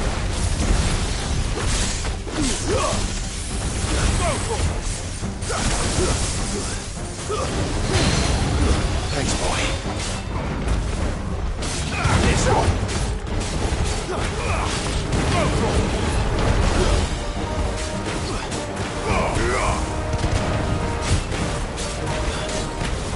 Get him. Over here. Get him.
Theodore, you had me worried for...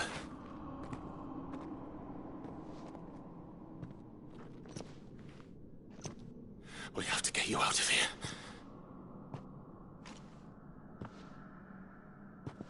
I think it might be a little too late for that. Bearer or no, there's only so much ether a man can take, and that Drake just wouldn't let me leave. You have my thanks, Sid, for finishing what I could not. For keeping Elle's dream. Theodore!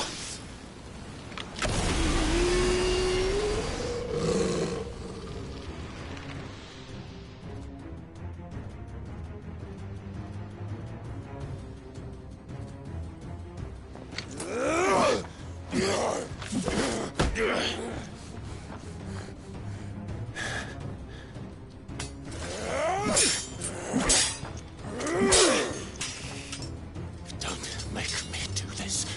Stop it, Theo! Stop! Stay back, Eloise! He's turned. And so will you!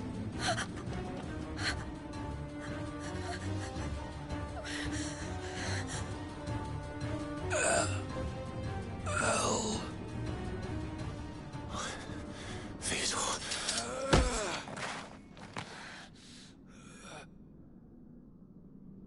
Take care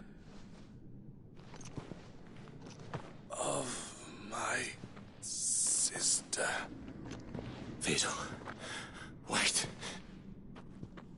Goodbye, Elle.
Thank you, Clive. I think I'll be all right now. That was true bravery he showed. Leading the dragon away from the village like that. His first instinct was always to protect people. To put others' well-being before his own. And now he's gone. Because I sent him to that place, against his will. It wasn't against his will. He was ready to do whatever it took to show you he could stand on his own. So that you would finally be free to live your own life. To live my own life? He never could come to terms with the choice I made. What exactly happened? You once told me Theo was the first bearer you ever helped.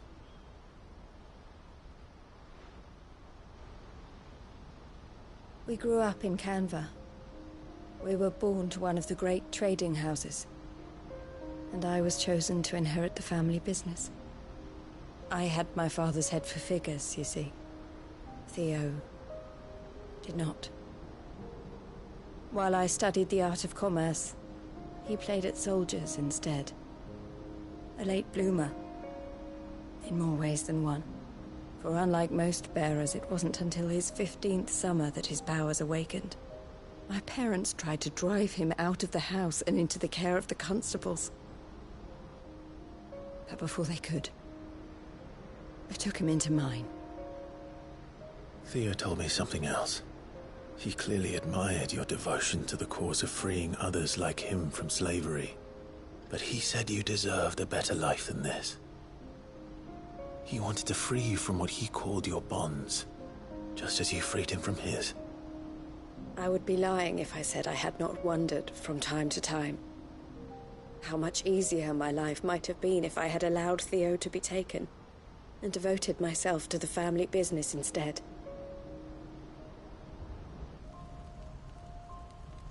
But I have never regretted the decision I made. Being with my brother meant more to me than tradition or reputation. I only had to look at him to remind myself of that night, and the choice I made, and the fact that I would make the same choice again in a heartbeat.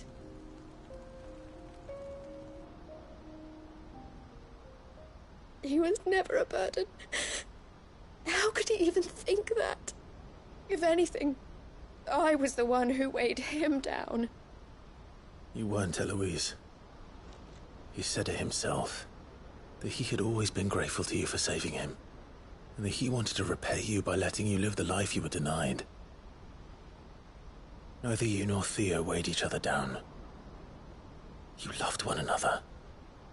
You did whatever was necessary to continue living your lives together, and you always would have. You're right.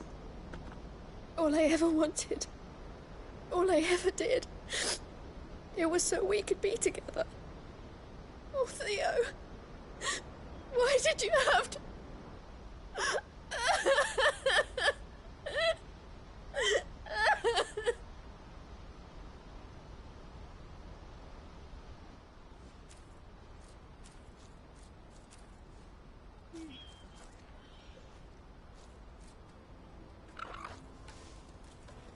I know Theo wanted me to move on, but I'm staying here at the Crimson Caravans to continue our work. We can make a difference here. We can help people, save them. I need nothing more from life than that. So I'll carry on doing what we do, ensuring that goods, people, bearers get where they need to be, bringing smiles to people's faces just like we always have, and to Theo's. Wherever he is. This is the life I have chosen. The life I will always choose. I've made a choice of my own. To continue helping you however I can. Whenever you need it. Thank you, Clive. Let's go on together then. For Theodore.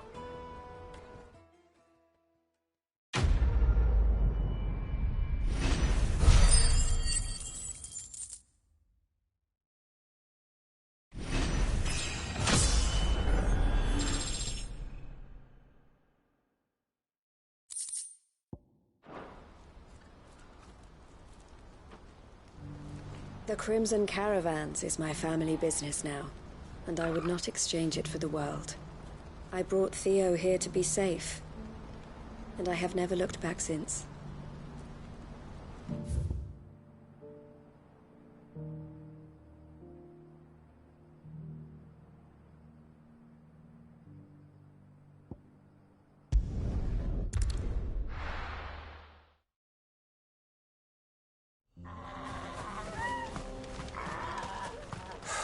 So Dravost is still standing.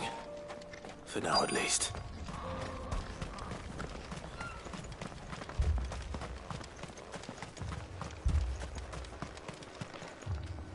Clive!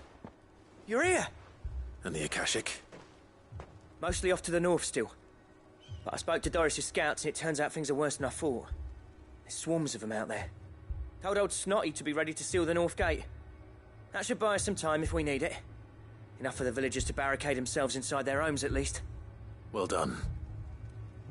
Welcome back, Sid. I'd never have guessed, you know. Not if August hadn't let slip. Who'd have thought that the savior of Dravost would turn out to be the realm's most infamous outlaw? Keen to help us out again? I am. Thought you could sneak off without me, did you? Blackthorn. Oh, what are you doing here? One of the scouts couldn't keep his voice down. Unlike my best mate who didn't think I deserved to know. Zoldan, how long's it been? Long enough for us two to turn into a pair of old codgers, I see. That your idea of an apology? Prick. Don't listen to him. You only did what you thought was best. For the village and that. I did, yeah. But that ain't the whole of it. Vulcan, our master, didn't leave the chiefdom to the two of us. He left it to me. The best blacksmith in Dravost, barring himself, of course. Bloody stupid tradition, in my opinion. If someone's got talent, you should let them practice their craft, not ask them to settle petty feuds and barter for grain. Our master wasted half his life that way. I wasn't about to let that happen to me. So you wasted half of mine instead. You're what Dravost needed. Under me and my precious ideals, this place wouldn't have lasted a year. So I left to devote myself to the work and spare you lot the consequences. I may be a selfish prick, but I only did what I felt I had to. What you had to do was your duty! Even if it meant we all starved? Enough. This is no time for bickering. You can finish beating each other up once Dravost is safe. Fine. I've said my piece anyway. Yeah, so have I. Sorry, Clive. I shouldn't have stuck my nose in. We're short enough on time as it is. Still, give us a mo, would you? I need to get my head straight before any of them Akashic try to bite it off.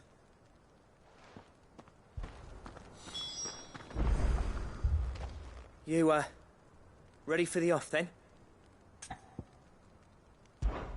We can't afford to waste any more time. Right you are. Might be worth having one last word with the scouts, though. Don't want any nasty surprises, do we? Oh, and Blackthorn, you and Zoltan might be better off staying inside the... Akashic on the move. How close are they? Within sight of the walls, and there are more coming up from the mines. What was I saying about nasty surprises? They'll wash right over us if we stay out in the open. We're pulling back behind the gates. Good idea. Get yourselves inside, but keep your weapons handy. Understood.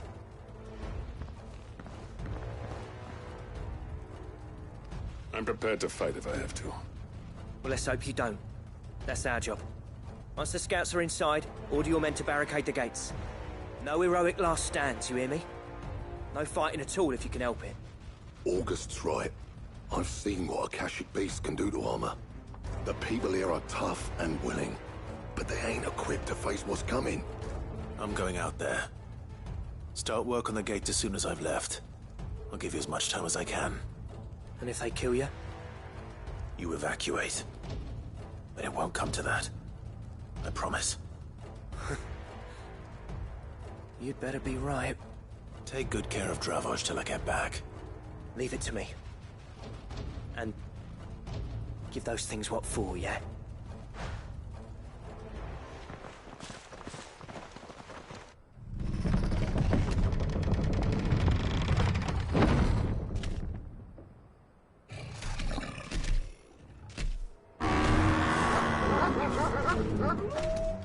All right. Which one of you's first?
That's better. Get him!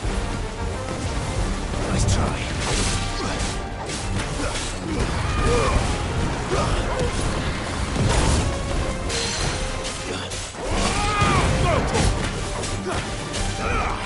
Get him! Get him! Over here!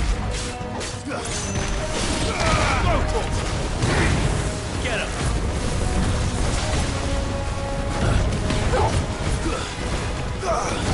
Too slow. This one.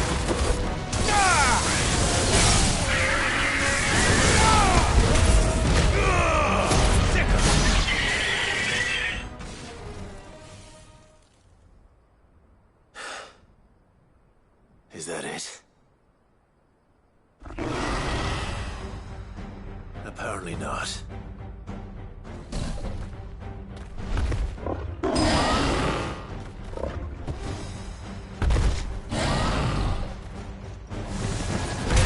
You're not getting past me.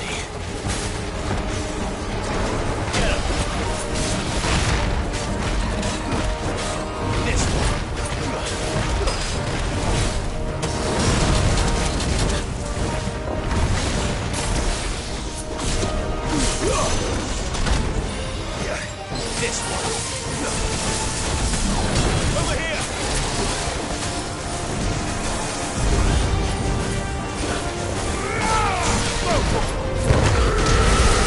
Nice try.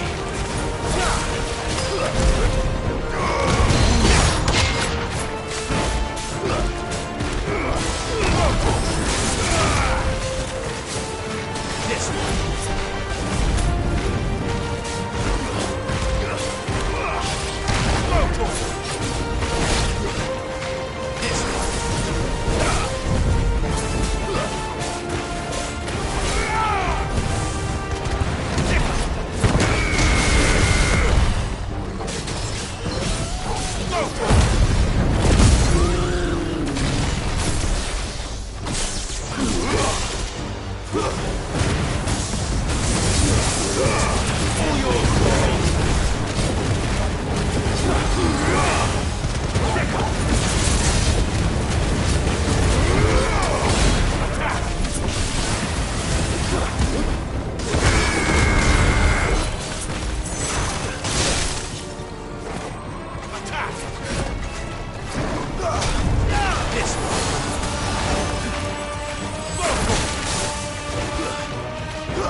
This one.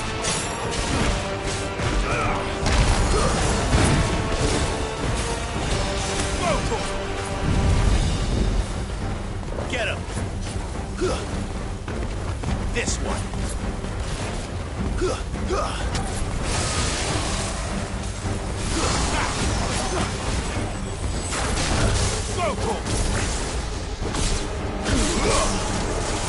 This one. Get him.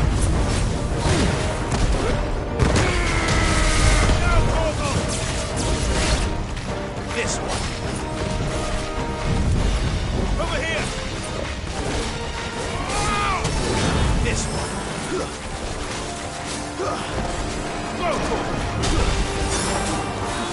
him. Over here.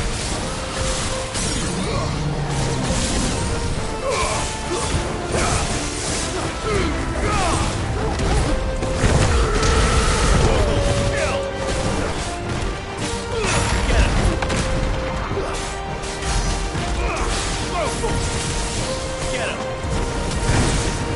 This one. Get him. Over here. Over here. Get him. Get him. Stick him. Get him.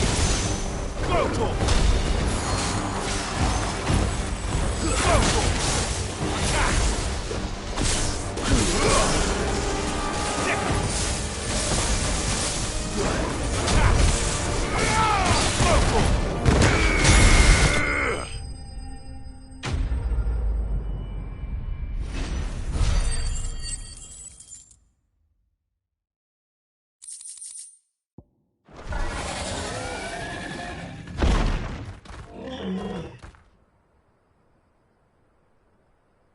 So, the question is, did I miss any?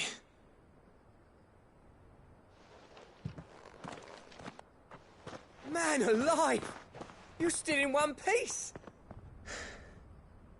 I slew as many as I could. As many as I could, he says. The old bleeding lot, more like it. Well, almost. Only almost. Yeah, one or two did try to sneak over the wall. But we got the bastards, don't you worry. Good. Though you do know, more will come in time. In time, yeah. But we can think about them later. Let's get you back inside.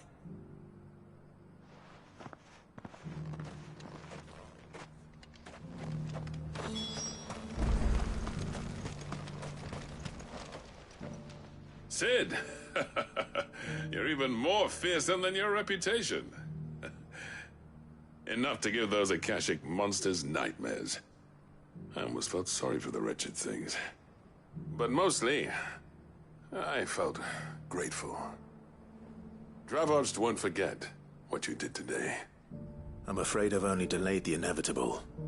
There's no getting rid of that ether flood.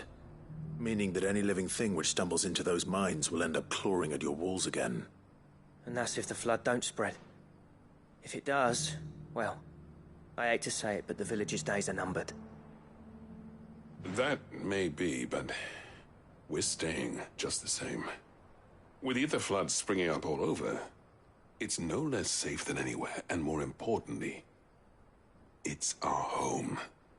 We'll fortify the gates to the north, and I'll see that they're guarded day and night. All right. Then we'll give you a hand shoring up those defenses. As for you, Blackthorn, that's twice you've turned up when Dravos needed you. So, thanks. I shouldn't have stayed away so long. And I shouldn't have left without talking it over with you first. Too bloody right you shouldn't. Though I doubt I'd have listened. I always envied you. How you made everything look so easy when, for me, it was anything but. You leaving gave me the perfect excuse to hate you. And from that day on, I never once stopped to wonder what it would have been like if you'd stayed. But what you said earlier, it was true. You'd have been the death of this place. Finally, something we can agree on. I hope you see the sense of it eventually. You kept this place alive. Alive, perhaps. Wealthy even, but Dravoged isn't what it once was. Our work used to be the pride of Dalmekia. Now, we churn out the same rubbish day after day because it's easy and turns a profit. It's not about the craft anymore. I wouldn't send my sons to war wearing the shit most of our smiths are making. I've kept working, honing my skills, trying to lead by example, but no one sees the point. The average castle apprentice has as much passion for the craft as our current lot. Come back to us, Blackthorn. Remind Dravoged what a true master blacksmith looks like. I'll even man those bellows of yours if it means we can work at the same forge again. That's a kind offer. Kinder than I deserve. And I wish I could accept, but I'm needed elsewhere. There's people who trust their lives to my steel, and I daren't let them down. Fair enough. But that doesn't mean I couldn't visit from time to time. Let's see if we can't rekindle this town's passion for the craft, shall we? I'd like that. Just be sure to tell Snotty to let me in the next time I come calling, yeah? Knowing him, he'd let you in anyway. Blackthorn. The Master Smith turned outlaw, back in my good graces. I never thought I'd see the day.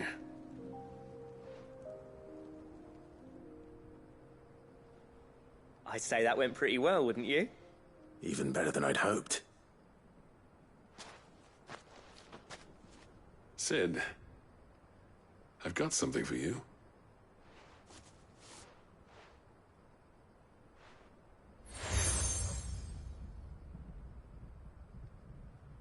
And this is? A token of our lasting gratitude. But I'm of a mind to make you a far grander gift. Designs for a certain sword have been passed down from chief to chief for generations. Now hold on, Zoltan. There's a reason no one's made that blade in centuries. There's not been a craftsman equal to the task. I'll admit your cinders make impressive steel, and I've learned to own an edge Odin will be proud of. But the engravings on that thing are enough to make a jeweler cry. And they're not just for show, either. Have you forgotten what brought you back to Dravozd in the first place? A certain ring? I knew I'd never surpass you with the hammer and tongs. So I turned my hand to a different kind of metalwork. Between the two of us, I'd say we're the equal of any master craftsman ever to have graced a forge.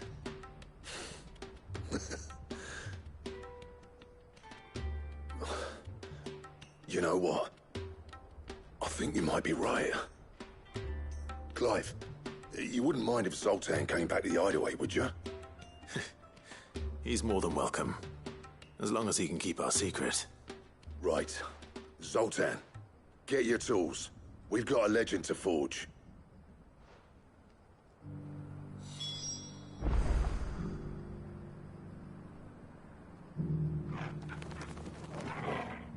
With a little help from Blackthorn, I don't see why we can't restore Dravozd to its former glory. Barring ether floods, that is. I'll get him back to the Hideaway. Don't you worry about that. I'll tell you what, Clive. If we pull this off, it will ruin every other sword you've ever held.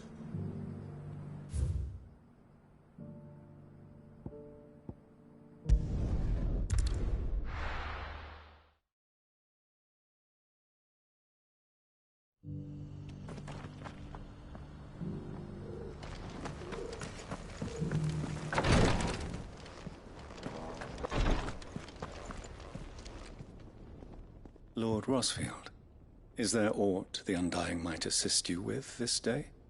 Perhaps. My brother said that your order was helping him with his quest to uncover Ultima's origins. Have you learned anything of note since last we spoke?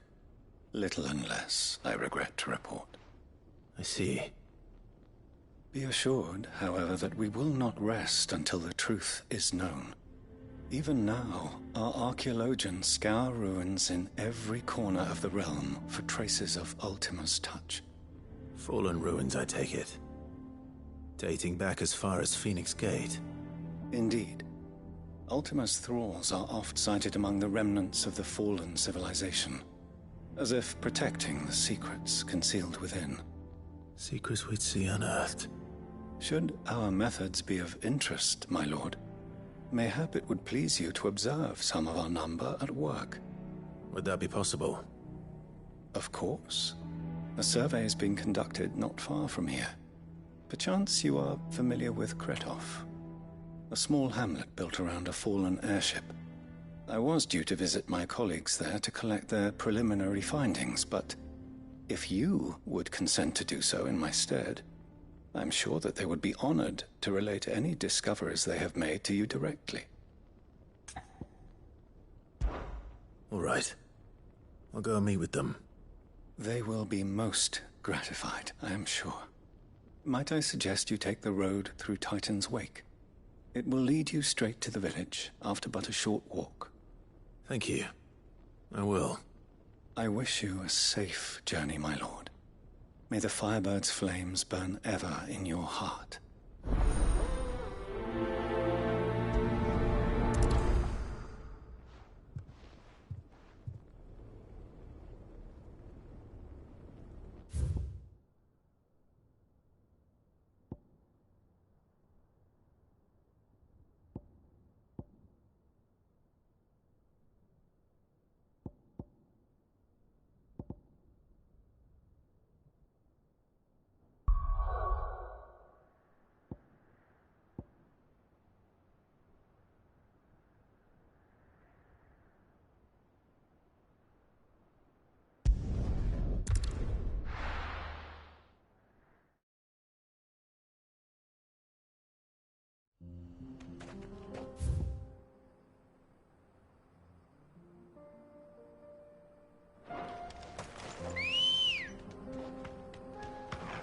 Let's go.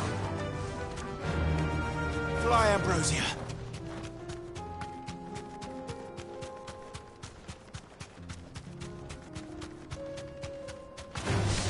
All right.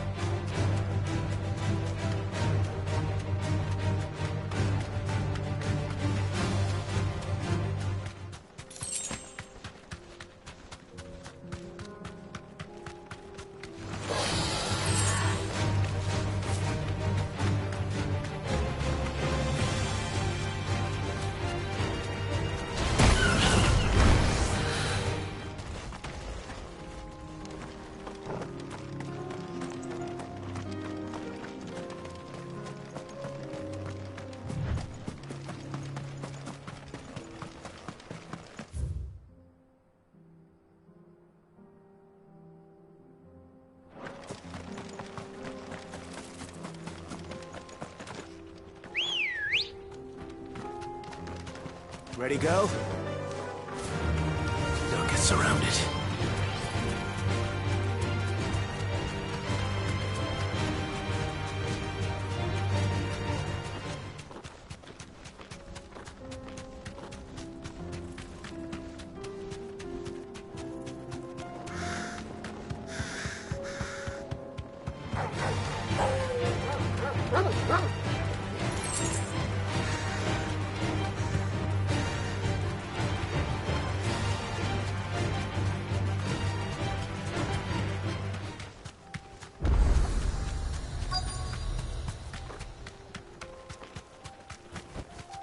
Be safe.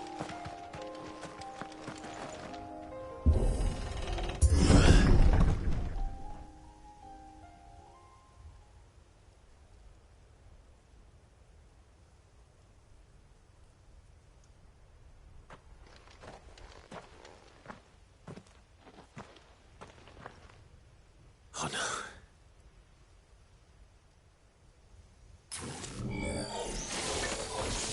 You'll pay for this.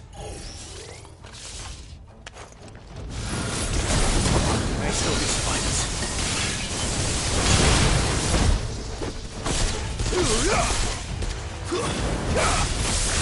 Get him! Go for it!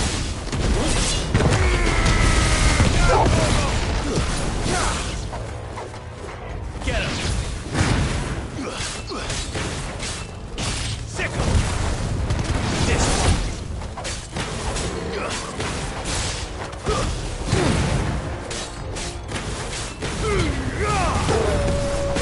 Enough!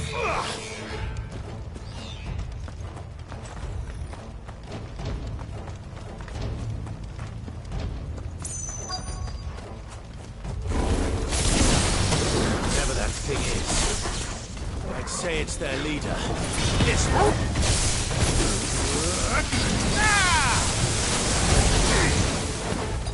This one! Go for it! Nice one, sickle!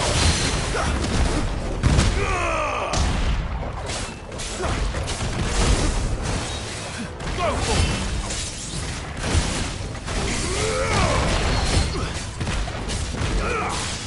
Go for it! This one! Sickle! Get him! Give me Doctor!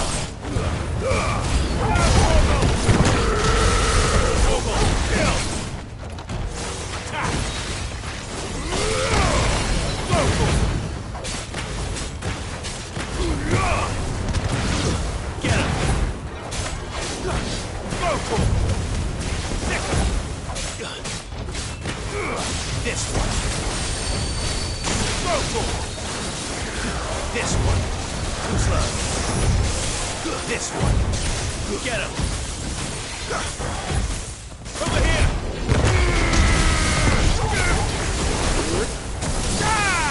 Sickle! Go for it! Over here! This one!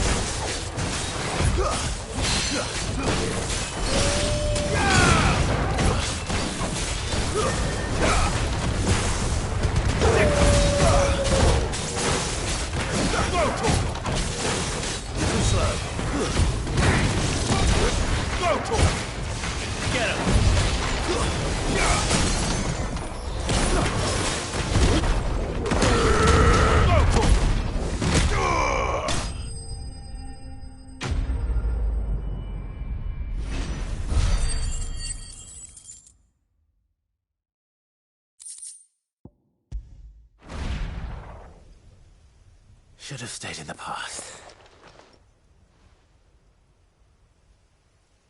These must be Cyril's colleagues. You have our thanks, stranger. Who are you? Ah, forgive me, my lord. I did not recognize you. You are Lord Rosfield, are you not? We are archaeologians, tasked with surveying this site. When the echoes appeared, our brothers here occupied their attentions. Thanks to them, and to you, we were, for a mercy, able to see our duty to its conclusion. You call that a mercy? Your brothers might still be alive if you put their safety before your duty. Surely this survey wasn't worth dying for. We are charged with uncovering Ultima's origins. A duty of the highest import, as I'm sure you will agree. And you think your dead brothers would agree with you too? I know they would. They gave their lives for the cause, an honor to which all Undying aspire. Now, to what do we owe the honor of your presence, Lord Marquis? Cyril told me of your work here, and I agreed to collect your findings in his stead. I see. That is most kind. Pray, take them then, with our humble thanks. May the Firebird's flame burn ever in your heart, as it does in ours.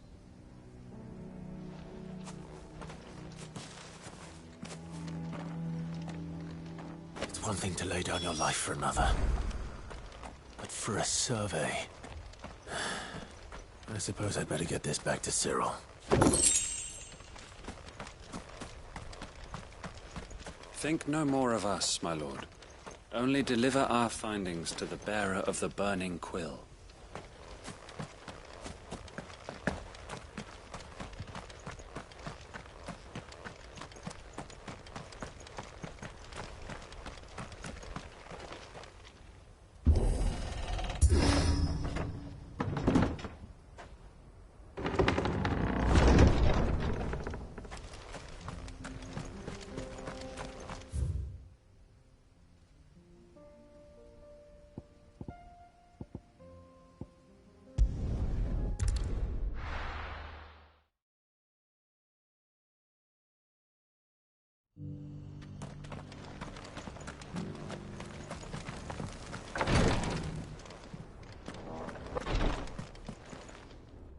Ah, you are returned, my lord.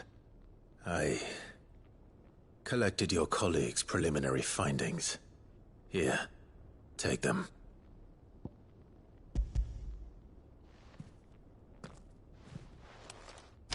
My thanks.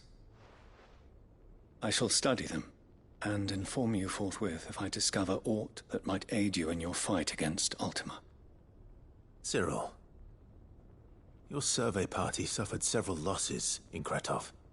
Losses which could have been avoided, had the others not chosen to complete their work, instead of saving their friends. Were these your orders? No. This was their choice. Every Undying devotes his life to the service of the Phoenix. It is our sole duty, and should we die in discharging it, so be it. Even when death is avoidable. My lord, I fear that this is not a point over which it would be fruitful to argue. The Undying have served the Phoenix for countless generations, and your opinion of our methods, however earnest, is not like to change them. We live to serve the Phoenix. Our very order exists for that purpose, and that purpose alone. Cyril, I know that you and your brethren answer only to Joshua, but allow me to offer you a word of advice. It does not further the cause of the Phoenix to have his loyal followers surrender their lives without good reason. Provide your survey parties with an escort, that they might live to do their duty for years to come. Think not only of how you can serve the Phoenix, but how Joshua would want you to serve him. Please. For all our sakes. I thank you for your advice, my lord. If you will permit me to respond, our faith in his grace, Joshua Rossfield, is absolute. And we of the Undying will do what we believe is right to fulfill our duty unto him. As first shield to the Phoenix, I am sure you understand what it means to do one's duty. I do. Then we are of the same mind. And it is my hope that we may continue to do our duty together.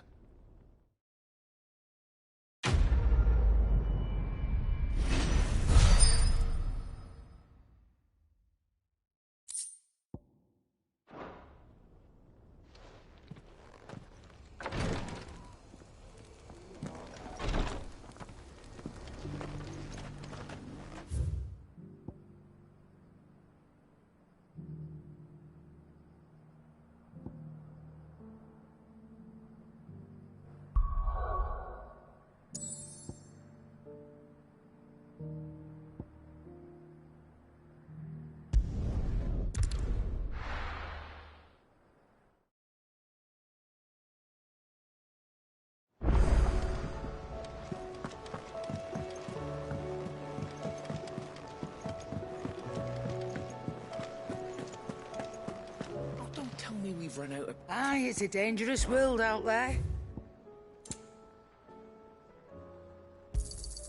You'll not find a better price than that. You're rubbing me blind, you know. The stews...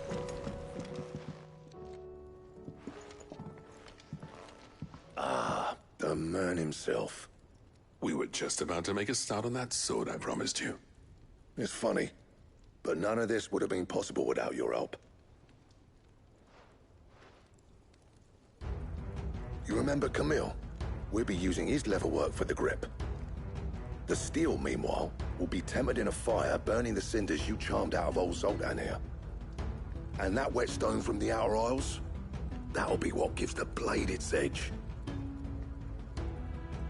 And the final flourish will be my talented colleagues' engraving. A team effort led by the greatest blacksmith alive. Now, save that talk till the thing's finished, yeah? Right. I'm ready if you are. To the bellows it is, then.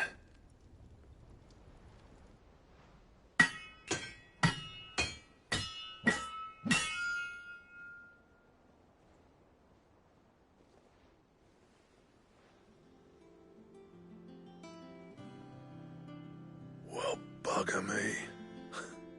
We actually did it.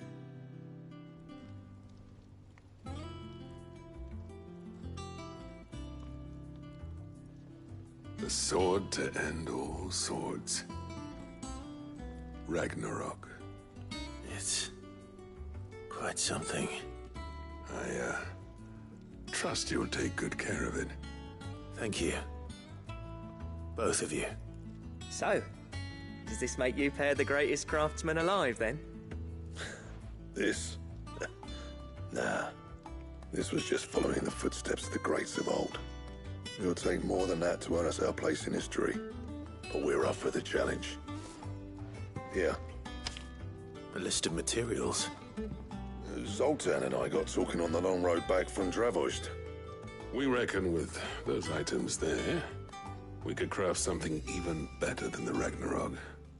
Something worthy of a legendary outlaw like yourself. That's a weapon I'd like to see. You leave this list with me. I was hoping you'd say that. One legend at a time, eh, lads? Before you start on the next, who fancies raising a cup to friendship reforged? Good idea. No more drinking to forget my past. It's about time I had something to celebrate. Then tap the kegs! Vulcan's boys are on their way!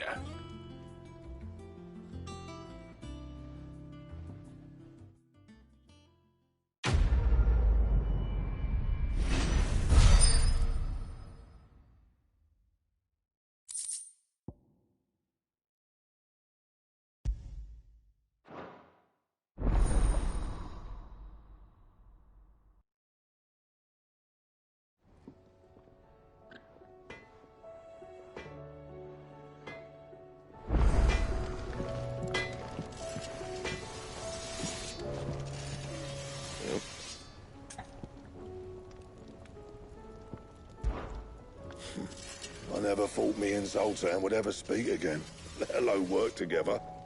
And if it hadn't been for you, we wouldn't. You've been a good friend of me, Clive. The best. So, what'll it be?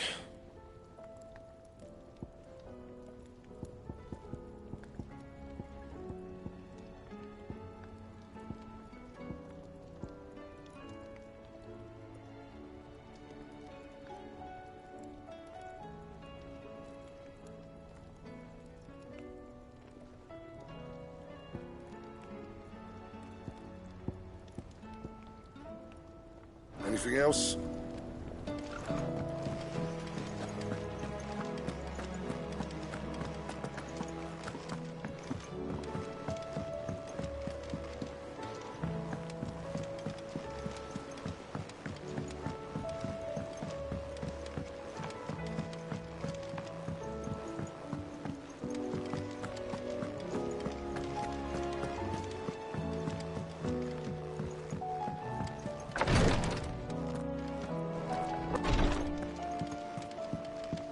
Please.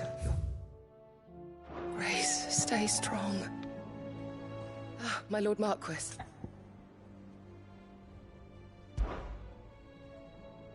Yote, is anything the matter? You seem troubled. Perhaps I might be able to help. My lord. Yes. Perhaps you might. It's your brother. His condition continues to worsen, though he does his best to hide it. The lesion on his chest pains him more with each passing day. I had feared as much. There are certain elixirs which can ease the suffering of those afflicted by the curse, but... But His Grace's case is severe. The drafts I have been able to prepare for him thus far have ceased to have any real effect. So I consulted with Talia and certain of my comrades among the Undying about the possibility of finding something stronger. And thankfully, a recipe was found. The only problem being that the critical ingredient is exceptionally hard to come by, and our supplies are almost exhausted. Unless we can secure more soon, your brother's anguish will likely become unbearable. My lord, I know that I have no right to make demands of you. But would you help? For Joshua's sake. For Joshua? Anything. Thank you, my lord. So, what is this critical ingredient? A rare herb by the name of stonerwort. It grows only where the ether is densest. The vigor it stores in its stems helps to counteract the curse. We discovered a patch near the aqueduct in Rosaria. But alas, yet more ether has erupted from the earth there recently, leaving the whole area flooded. The search continues for a new source. One that we might reach without being turned. So it's only that you can't reach it? The stonerwort itself is unharmed by the flood? Well, yes, but... Then I shall go in your stead. But, my lord... You've yet to find another source, correct? So for now, the aqueduct is our best hope. Besides, I'm a dominant. The ether can't hurt me. Well, if you're sure, my lord. Stonerwort is easily identified by its blood-red blooms. Search around the aqueduct, and you're sure to find some soon enough. I shall remain here and prepare the other ingredients.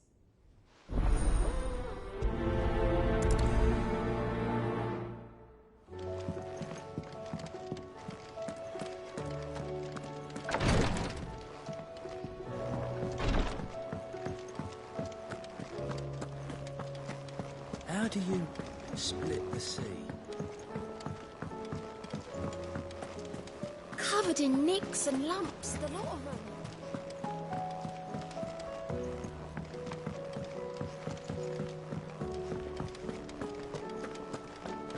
Don't tell me we've run out of... Clive. Going purse weighing you down?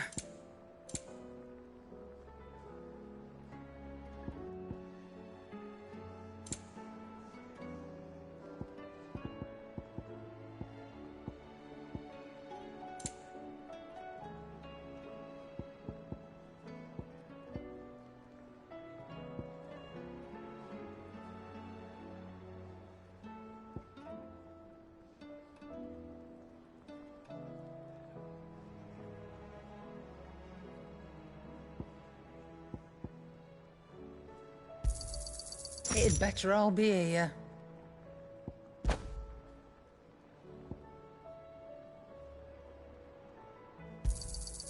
You're rubbing me blind, you know.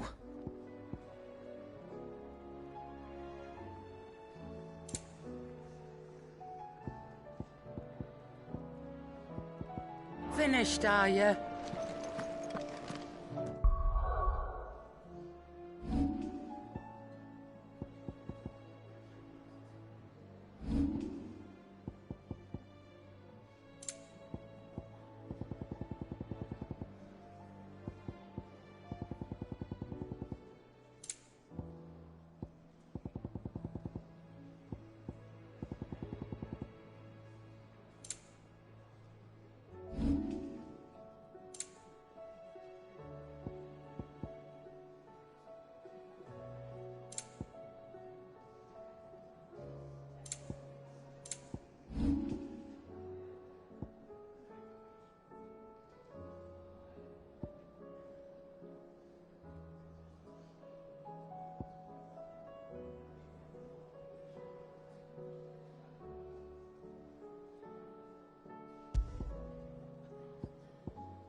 The stew's awfully thin.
There's no way of knowing if Doris will confide in me, but I can speak to her at least.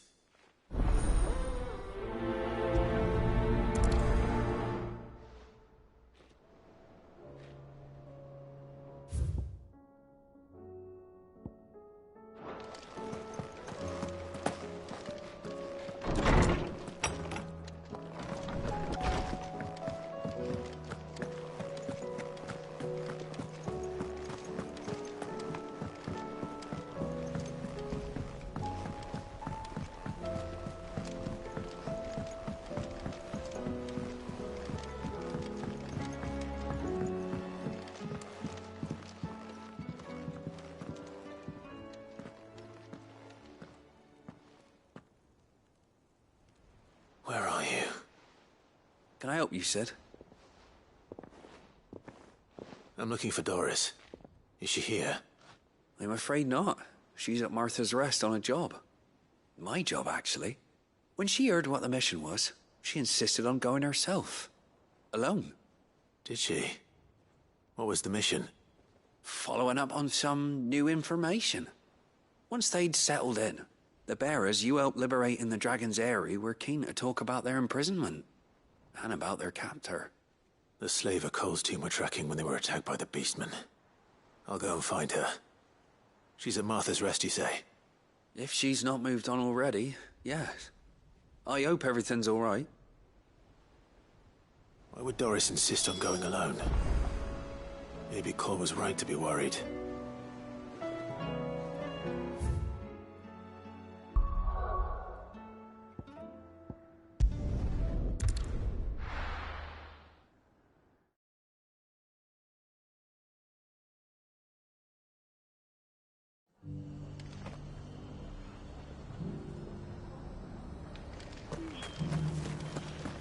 Doris should be somewhere nearby. Assuming she's still here.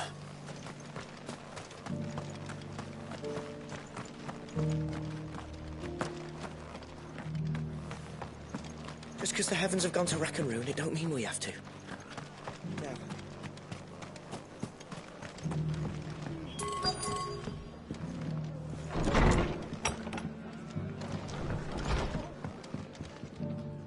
Ah, Clive. I was just about to send for you. I'd like you to take something to Sir Wade up in Eastpool. Seeds for planting. Thought it was about time they started growing their own food. I'll keep providing them with whatever they need in the meantime, of course. But if Eastpool's going to survive, it's got to be able to fend for itself. As have those poor bearers. They've lived their whole lives in servitude, but now they're their own masters. Small wonder they ain't got the foggiest how to provide for themselves. So it's up to us to teach them. And if you're wondering why you, well, the Wagoneers taking supplies up that way have been coming back with more and more reports of Akashic around the village of late. Sir Wade's putting a brave face on it, but I think even he's starting to worry. And if he's likely to share those concerns with anyone, it's you. All right. Thanks. Wouldn't ask if I didn't have to. There. That should be enough to keep him in Gazal Greens for a few years at least. Gazal Greens? Not the most mouth-watering crop, I'll admit. But they're hardy, they grow fast, and they fill a hole. Better that than something that'll wither away at first frost. And chocobos love 'em too, which is no small thing. When I say all of us need to pull together to get Eastpool back on its feet, I mean all of us. They ain't exactly succulent, but cook 'em right, and they're just about bearable. I'll take your word for it. Anyway, Sir Wade'll know what to do with them. And if he don't, well, I'll go up there and show him myself. I'm sure you will.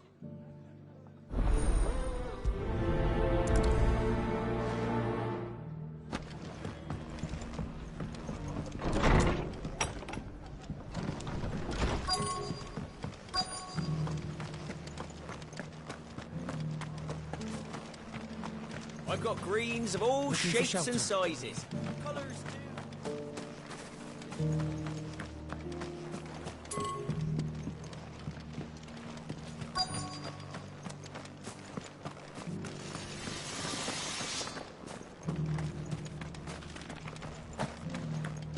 doesn't still hurt, does it? It's been a pleasure, Doris. Just like old times. I'll give your offer some thought, my lady. How goes the investigation? Sid, what brings you to Martha's Rest? You. I heard you were out here on your own, tracking our slaver. I trust you're being careful. Of course. And it had to be me. The bearers from the Dragon's Eyrie confirmed a long-held suspicion of mine that the slaver we've been tracking is an old acquaintance. She's no fool. If we'd come in force, she would have spotted us straight away, and then vanished without a trace. That was her just now, wasn't it?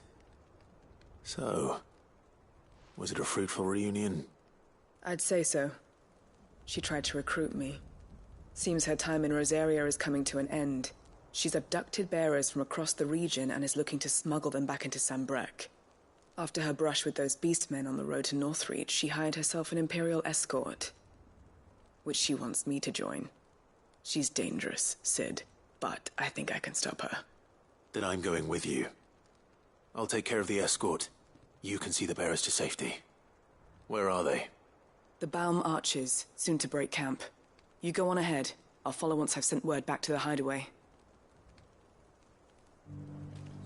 She asked me to join her at the Baum Archers. It's a wonder she still trusts me after everything that happened.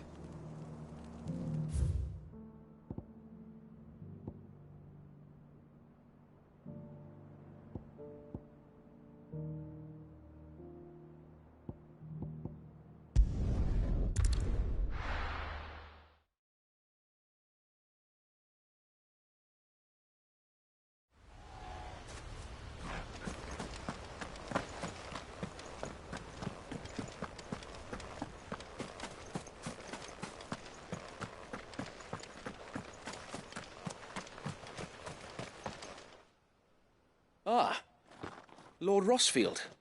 What brings you to Eastpool? A delivery from Martha.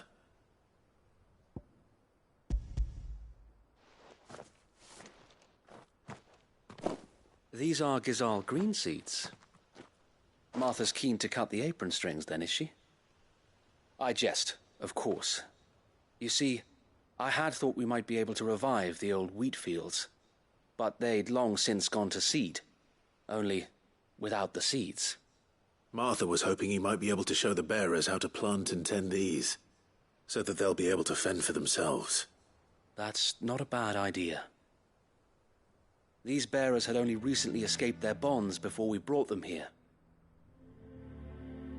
They know little of freedom, of providing for themselves and their loved ones. Unless we teach them how to live like free men, I fear that all we have achieved in bringing them here is to exchange one master for another. Not that myself and the Guardians have been the best example to them so far, subsisting almost entirely on Martha's charity as we do. It's about time we all started to provide for ourselves, bearers and Guardians alike. Unfortunately, we've been a little too busy of late to focus on much besides bolstering our defenses. There have been alarming reports of... The Horde is closing in. They're coming, so wait, all of them. Time it all. I thought we'd have more time. Gather the men in the square. Send to the rest for reinforcements. Yes, Sir Wade. The Horde. A Kashek, a veritable legion of them. They've been seen prowling around the northern reaches for a while now. We don't have the numbers to hold back a swarm that size. I had hoped to build a perimeter wall so that myself and the Guardians might be able to defend the village, but... Now you're out of time. Precisely. If reinforcements from the rest arrive before they do, we may just scrape through, but I fear that's rather an enormous if. What if you could call on reinforcements from Eastpool? You mean the bearers?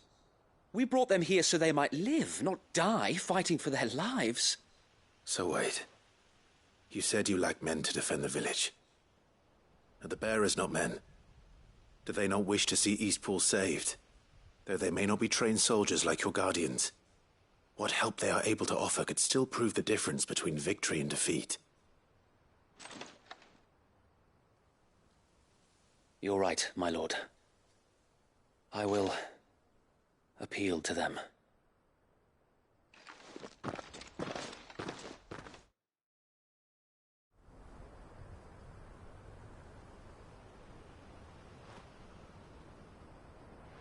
My friends, I humbly beg your aid.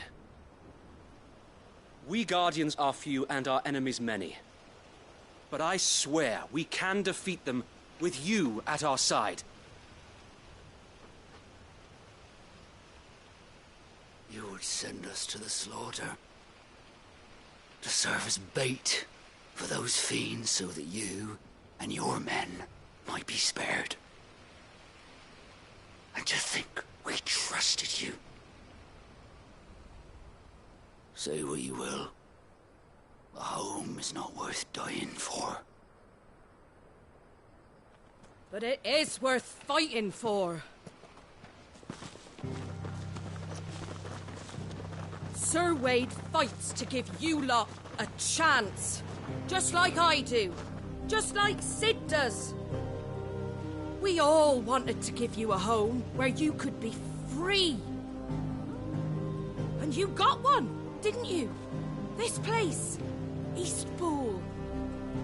This is your village. Your home.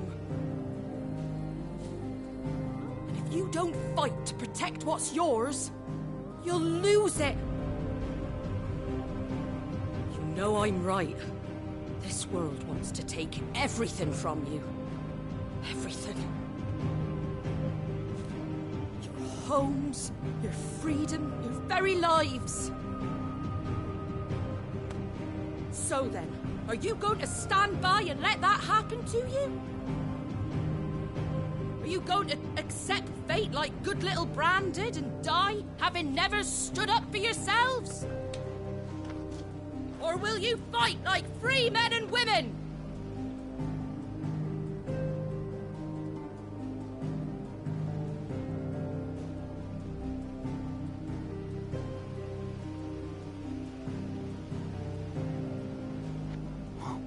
What are you doing? All right.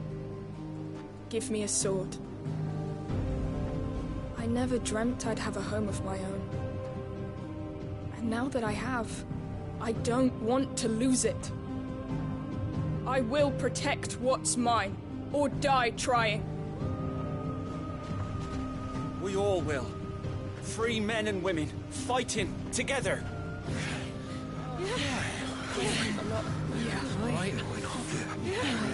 For Eastpool! For Eastpool!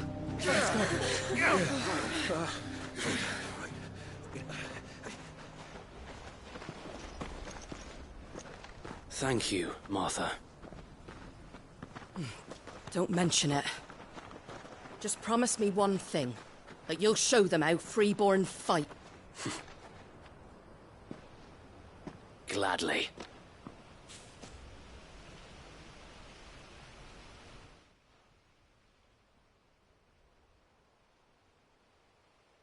Well, if it was numbers you were lacking, you certainly won't be now. Thanks to you. Me? Oh, I just love the sound of my own voice. Lord Rossfield, my lady, we're ready. So what's the plan of action? We'll divide our forces into several small detachments, each made up of guardians, bearers, and guards from the rest. These will position themselves at strategic points around the village. Upon engaging with the Akashic, each detachment will keep the creatures occupied as best they can, steadily retreating all the while. You're going to lure them into the village? I am. We will have neither the time nor the resources to treat the wounded, so injuries must be avoided at all costs. Instead, we will focus purely on defense at first. By coordinating our withdrawal through the use of messengers drawn from among the bearers, we will aim to have the swarm converge at a point of our choosing. With luck, that point will be the village square, the perfect place for our most able warriors to surround them and fall upon them, and for you and I to finish them off. A sound plan, but one that'll require a leader with a cool head and strong nerves to coordinate the retreat. I'd say you have both in abundance, Sir Wade, but you'll be needed. Please, leave the last of the fighting to me. Ha! And let you have all the glory? Sir Wade! They're here! Then you know what you must do. We work together, everyone playing their part, each shielding the other that no man might fall, that Eastpool might live on. For Rosaria! For Rosaria! We've no time to argue, my lord. I'll do as you ask. And I will do as you ask. Suppose we'd better do our bit too, then, eh? Right you are, Martha.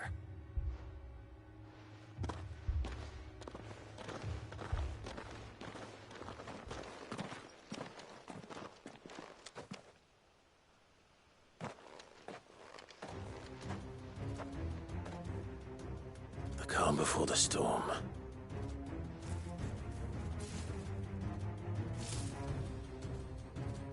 And here it comes. Let this village fall.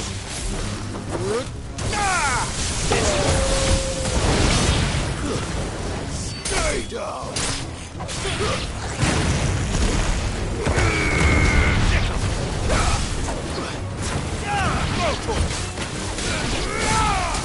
This one! Over here! Get him!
Looks like that's the last of them.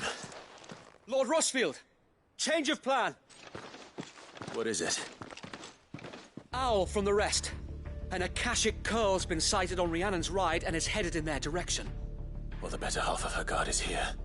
So wait, how many Akashic remain in Eastpool? Hard to say. My men are still facing some resistance, but I think the worst is behind us. I could order a detachment or two to fall back and... No. Let them finish the job. You stay here too, Sir Wade. Your men need you. I'll go after the Curl. Join me only when Eastpool is won. If you're sure, my lord. May the Founder protect you.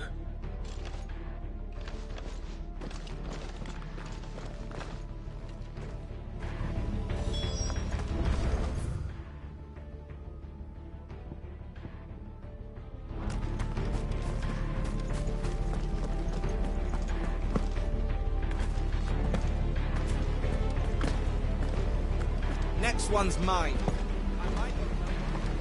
The Curl was sighted on Rhiannon's Ride back towards...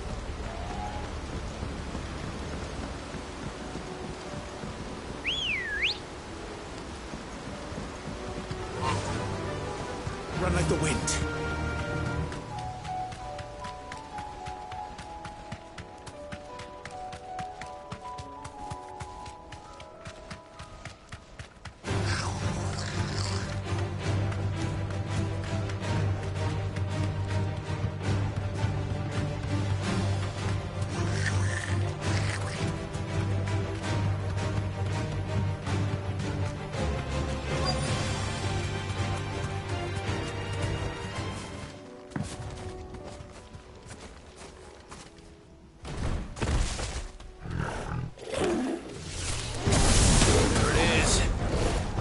With me, Torgal.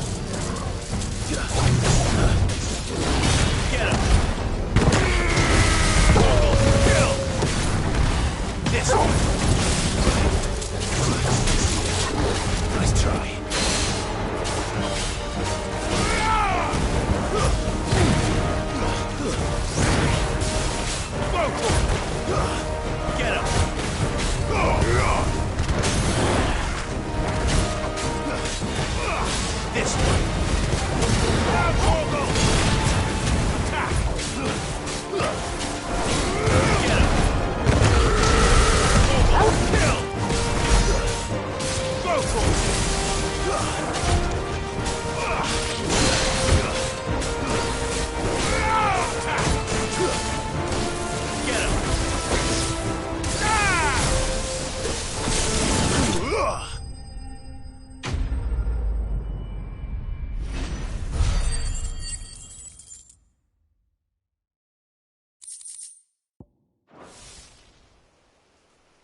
Back to Eastpool.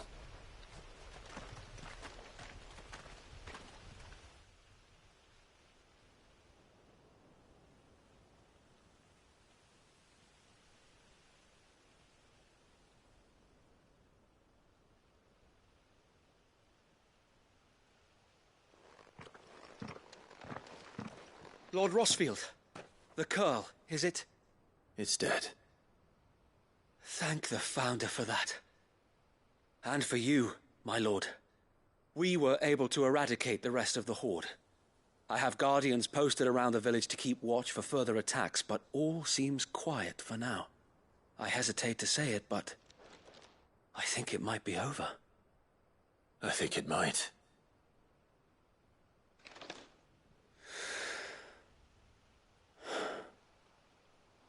We did it. We saved Eastpool. Thank you, my friends. Thank you. No, Sir Wade. It's us who should be thanking you. You brought us together. Showed us what it means to fight for what you hold dear. We never had nothing to call our own before. We didn't know what it meant to protect it, but now we do. We really do. Forgive us, Sir Wade. You and your people saved us, and still we doubted you. But there's no doubt in my mind anymore. We're free men now, so we have to start acting like it. We have to fight to protect what's ours, to protect Eastpool. And we shall. We all shall. Together. This is our home. And if anyone or anything tries to take it away, they'll have us to answer to. Come on then. Let's get to work. This village isn't going to rebuild itself.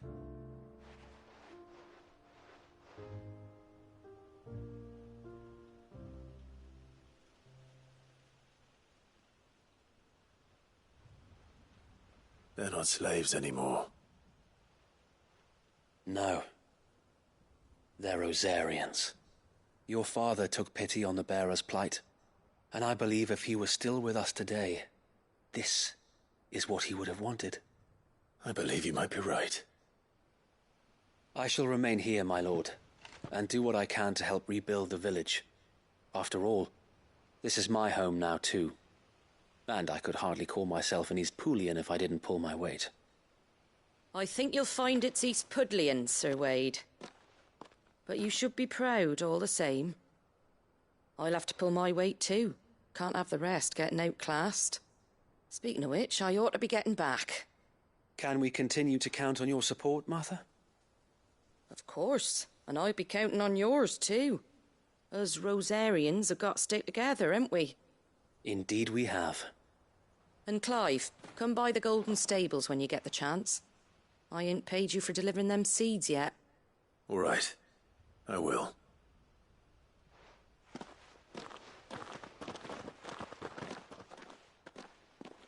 Lord Rosfield, do you remember our very first mission together? Clearing the goblins from the Stillwind Marshes? How could I forget?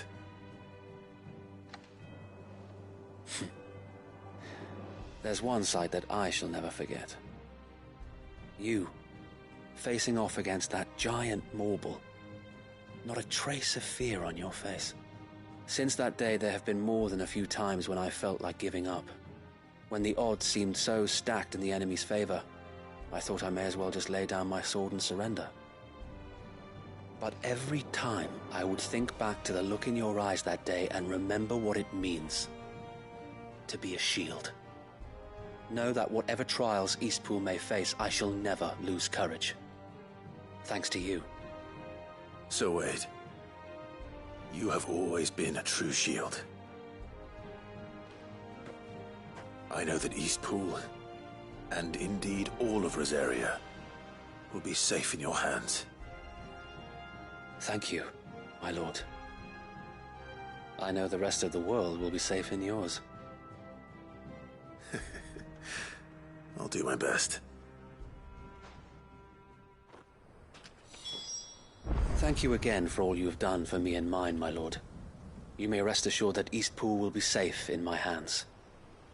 Thanks to you.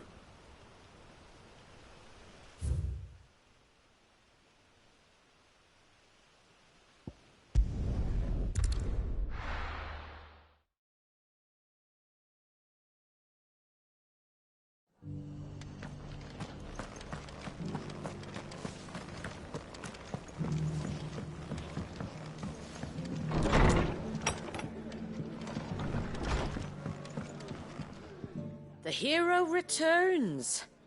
It's lucky you came by when you did, eh?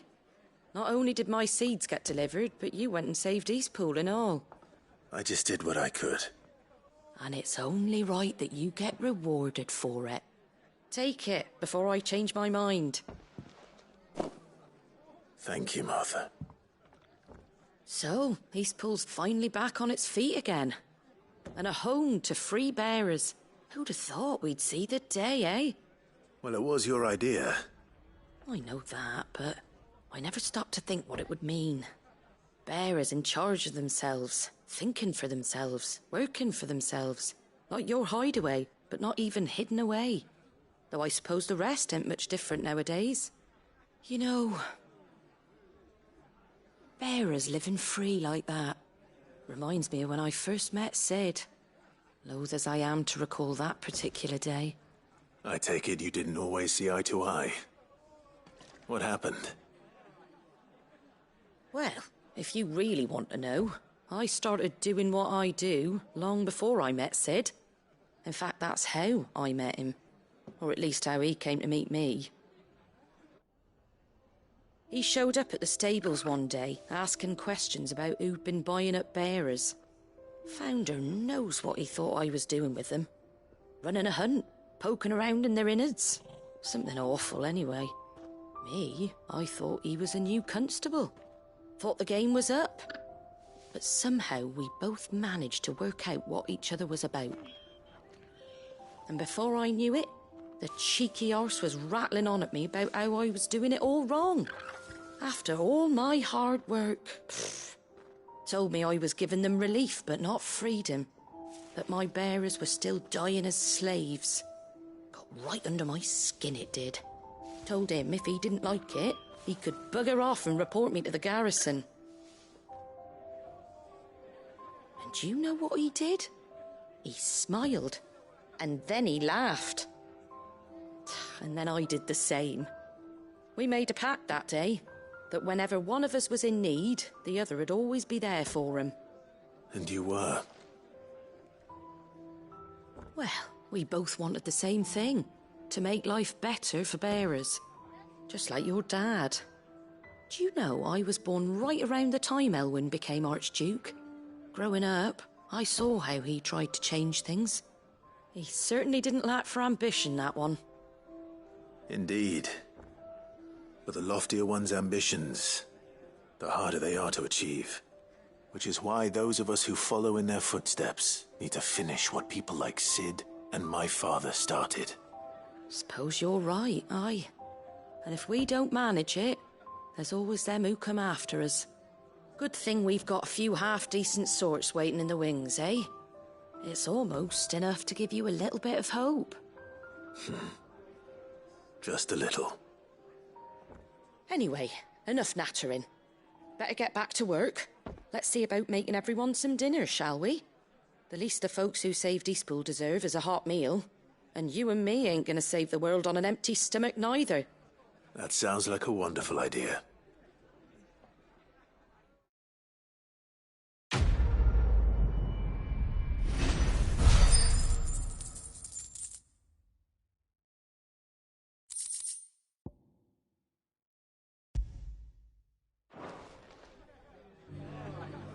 Don't worry, Clive. You went alone in this fight. Whenever you find yourself in need, be it of money, men, or a bowl of hot stew, the stable's door is always open.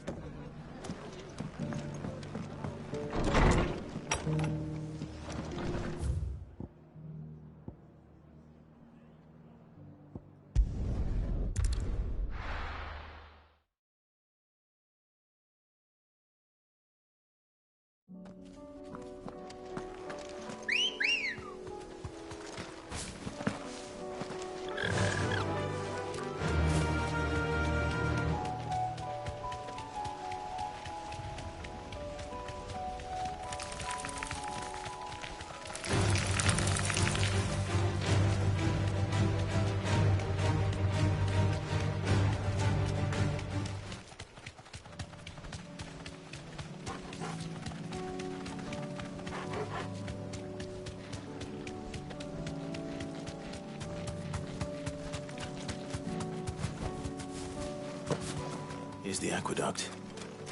Now to find our stonewort. Yote mentioned blood-red petals. Just my luck. I won't be picking anything till they're gone. There's only one thing for it. Kill!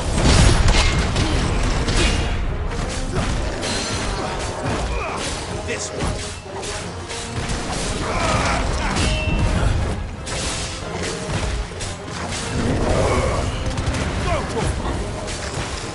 Get him!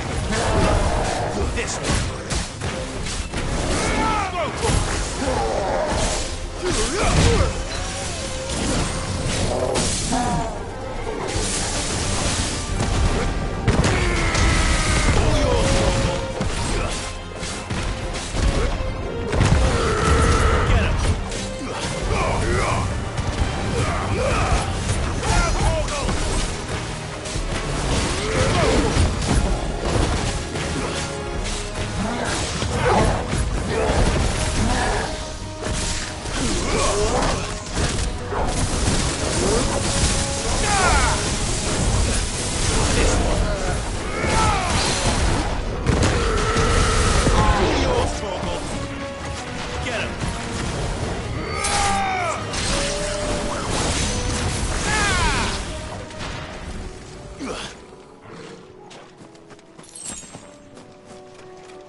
Here it is. Better collect as much as I can before reinforcements arrive. Right. That should do it. Let's get these back to Yote.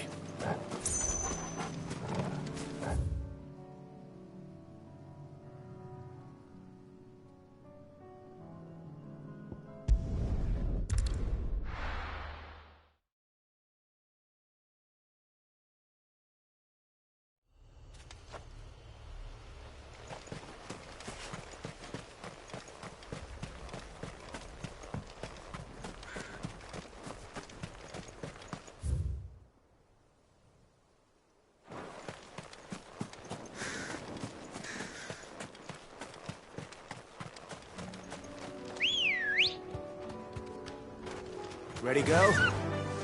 Yeah!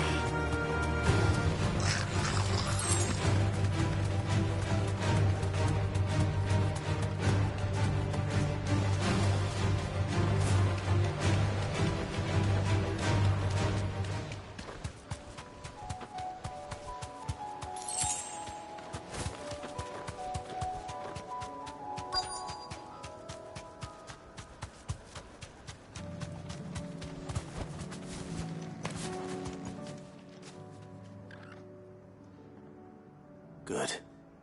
They haven't broken camp yet. How did Doris come to know a slaver, I wonder?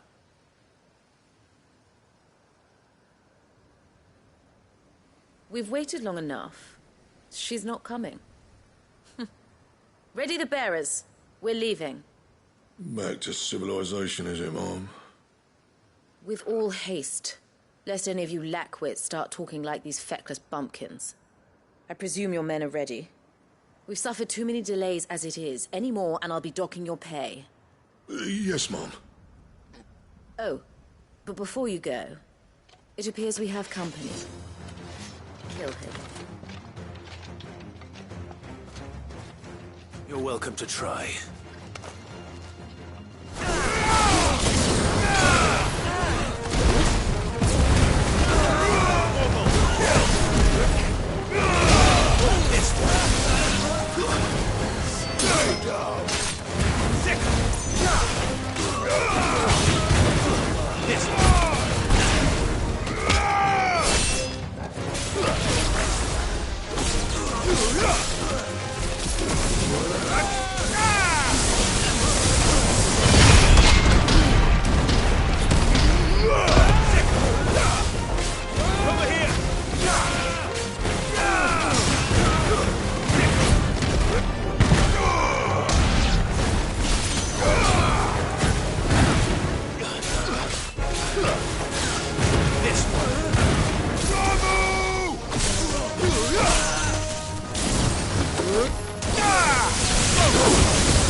So much for your escort.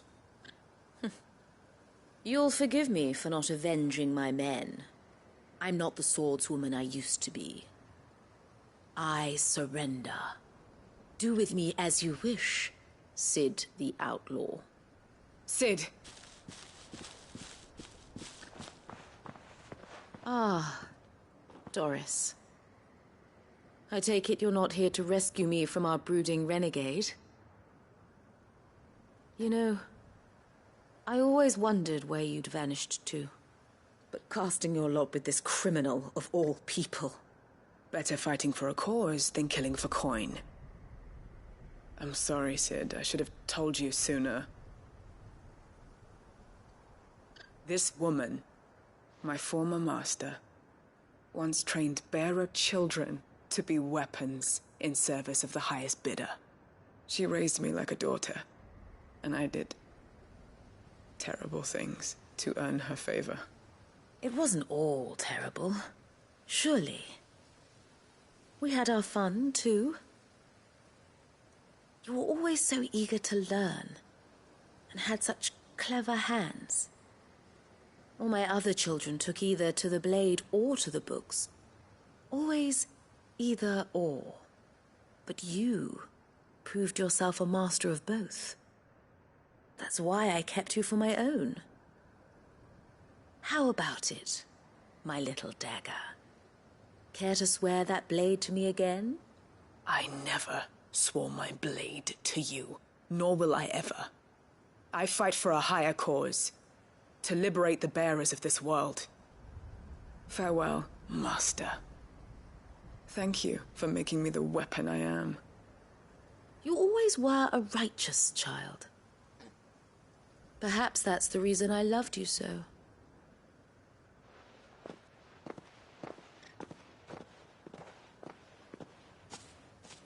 What do you want to do with her? I am not the killer she wanted me to be. Not anymore. And she no longer has friends in high places. The Dame does, though. Her connections at the Imperial Court will see that justice is done. All right. If you're certain. I am. And thank you for everything. Now, I better let these bearers know that they're safe.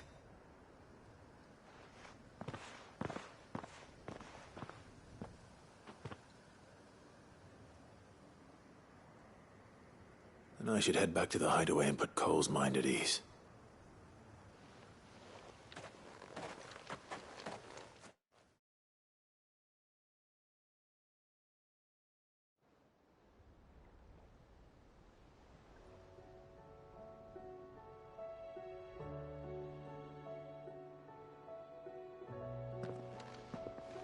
Welcome back, Cid. Doris's message just arrived. I hear you saved more bearers from being smuggled across the border. With any luck, they'll be joining us in the hideaway shortly. Oh, and your letter. You don't need to worry about Doris anymore. I'd been hoping as much. She mentioned one or two things in her report. So the slaver we'd been chasing all these months was her former master. Wish I'd known. She's been arrested, by the way, over in Sanbreak. Went quietly, or so we're told. And she won't be getting off lightly. The Empire may have no love for bearers, but it's none too fond of black market traders either. Can't have been easy for Doris. I'm sure it wasn't. But don't worry. She'll be all right. I hope so. Suppose you should know, eh? You had quite the past yourself before you came here, or so I understand. Anyway, thanks again, Cid. The Cursebreakers would be lost without Doris. And you, of course. Keep up the good work, Cole.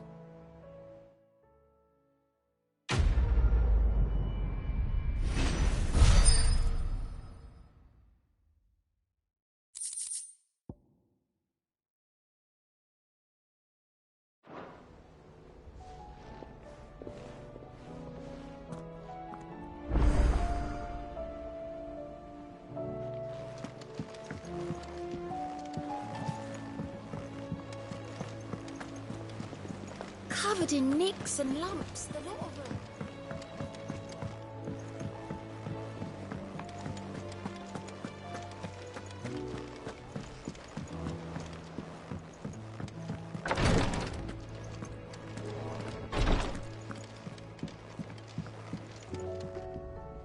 Yote, I brought back all the stone and water I could find. Will this be enough?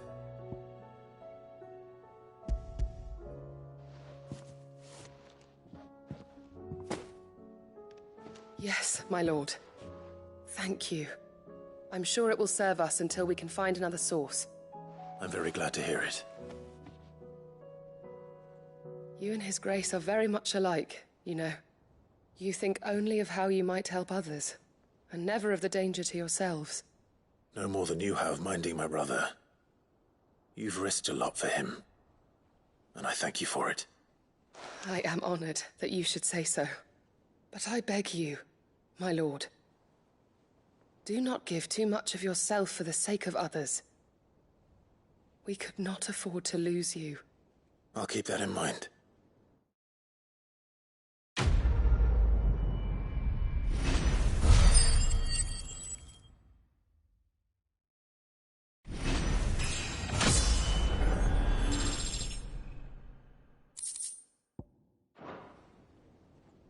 You and your brother really are alike, my lord. Though selflessness is a virtue, I beg you, please take more care of yourselves.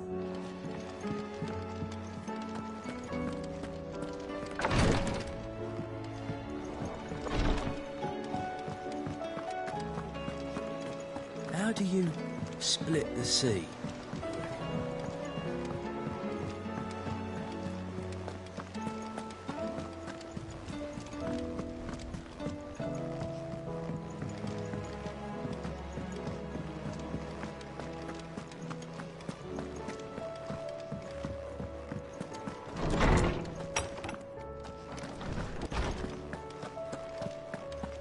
I have no reason to assume other.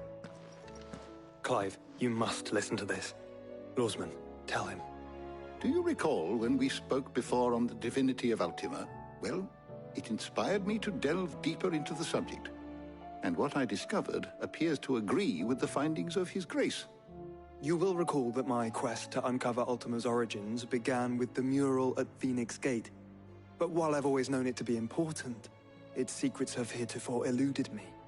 Now, however, I believe I know where to find the more complete example, one that will reveal all we seek. Master Clive, have you ever in your travels chanced to hear of the Circle of Malleus? I would think not, if you have. But there was once a time when the faith flourished, the oldest known religion in the Twins, and though its popularity eventually waned on Storm, hints of its dogma remain embedded in more modern faiths such as the Crystalline Orthodox. Wait, you said it waned on Storm. What of Ash? Religious monuments are often torn down or repurposed when new faiths rise to prominence. But if no new faith arose, then perhaps the ancient temples might still stand. And so, you see now why I must accompany you to Waloed. It would appear the past still has much to teach us, though in this case, it would not have been possible without the musings of Moss. To think that you carried a copy of my old mentor's chronicles all along. I am relieved to discover it in good hands. I shall guard it with my life. Joshua, if you're finished here, join me in the ale hall. I need to speak to everyone before we leave. Right away.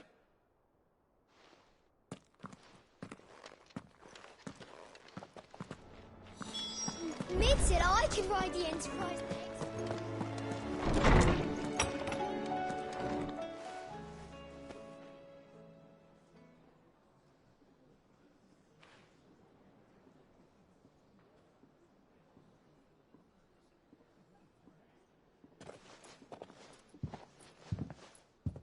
My apologies.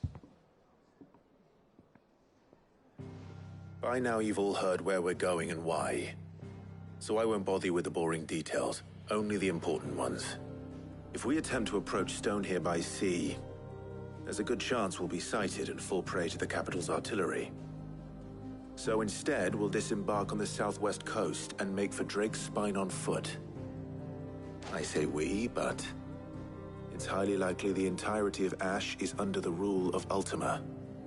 A large party would only attract unwanted attention, as well as slow our march and require supplies which may be difficult to obtain. Only Joshua and I will be going. And a scout. Preferably a good one. Gav, do you know of any? You bet your ass I do.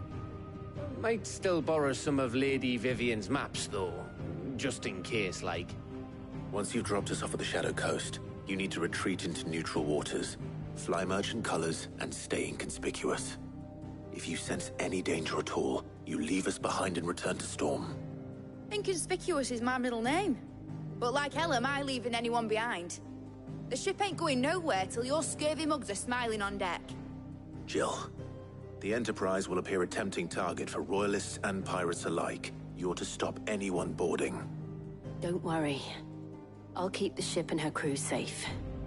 You'll be needing passage home, after all. But... very well. If there are no questions, I'll see you all at the docks.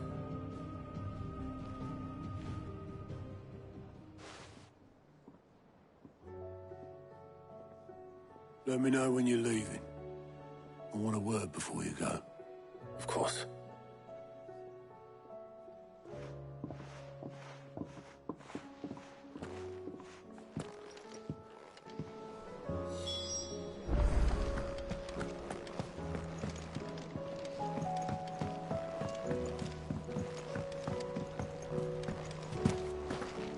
I am certain we will find what we seek in Ash, and learn the truth of Ultima's origins.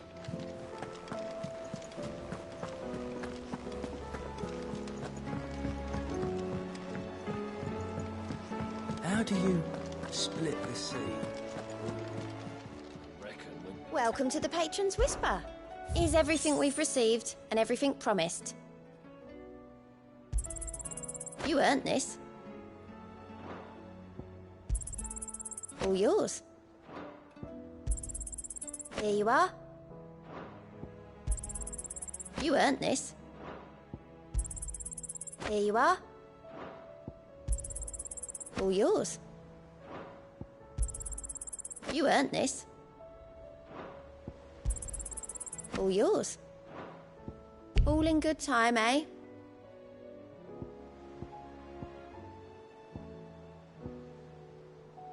Come again. I may have more for you. Is something wrong? Not at all. Honestly. Can't a man wish his friend farewell? Just wanted to let you know that I'll keep things in order while you're off saving the world. I'll hold you to that.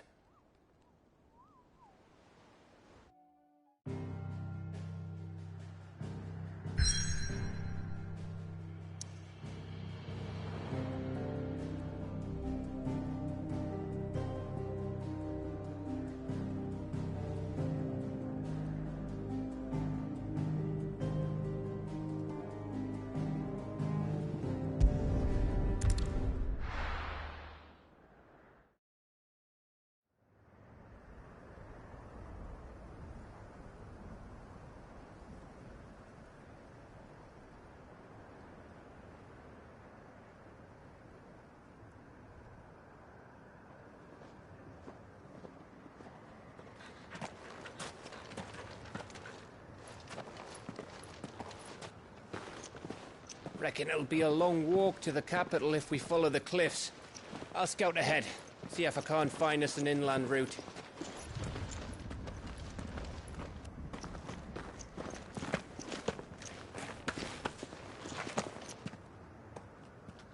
Clive.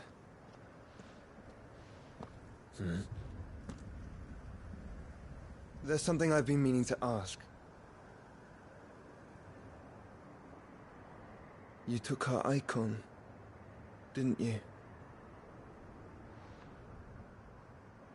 Yes, I did. She understood.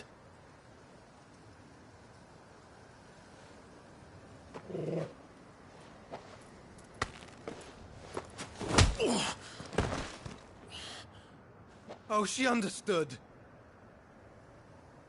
Understood that you decided to save the world all on your own, and that you'd die without her power. How dare you make her choose? You knew damn well she'd never refuse you. But I will. You can't keep pushing us away, Clive. The world is ours to save, not yours.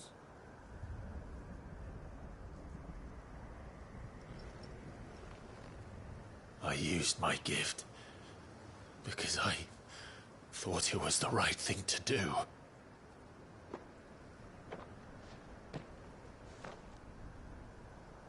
And you truly believe this will save you? Will save us all? I do.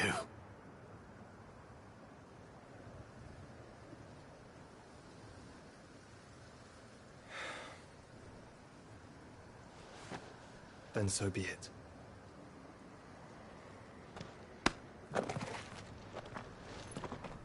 Just don't forget, you're not alone.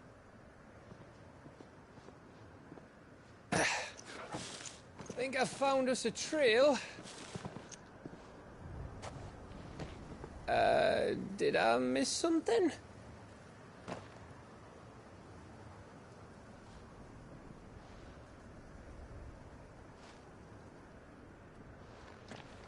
Only that Joshua didn't. I don't get it.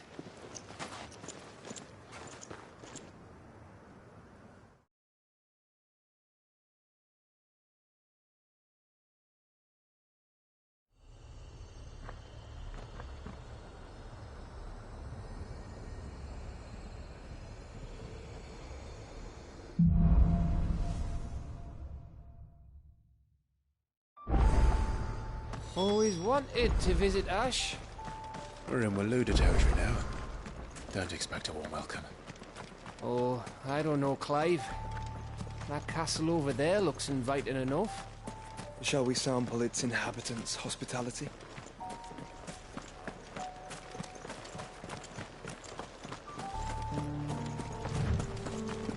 Remember what I said about warm welcomes, Gav? Oh, this place is as dead as Grieger's ghost.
again.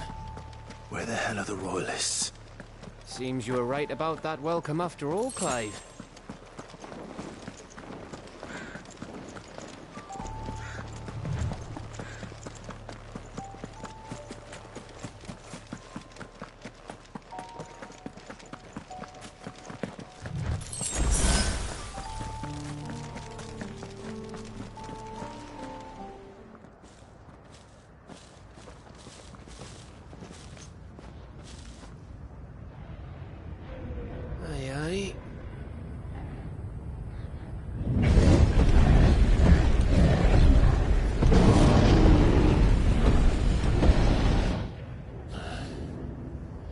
Is the whole of Ash fallen into Ultima's hands?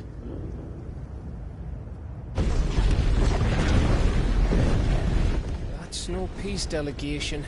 We should send a warning to the others. No. My uncle will have an eye on the coast. I trust he'll find a way to entertain any uninvited guests. Our mark is Drake's Spine, and there's a lot of road between us and it. We press on to Stone here. Aye, you never know. It might not be a nest of slavering monsters.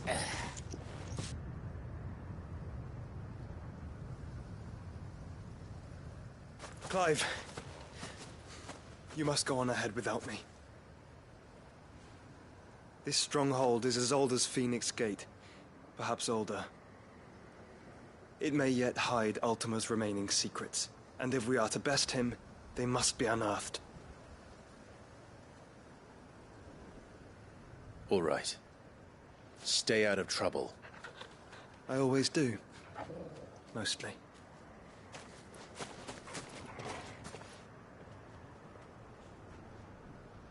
You sure about this? About leaving my brother on his own? Of course. Mostly.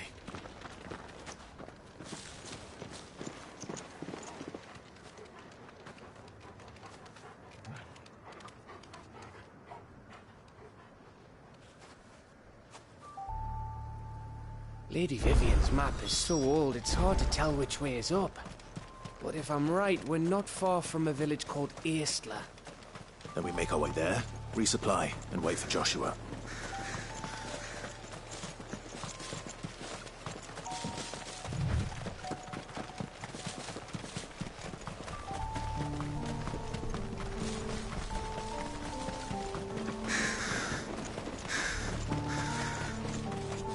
This place reeks like a mobile's arsehole. Though I'm guessing it's not the smell that will kill us.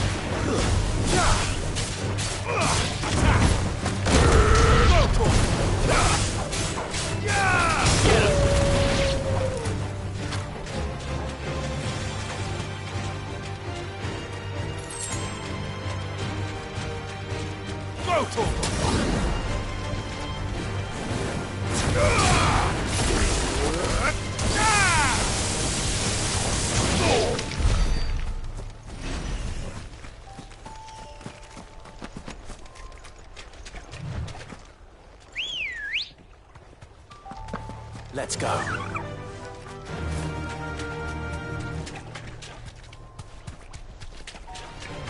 No mistakes.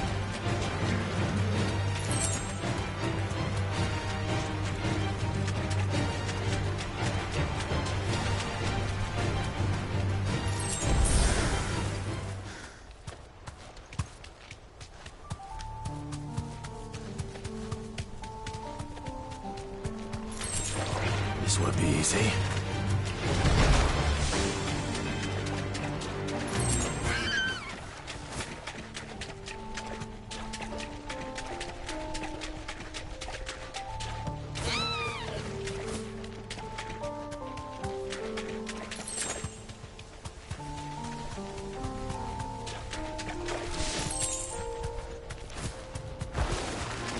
No mistakes.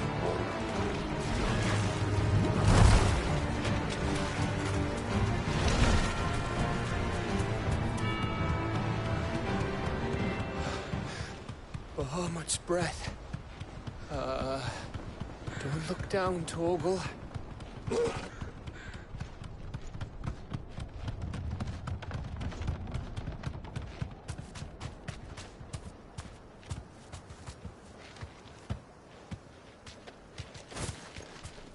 That must be Estla. You deserve a rest.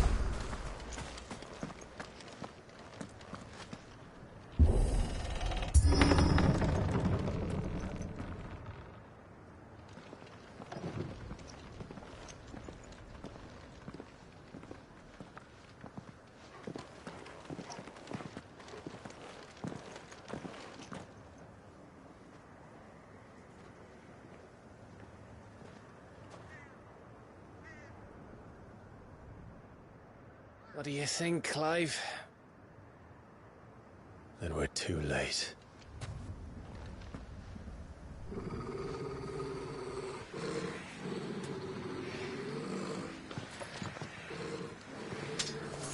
Damn it. They're all turned. There's nothing we can do. I wouldn't say nothing. No quarter gap! No quarter! No quarter! This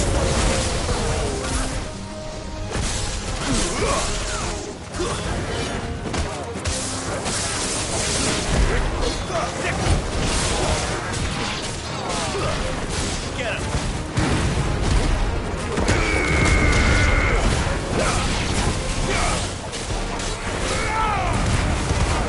all yours, Troll!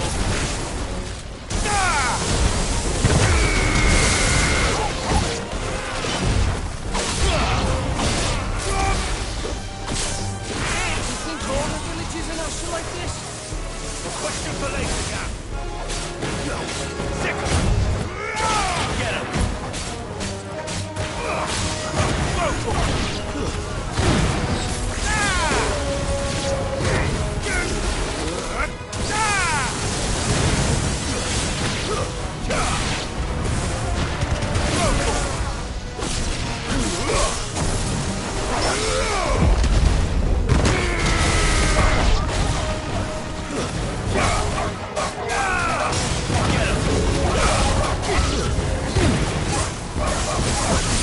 Here they come!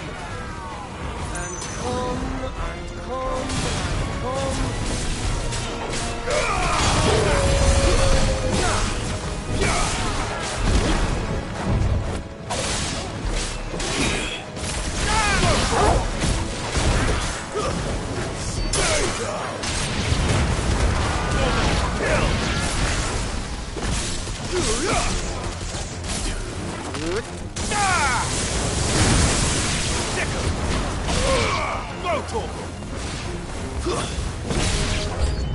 I don't want to die here, Clive. Head dust.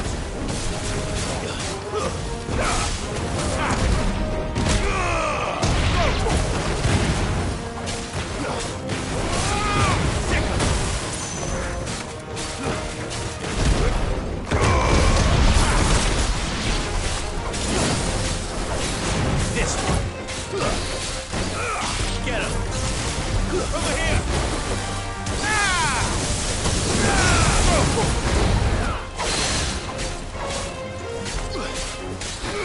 Get him. Go for it. Sick him. Go for it. Down, Corvo. Sick him. Go.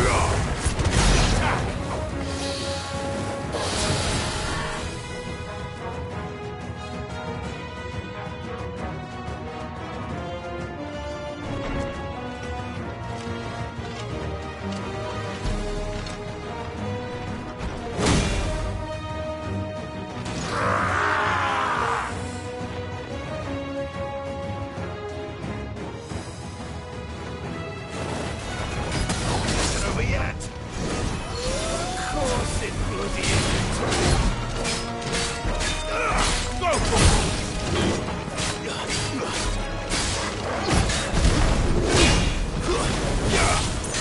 Over here. Attack. Over here.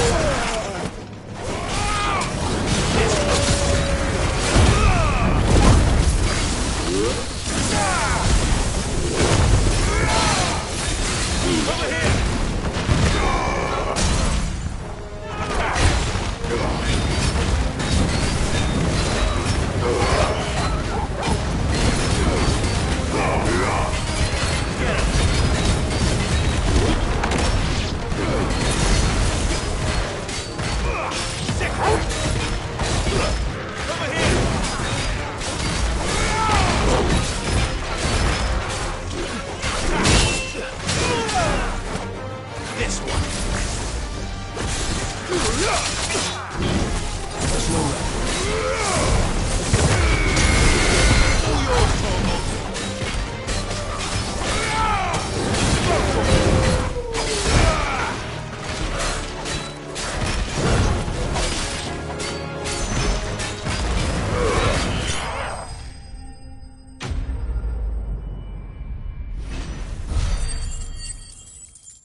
Gav. Gav! Don't tell me there's more of the bastards. Oh, fuck.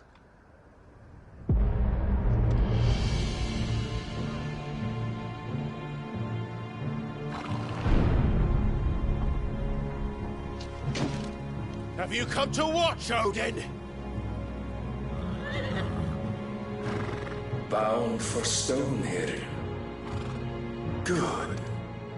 My master awaits you in the capital, though I cannot allow you to attend him in your present state.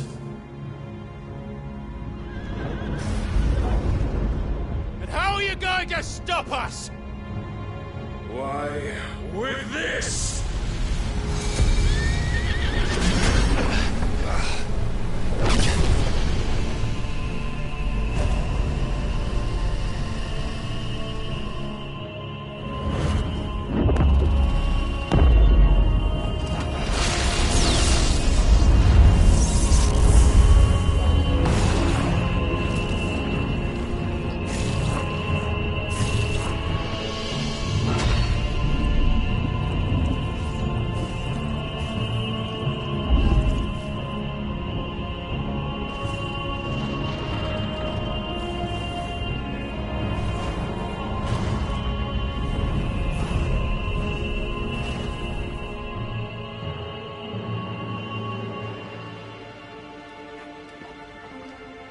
What did you do?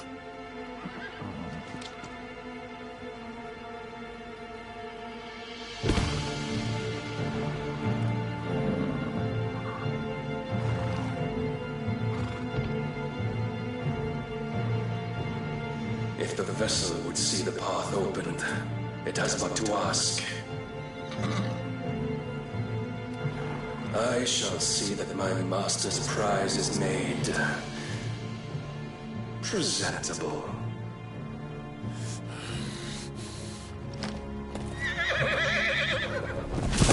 Shit!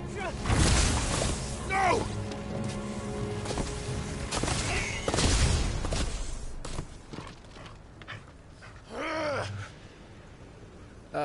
Clive? Would you mind telling me what the fuck just happened?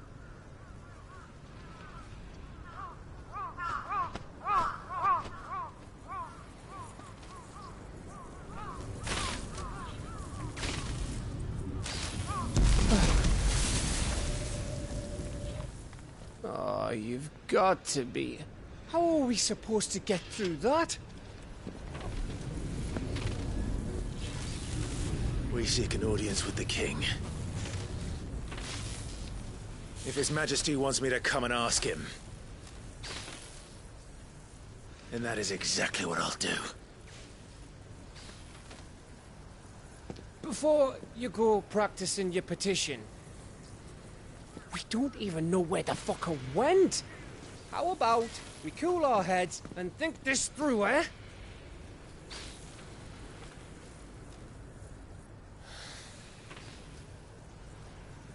All right. Maybe there's something here we can use. I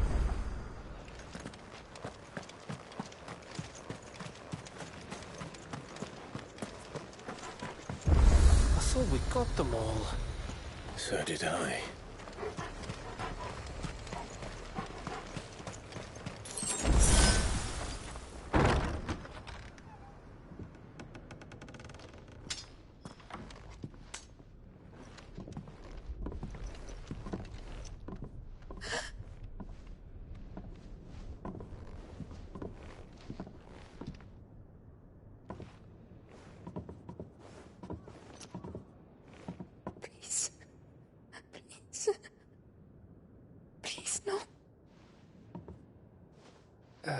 Miss. Whoa. Easy. Easy. We're not turned, all right?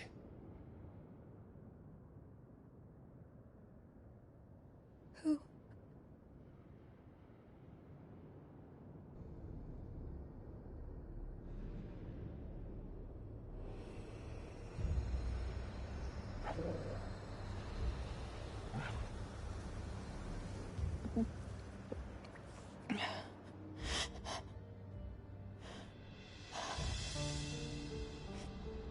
Thanks, kind travelers.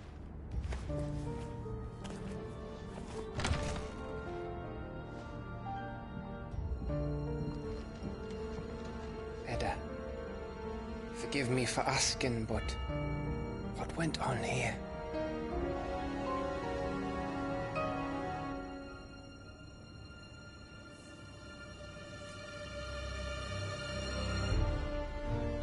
It all started when the skies changed. The elders said it was the Arcade. One by one, people went mad. Minds taken by the ether. Till only I remained. By then, I was too far along to run. And then the nights came. And I didn't know what to do.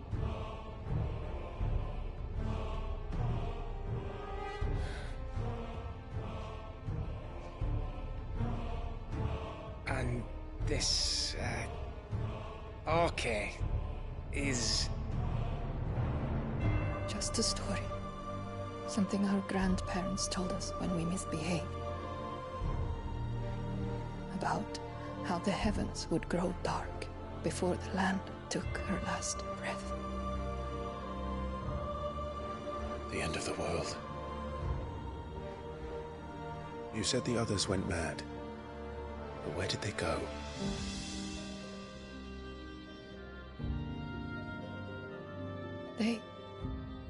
They all left. Drawn east to the tower, to reverie. The elders, the healer, the blacksmith, my husband.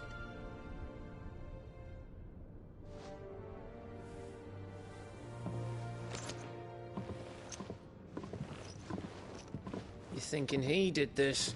Of course. Who else could it be? You were in Canva. You saw what he did to the people. But then what about her? How come her nut hasn't cracked? The baby, perhaps? Could be protecting her from the ether. I can't think of any other explanation. You mean... it's a bearer? It won't matter what it is once Ultima's magic takes hold. Time's running out.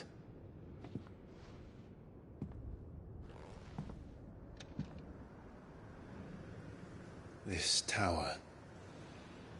That's where we'll find the king.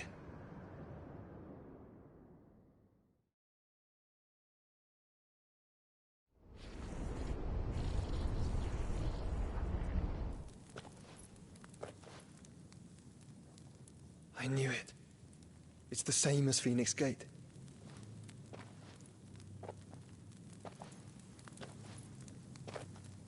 Which means at the end of these stairs should be...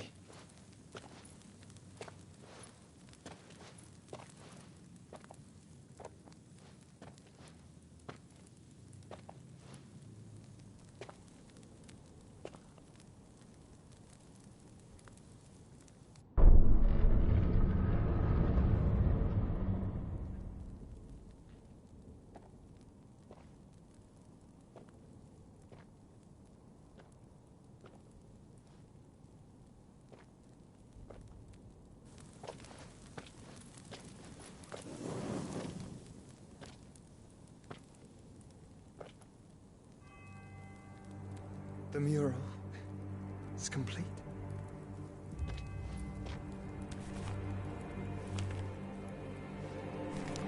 Ultima and this vessel, Ifrit. Garuda, Ramu, Shiva, Titan, Bahamut, Odin. Even Leviathan the Lost is here. But where is the Phoenix?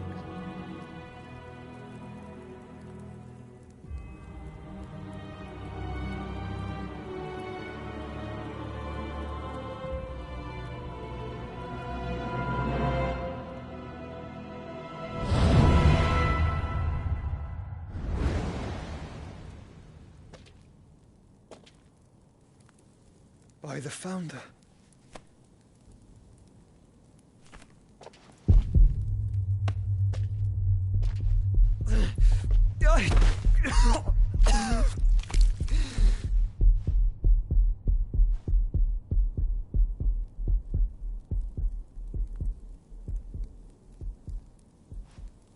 So that's what you want, isn't it, Ultima?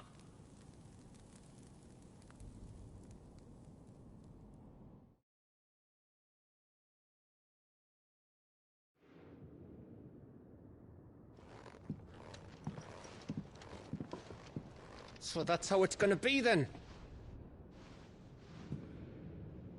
I'm not asking, Gav. I need you to stay with Edda. What?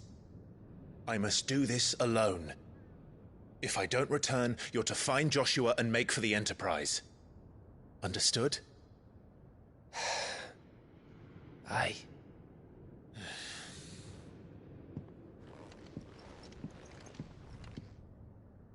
Just don't you go dying on me. Sid's name suits your miserable mug better than mine. Don't worry. I haven't finished with it yet.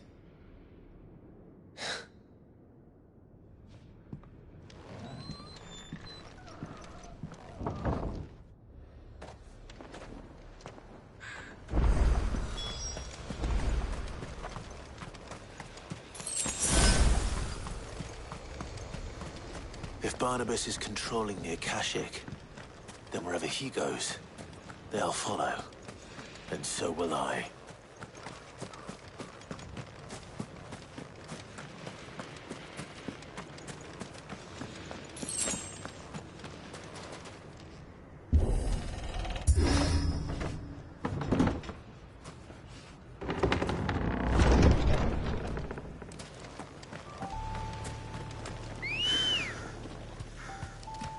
Good girl.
This is it, boy.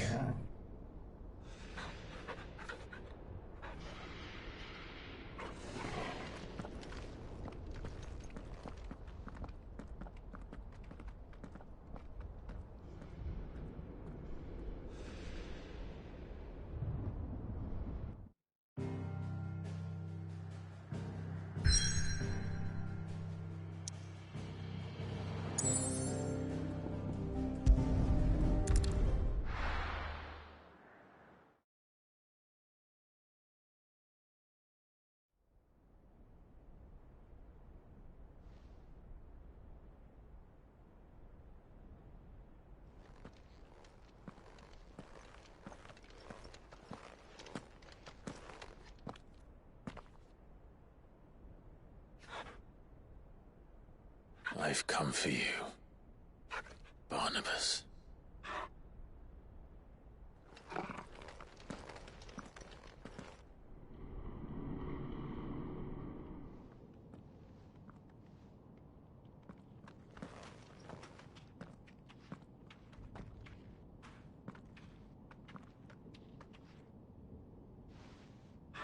Stay close, Torgal.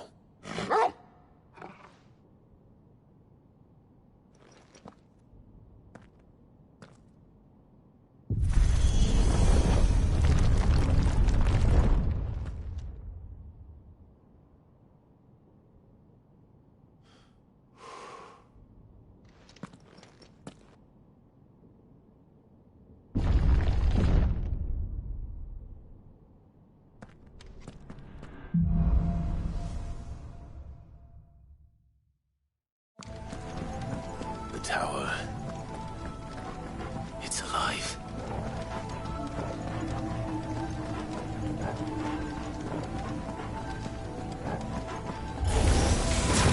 More echoes of the fallen. They feel uneather.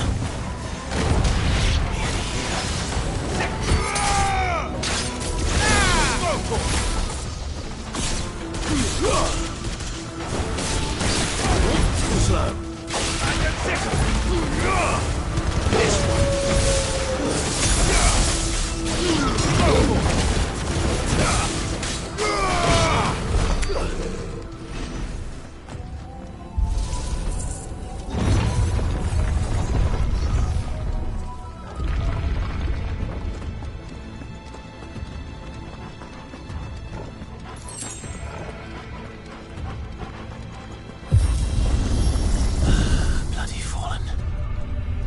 Flaws seem to have a mind of their own.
If I were Barnabas, where would I be? The top. So I could look down on the world.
That's new.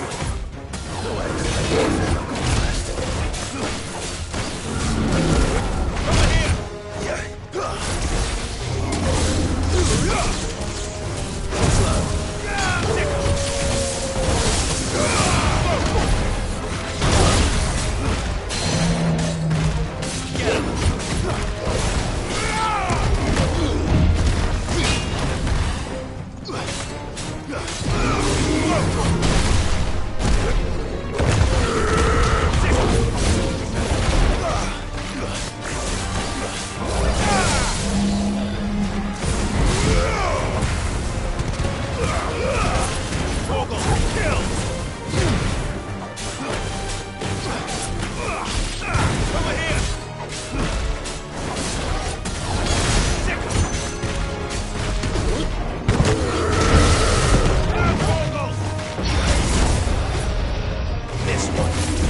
was that thing?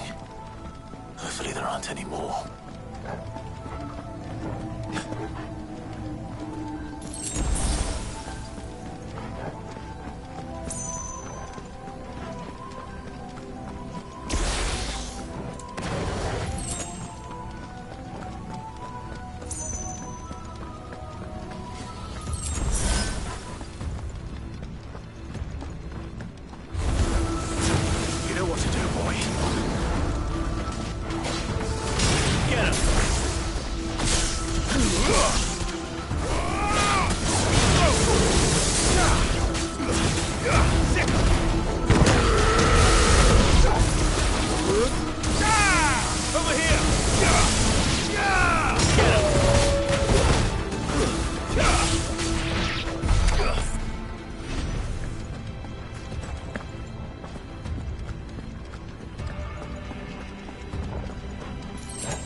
There's a good boy.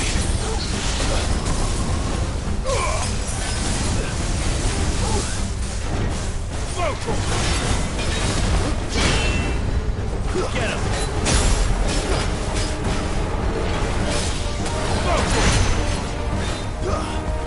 Get him!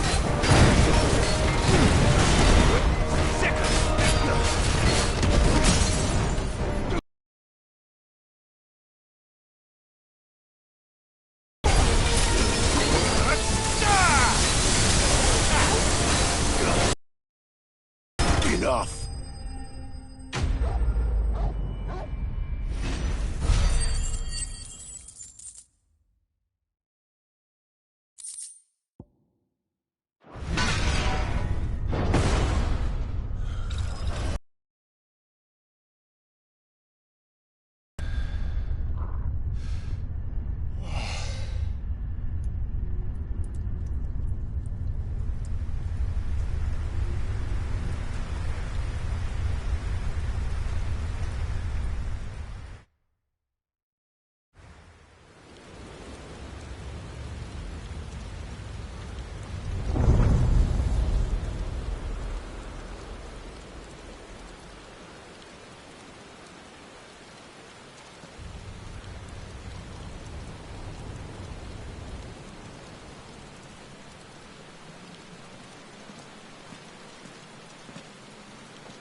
Almost there.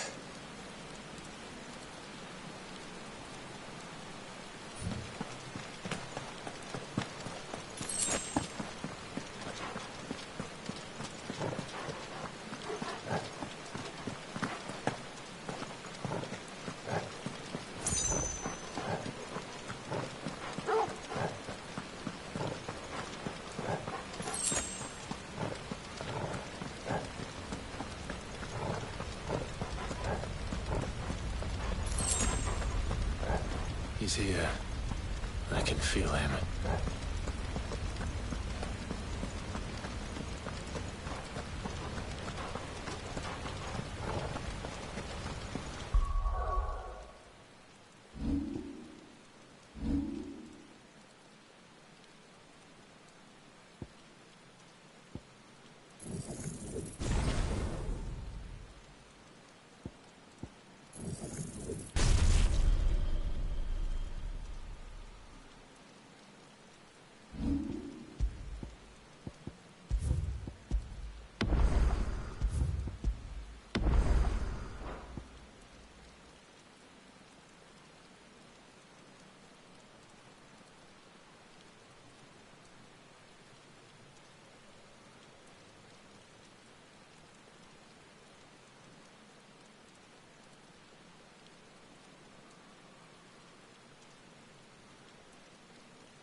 The blade must ever feed if her edge is to remain keen.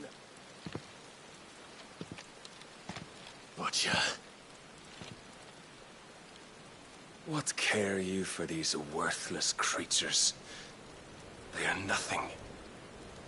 Weak from the moment of their conception, ever longing for power not theirs to command, they turn unfailingly upon themselves. Like sheep, they roam in filthy flocks, eager to trample those few gifted a fleece of gold. Or that they might feel contentment with their pitiful existence. Prejudice and persecution, severance and strife, every earthly wrong springs from the malice in men's hearts. Malice born of the pain and suffering that is free will. Its corruption is gnawed at your being from the very moment of your birth. You're wrong. It is no corruption. It is who I am. Every choice I make, right or wrong, gives me reason to carry on. And carry on I shall. Not as a puppet, but as a man. Which are you? There was a time I too thought those the only choices. What? Long ago, God granted man the gift of magic. And with that gift did he build great civilizations. Yet over time, man lost sight of the gift's true meaning, stepping from the path of shared prosperity to one of avarice. He abandoned his creator for sword and flame, and through his folly, beckoned the blight. Yet, there were those few who refused to turn their eyes from the heavens, and they prayed to God that he might lead them back to righteousness. And the Lord, he did answer. Before the worthy shall the gates of paradise open. And so did I spread my arms to the ether, and cast my soul upon its gentle waters. I gave myself unto him.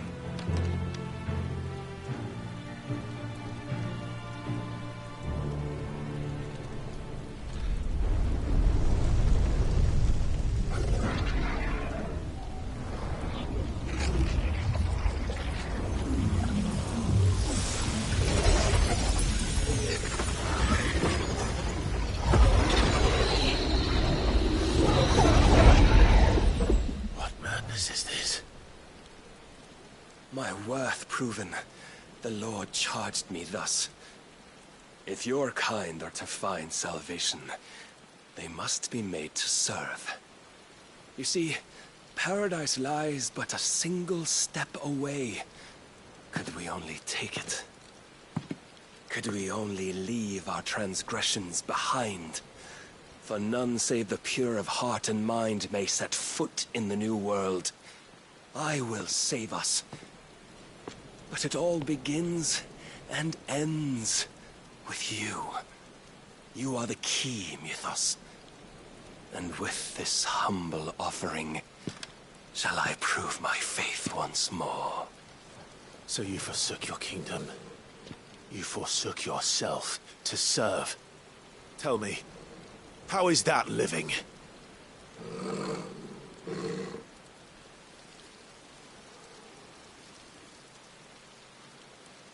What you seek to provide is not salvation. It's anything but. Life is about always having a choice. Take that away, and we might as well be dead.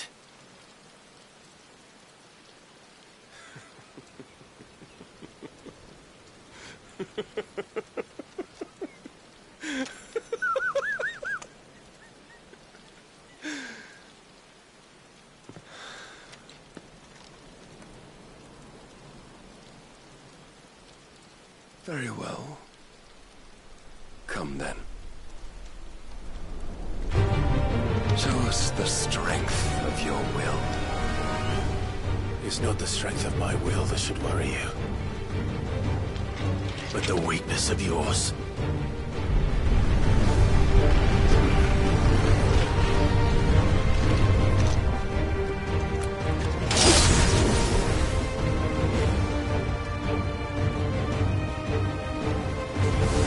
If you think your will is stronger, prove it. By this day's end, you shall know the truth.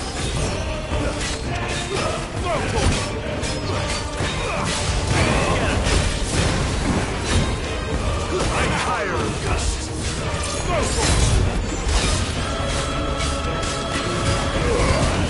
All yours,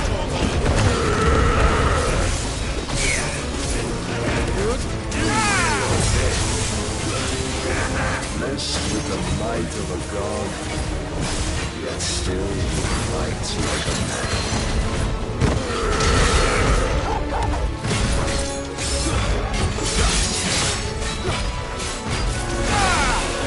Must I show you?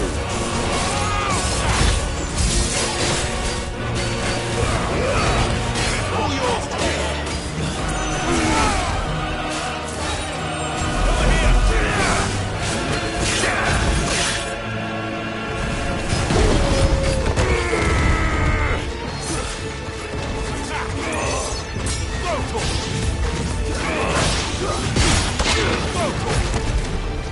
Get what you see!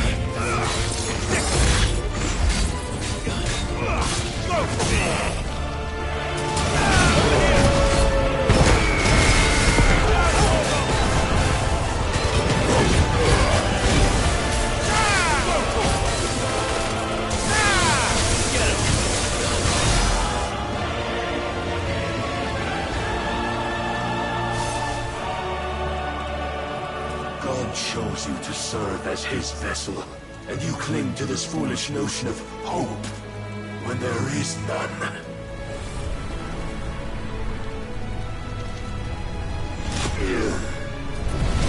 Fuck!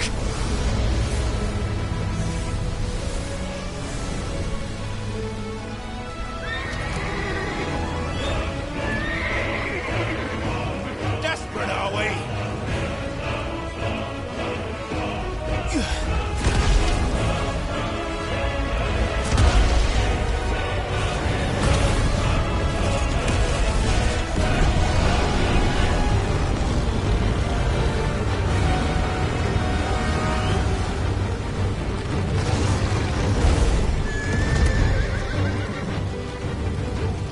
Finally, we can begin!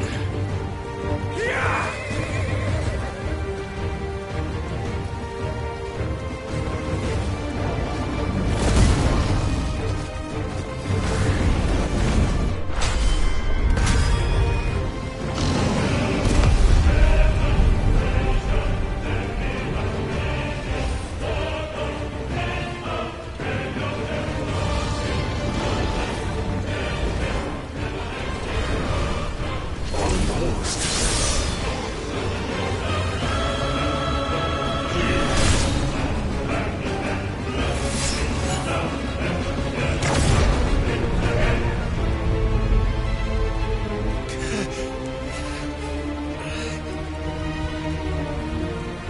You have been shown the path.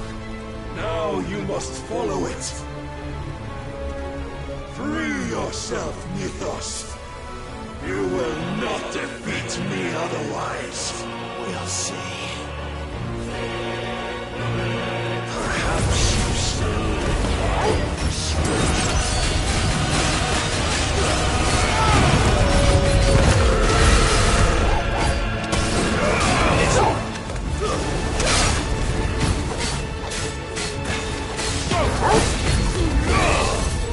Over here!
defeat the moment you turned your back on us.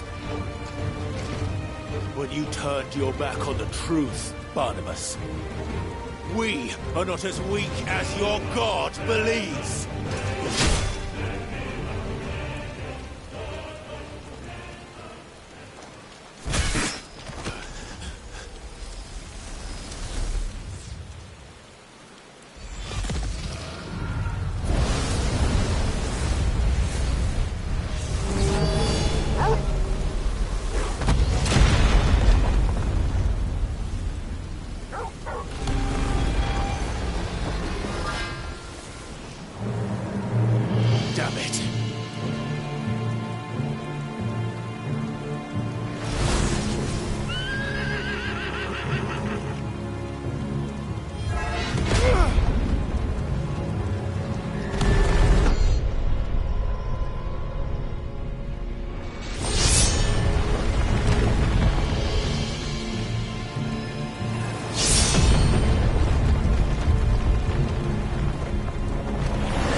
What are you waiting for?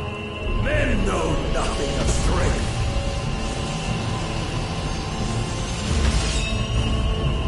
But you will.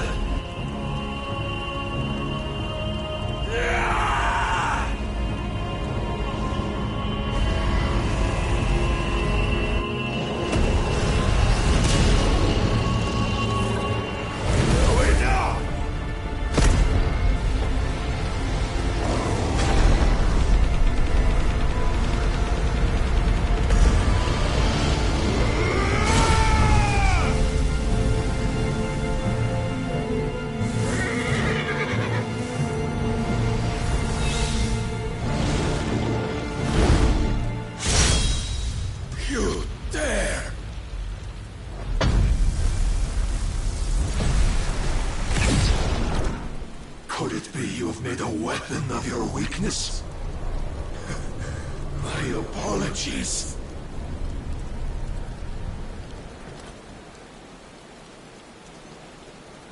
You are not the fool I took you for.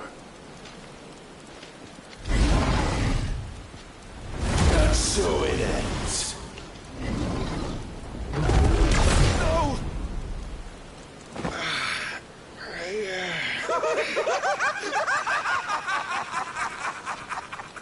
Don't tell me you are tired, Mythos! Your stubborn defiance has stirred my long-becalmed heart, filling it with a joy that I have not known for generations! I had thought the tantalizing kiss of self-indulgence a dream forever out of reach. And now that its sweet ruin courses through my veins, I shall not be quick to relinquish it. Show me your work, Mythos, that I might revel in it!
as our souls are granted peace unending. How do you know this day will come? What proof have you? Your mere existence is proof of the Lord's grand design. I'll never serve your god!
Since then, many have sought my crown, Ethos.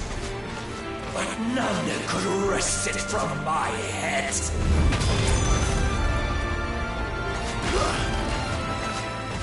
Come! Have you the strength? Have you the will?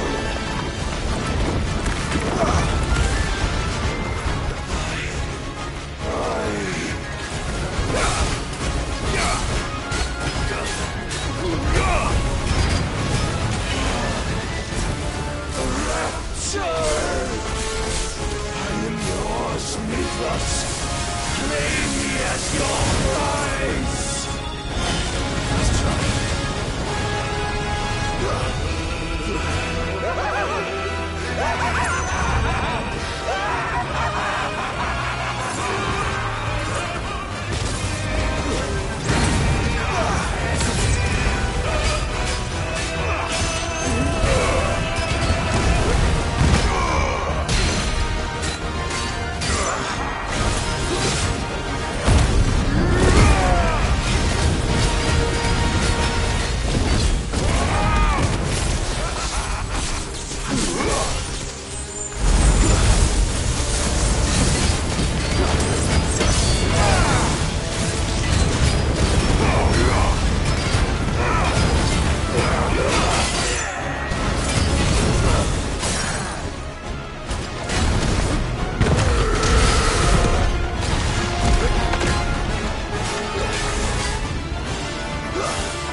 Is at an end. And we both know the truth. It is I who stand victorious. My will that prevailed. Your will?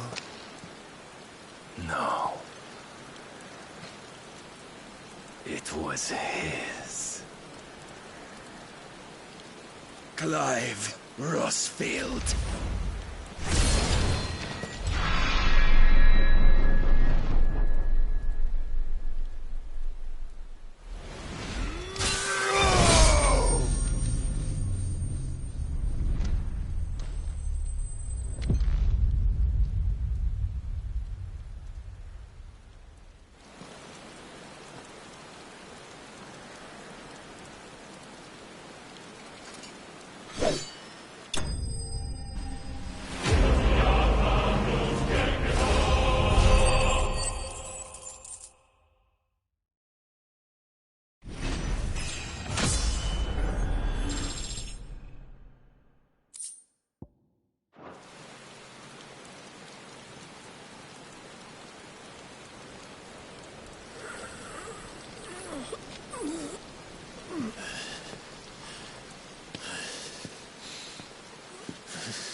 Perhaps there is strength in will.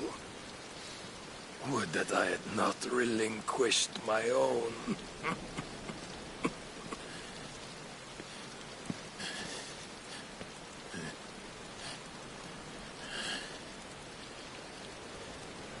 You relinquished nothing.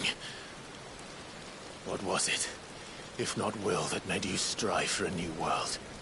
Strive to win your master's approval?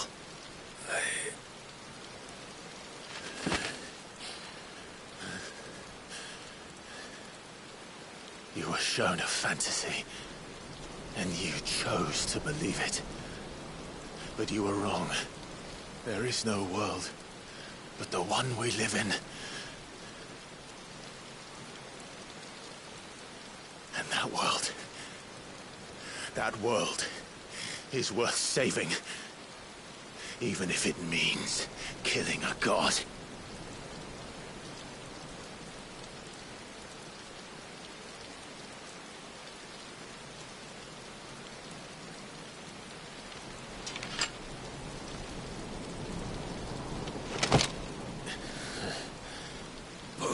Words from one who has served the Lord so well. This is pointless.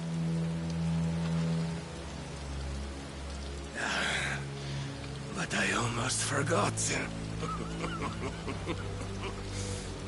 I promised that I would make you presentable. Did I not?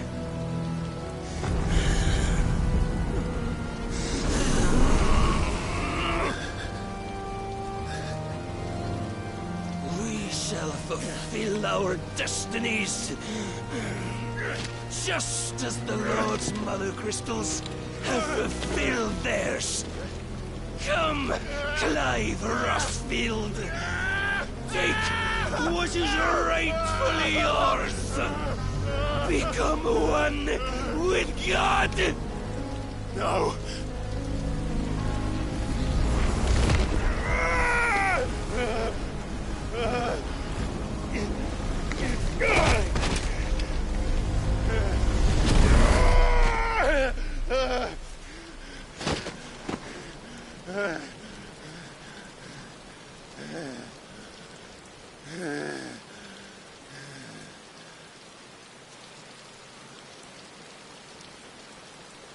At long last, salvation.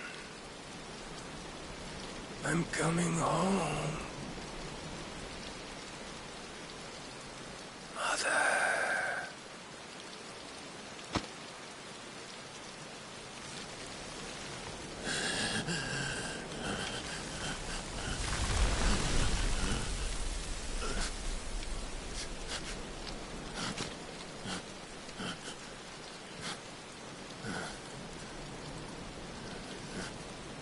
Tell me, how does it feel?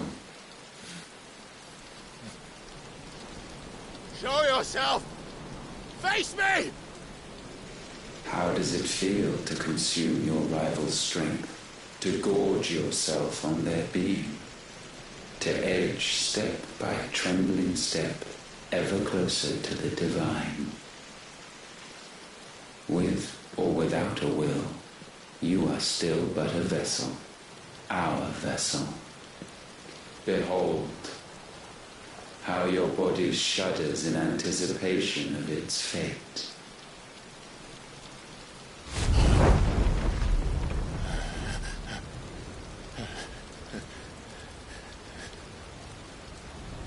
Oh, it's not yours yet.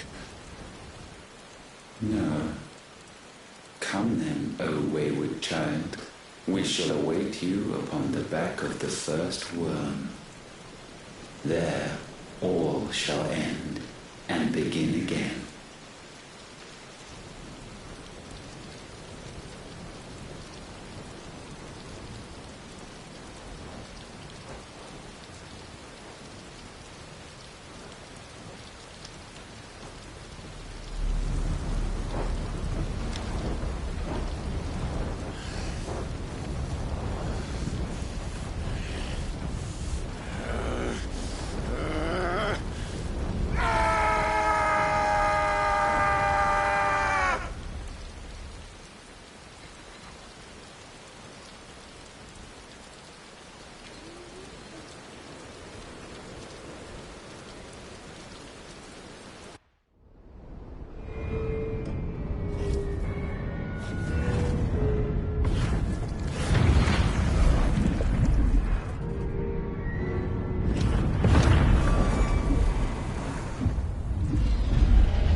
Why the hell is my city going with the captain?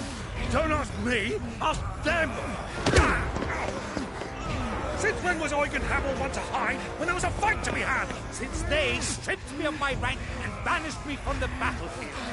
Now I'm stuck wiping the backsides of this lot while the city burns and my wife tells off the man half my age! And then you turn up! What the hell are you doing here anyway?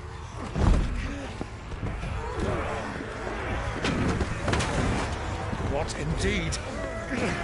The enemy numbers 200,000 or more, counting yours. There are simply not enough soldiers garrisoned in the capital to repel an army of that size. Then one of the central keep, held by a contingent of soldiers and bearers from the surrounding boroughs. They are the sole reason it still stands. And all it took was an army on their doorstep to bring them together. The prospect of death does put things into perspective. Perspective. Perhaps it's what we've lacked all along.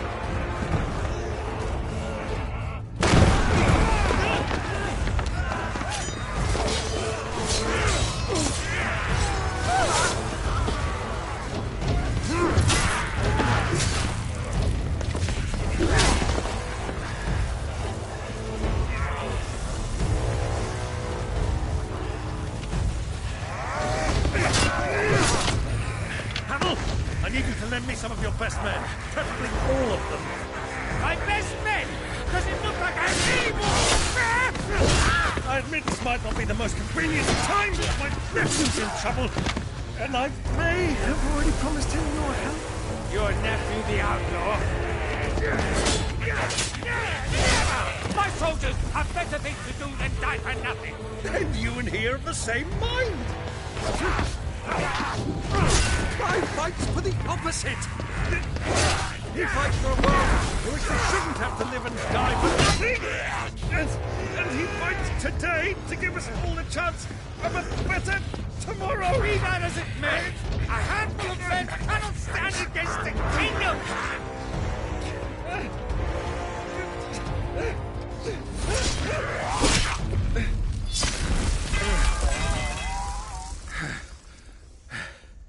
Then mayhap they are the wrong men.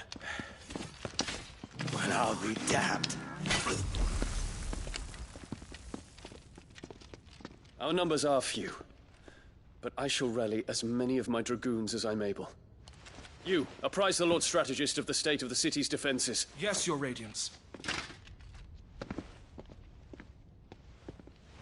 And you would fight alongside us? I owe the Phoenix a debt. Does this vouch for my nephews? Aye, but I still have my doubts about you. Which we can discuss later. Indeed. You said you had men garrisoned in the keep. Captain, do you know how many yet remain? Allow me to confirm. Commander? Whatever their number, Randalar will be needing Gather the them bodies all. and build a pyre in the courtyard. Quickly. Terence. My lord.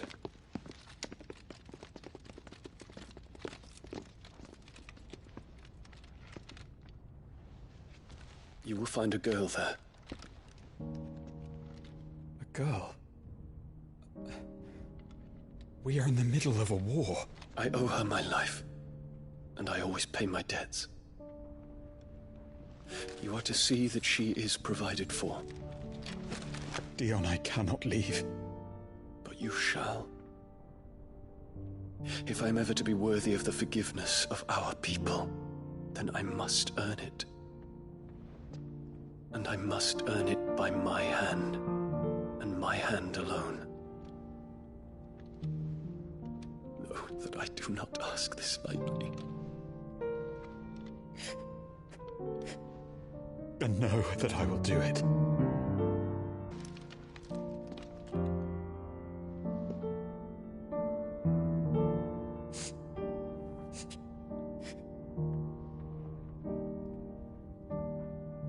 Farewell, my prince.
Clive! Thank fuck.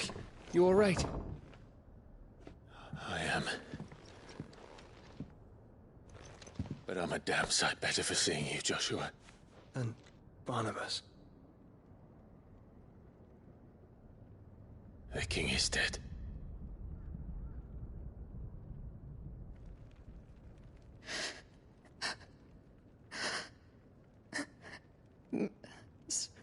So they're all...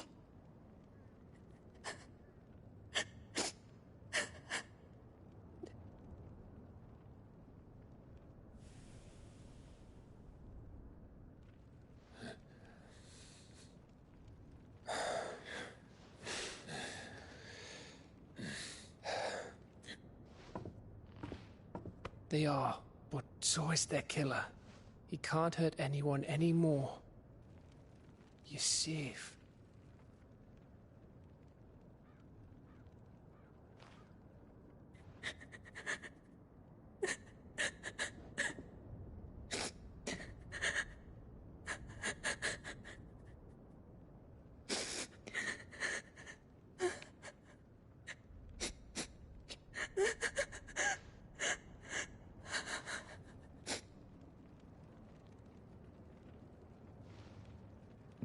Gav, we need to talk.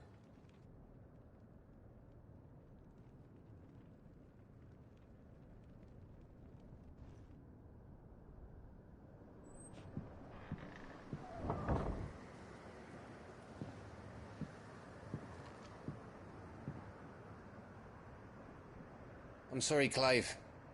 You know I want nothing more than to go with you. I do. But I'm glad you're heading back to the Enterprise nonetheless. And not just for Etta's sake. Our people need to know what happened here. You can count on me. As can she, I hope. Thank you, me lords.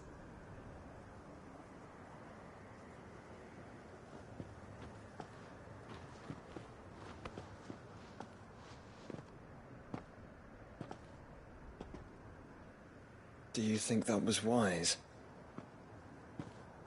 Wiser than leaving a woman with child alone in the Deadlands.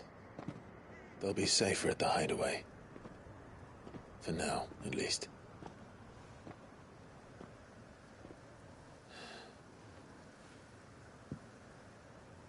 This land is overrun with Akashic. The king himself was long turned, albeit by choice, all to serve Ultima in his damnable quest to forge the perfect vessel. The chaos Barnabas wreaked upon nation after nation. How many were killed for this? He didn't consider it killing. Or a mercy of sorts. A way to end their suffering. He truly wanted to save mankind, and ultimately use that. As he uses us. But why us? What are we? What are we? We are dominance. That is our fate. But that doesn't mean we have to accept it, which is why we fight. For the right to deny it. Is that not so? It is. For our sins.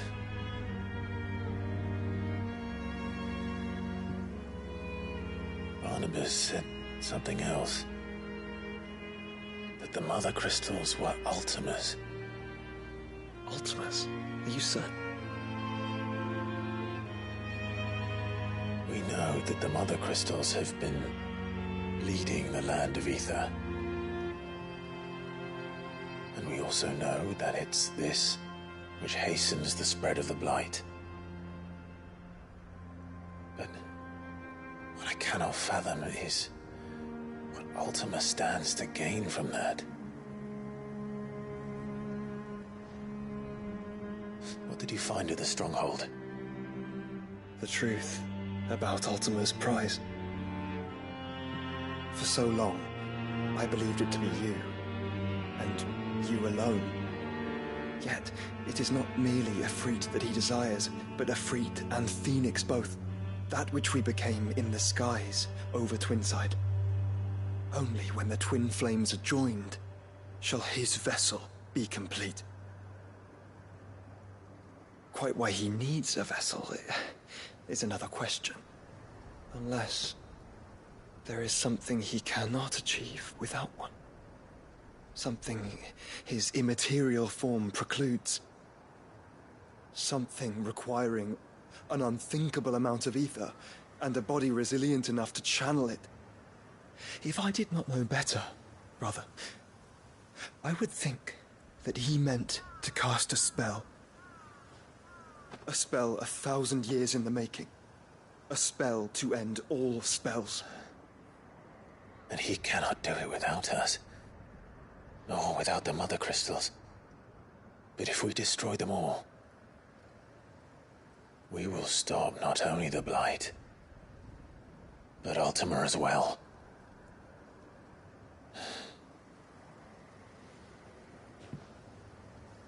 We stick to the plan then. Only this time, we face him together. Well, it's a long walk to Stone here. Let's not keep Ultima waiting.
When Barnabas fell, his magic died with him. The road to Stone here is barred to us no longer.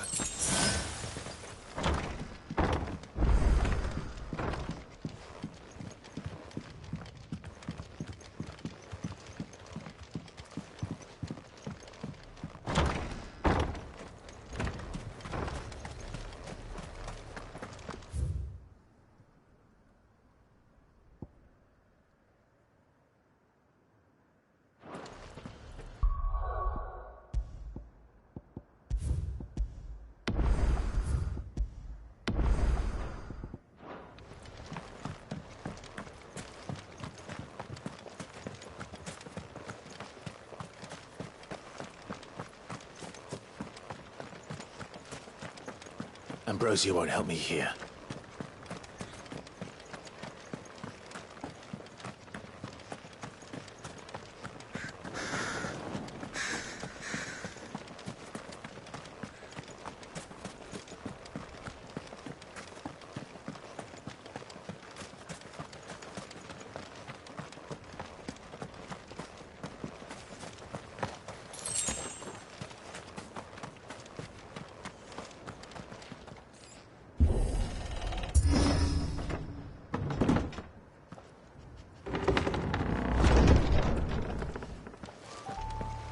You were right, Joshua.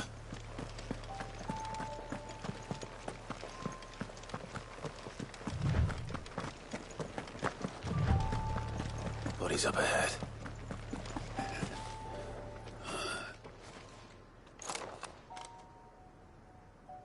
Is there no peace for a dying man?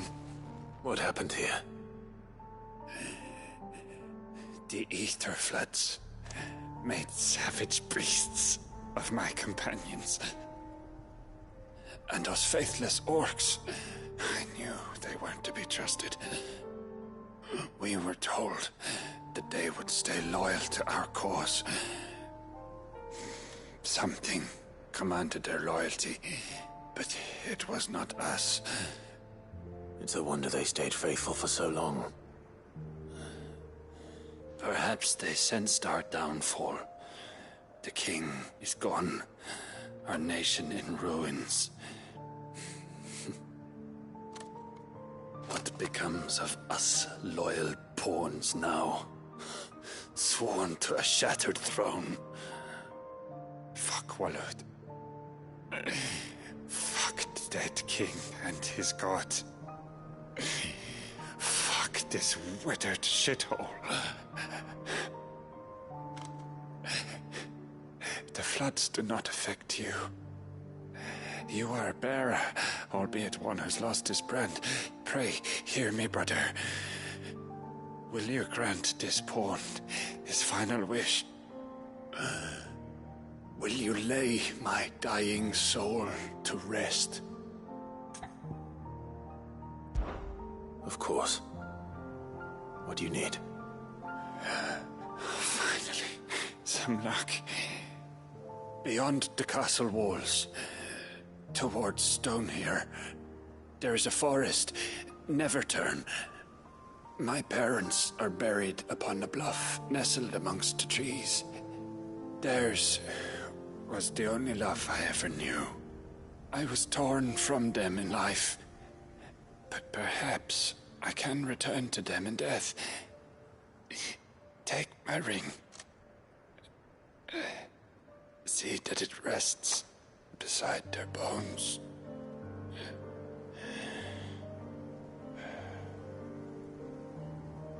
May you find peace at last.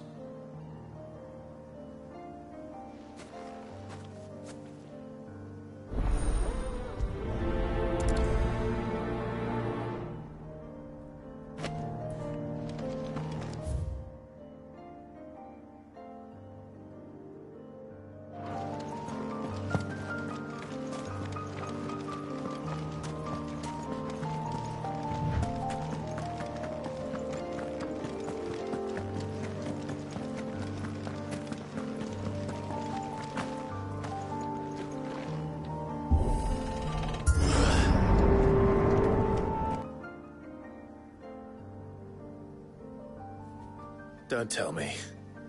The only way to the capital is through that gate, just as you surmise. There's an army down there, Joshua. Yes, but I don't see any dominance.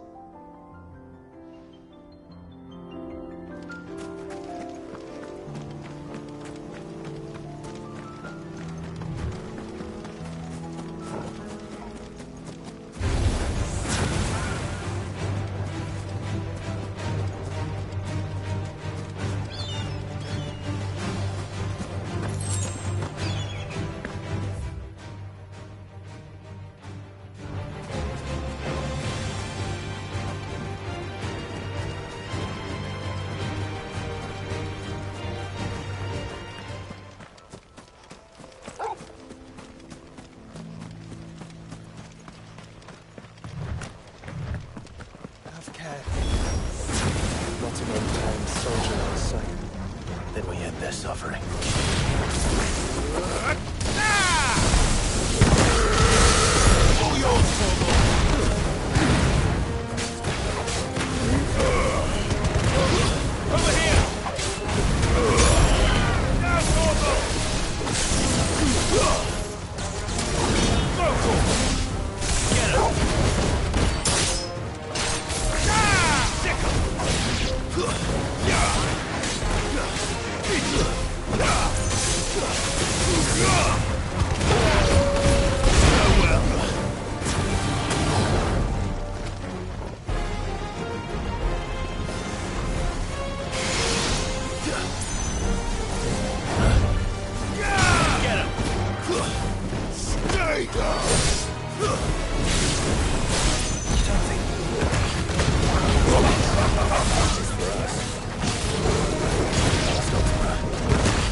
We can rest here if you like.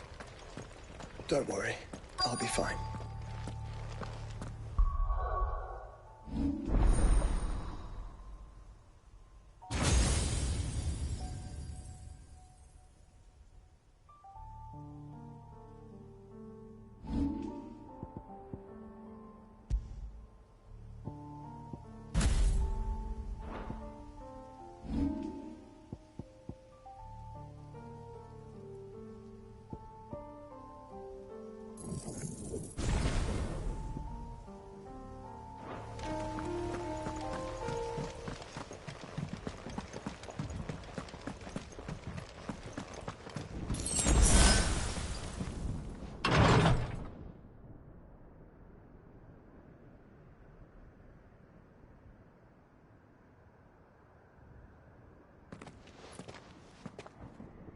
Look, Clive.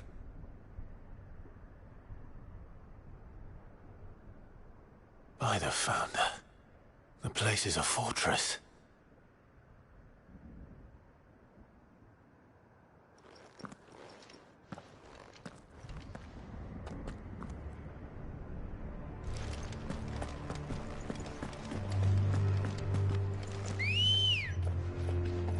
Let's go. Run like the wind.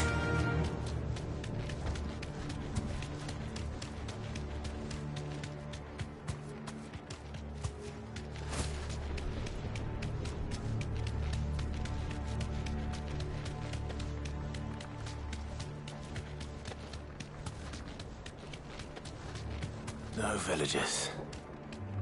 No knights. Not even any bodies. One could almost believe the whole kingdom had turned to Kashyyyk.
You deserve a rest. Caution, brother.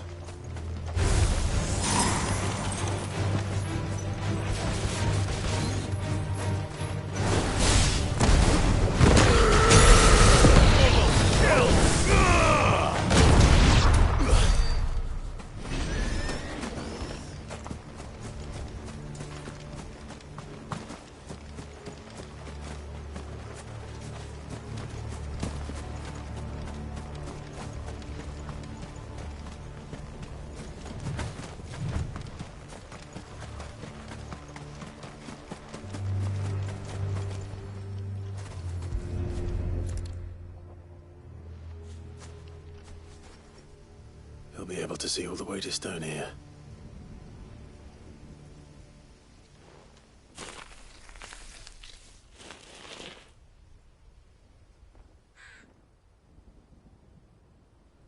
As fine a resting place as any man could hope for.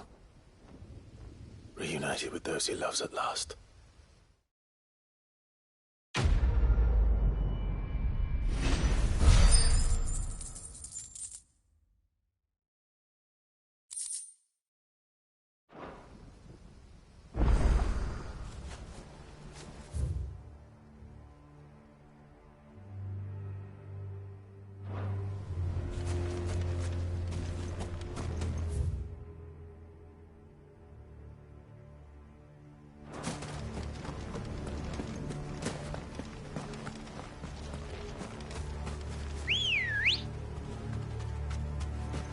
Come on.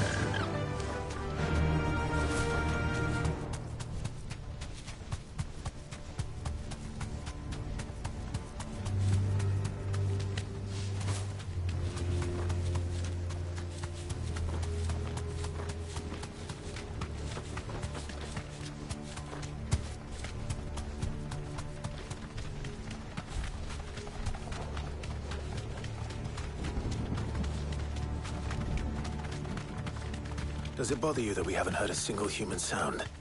Everything about this place bothers me.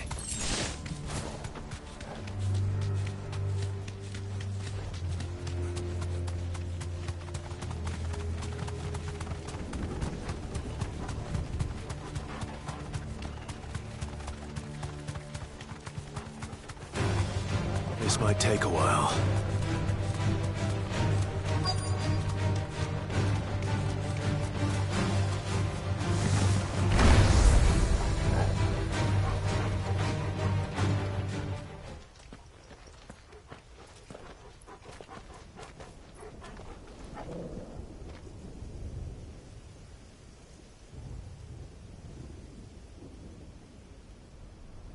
The calm before the storm. There's only one way into that city. Across the bridge. Through the main gate.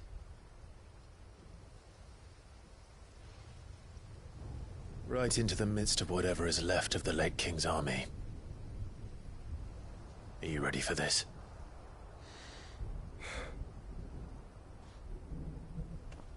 As ready as I'll ever be.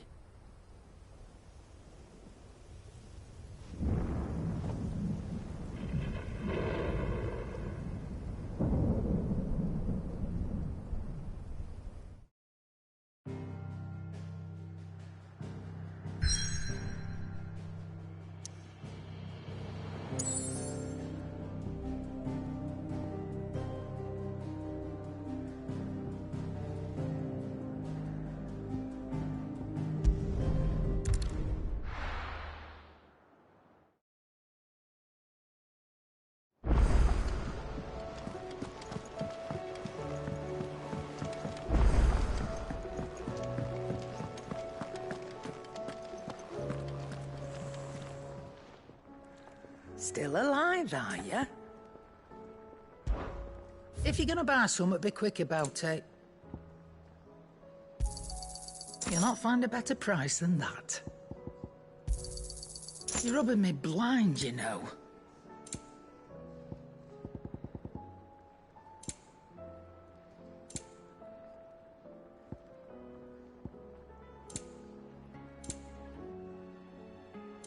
Finished, are you?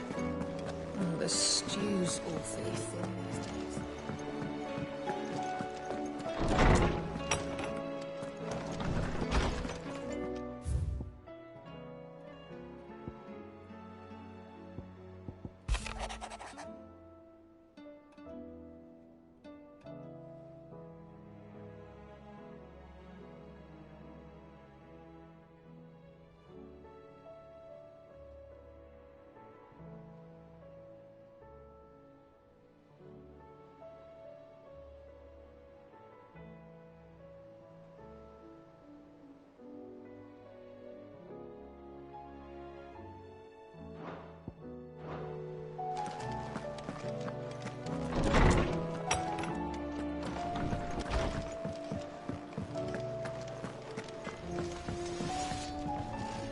What do I owe the honor? What do you want?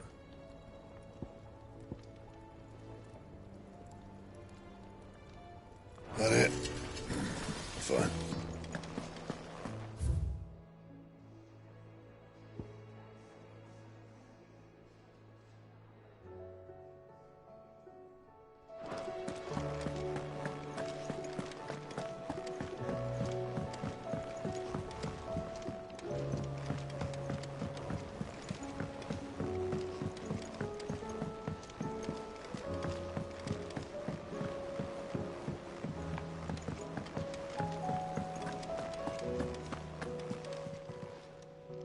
Oh, I wasn't expecting you back so soon.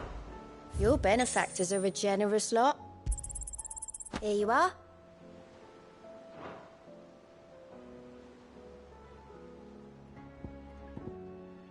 Come again. I may have more for you.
I dare not think.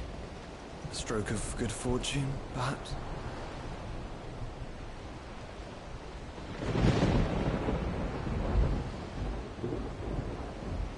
I hope you're right. So do I.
That's a behemoth. Who would be mad enough to tame such a beast?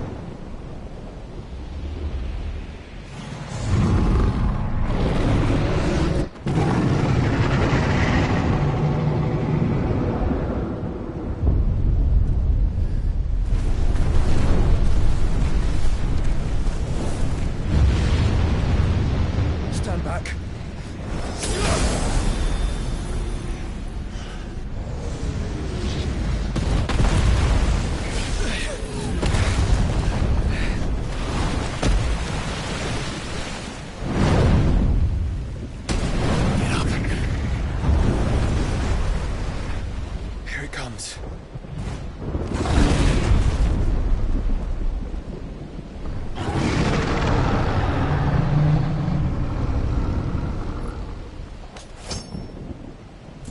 What are we waiting for?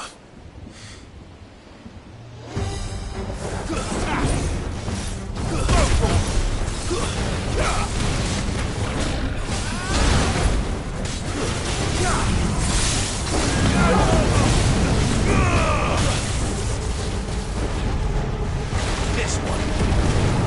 Over here. Nice score. Get him.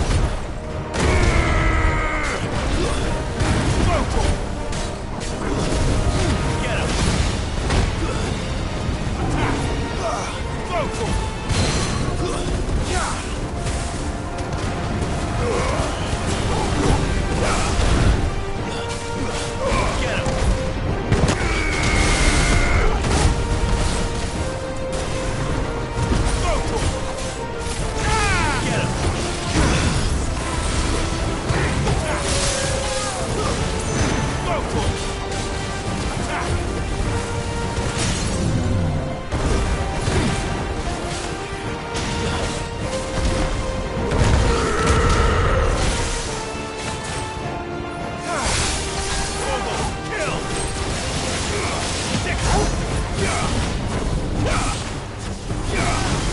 Get him. Get him! Sick him! Get him!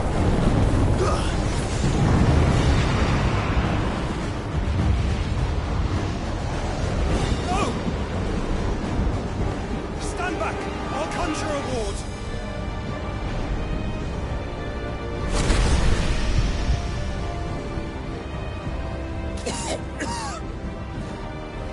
Joshua!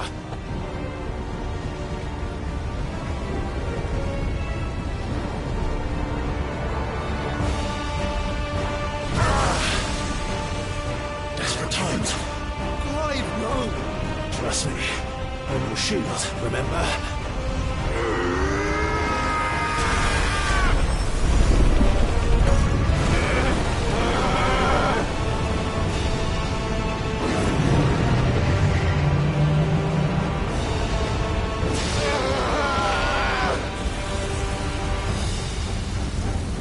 I think this might be a job for Ifrit! Why would you turn to him, brother?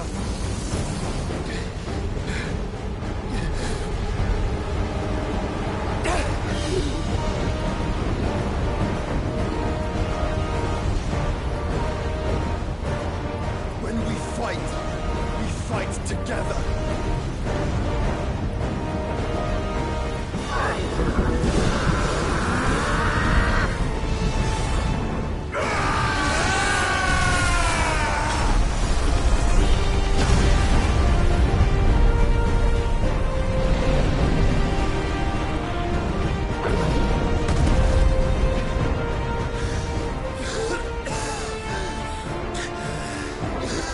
That wasn't too bad. That was just the beginning.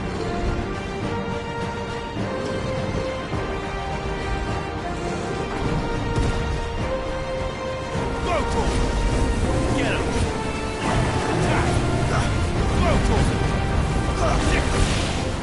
Nice try. Nice move! This one! My strength is full.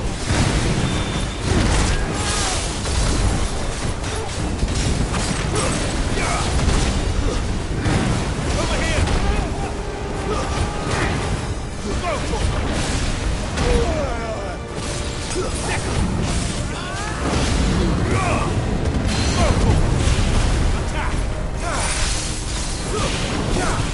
this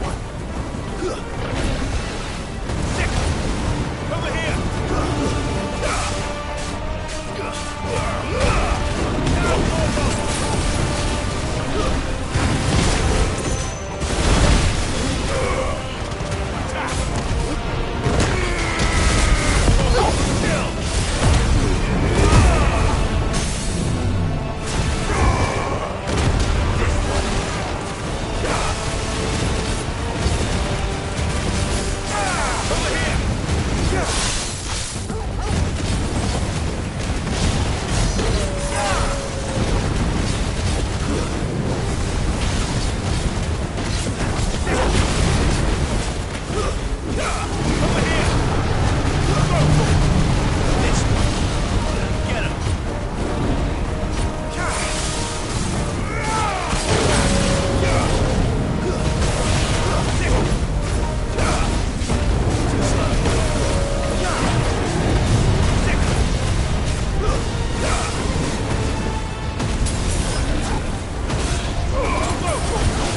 Over here.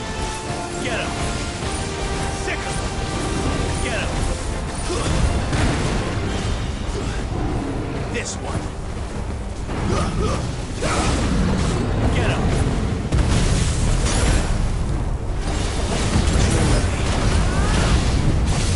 Over here.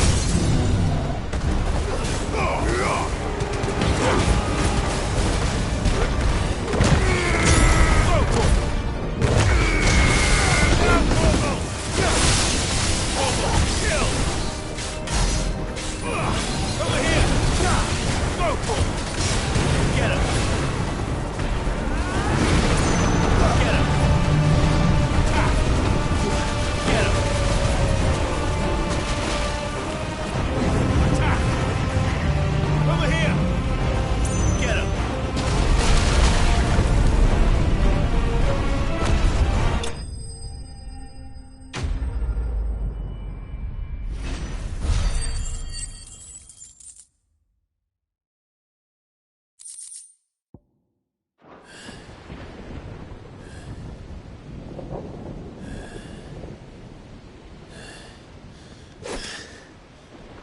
quickly, before we're cut off for good.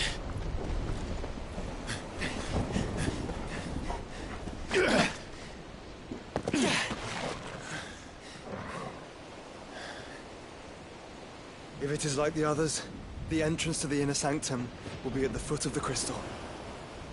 We're almost there.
Once we step onto that bridge, we'll be easy targets. Then we better move quickly.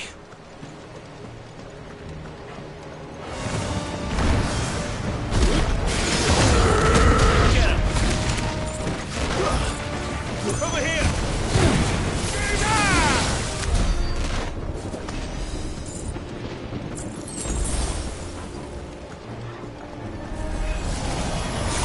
More of Ultimus trolls. Come on then. What are you waiting for? Get him!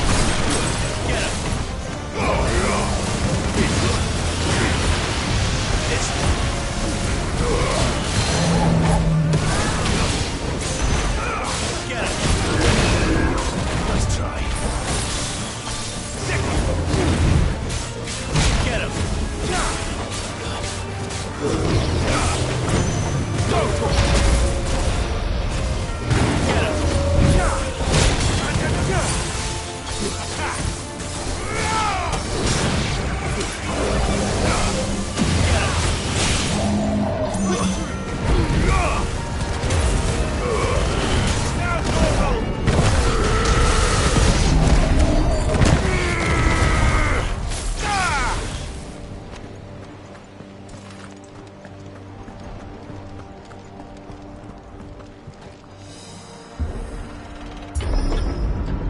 Through the castle, then.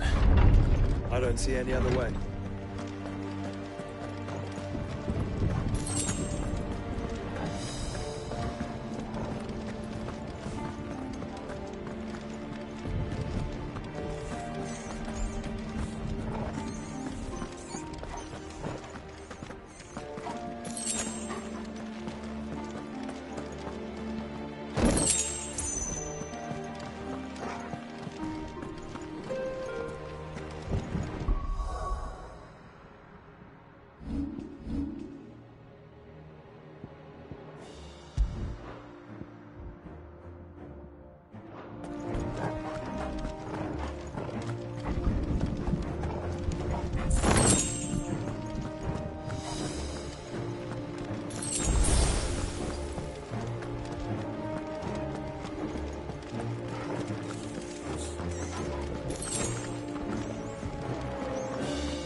We cannot allow it to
headed?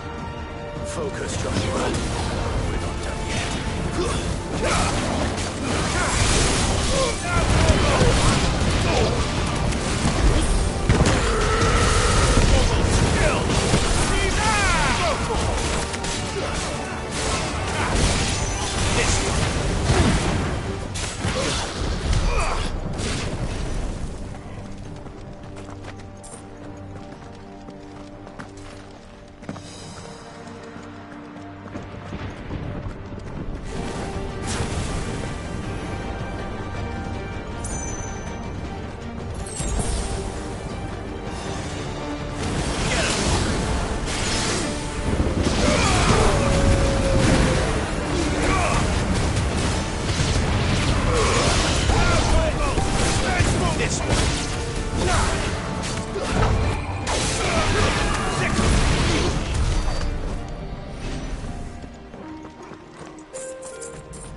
bloody army's here. Stand back, Joshua. I'm summoning Ifrit. Stop, Clive! You mustn't. We still have a long way to go. If you tap your strength here, you'll have none left to destroy the heart. Then you'd rather die?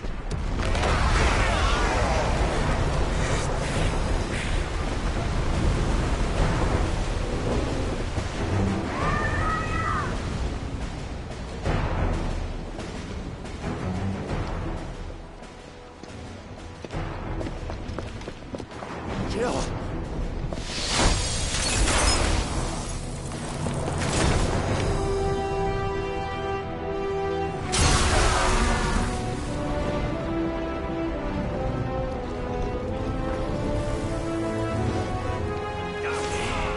She's not alone.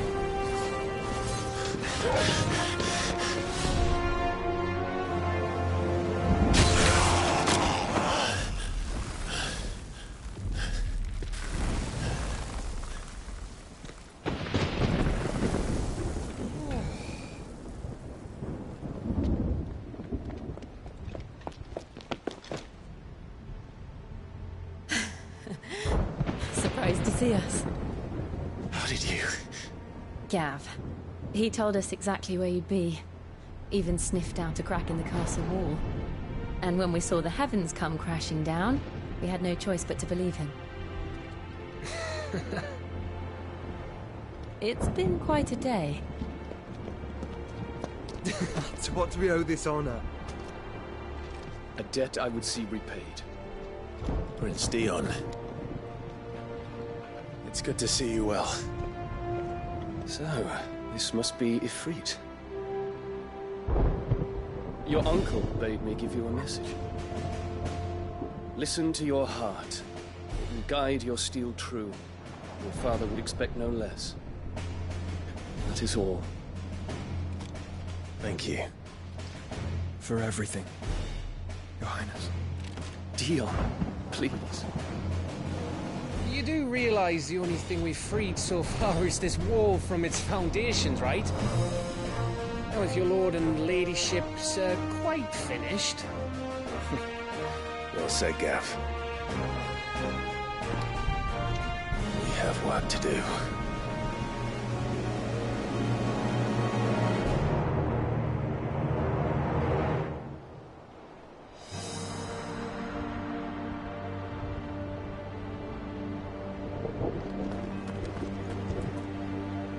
I don't suppose there's out I can say to make you change your mind. So I'll just tell you to stay safe. Nan won't take kindly to losing her best customer, especially after letting us carry all this stuff all the way to Ash. And we wouldn't want to anger old Nan. You mean, you'll buy some off us?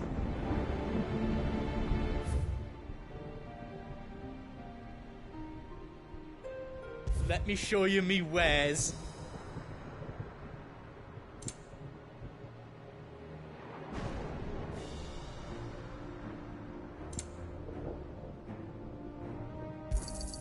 Thank you.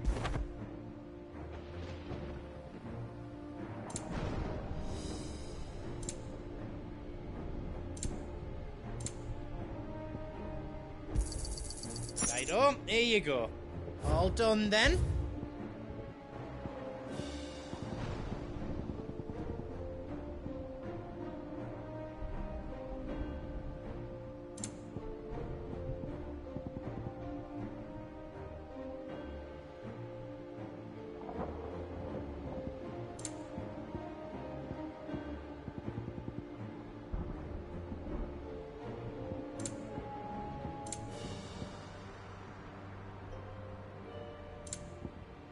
Is all done then? No. If Sid were here today, I reckon he'd be proud of you, Clive. He'd be proud of us all.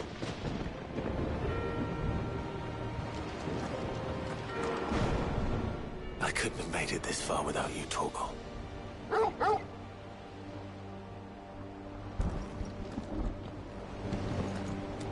Each parting brings the hope of reunion. I missed you, Clive. I missed you too.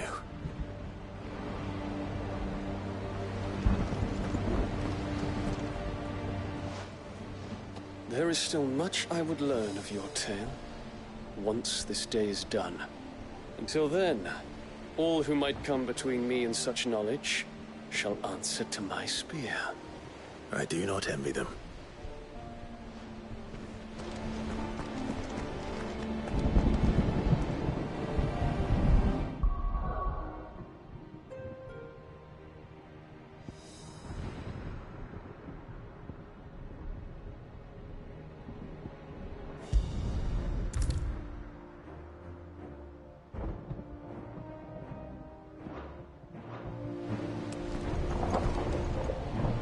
You see, Clive, we're not alone.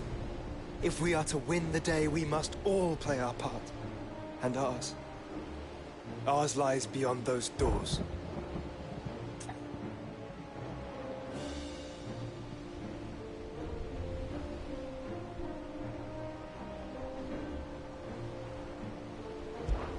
We fought long and hard for this moment. Sid's dream, our dream, is within our grasp. We need only endure this final trial, and we shall. Together.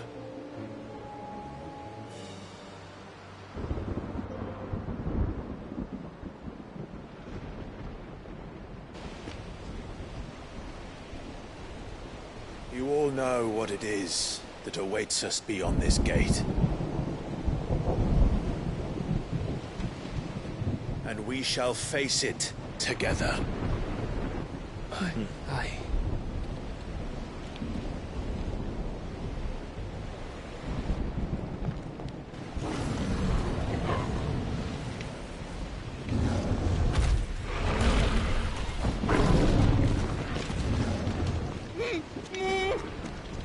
It seems our hosts would rather we remain.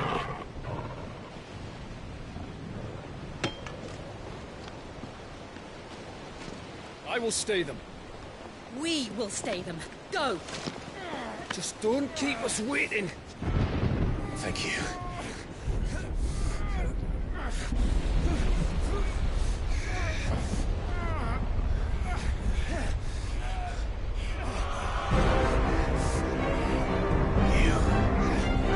Welcome, sons of fire.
Joshua! Joshua! Wake up! Clive, is that you?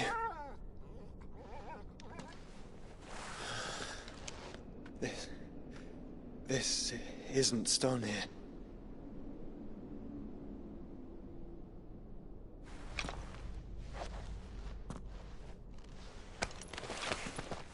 Welcome to our darkness. A rift between worlds wherein your kind might reflect. Show yourself!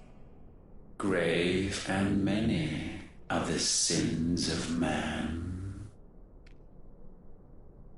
And we would have you know them. All of them. As fate has seen fit to deliver you home, consider this our welcoming gift.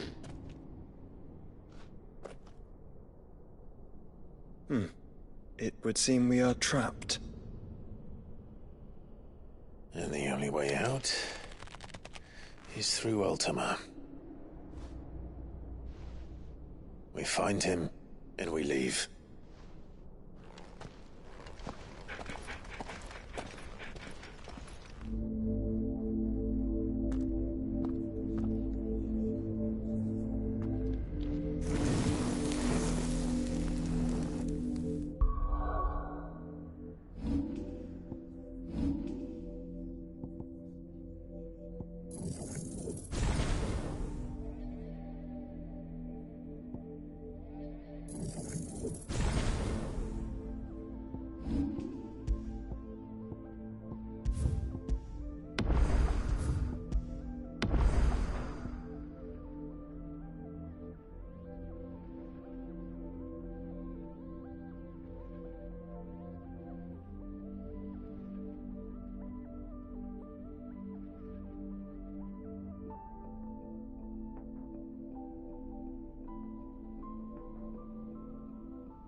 If you are to comprehend the full extent of your transgressions, we must go back to the beginning. When the world was still young, we visited upon it a miracle, magic, and in its light did all life flourish.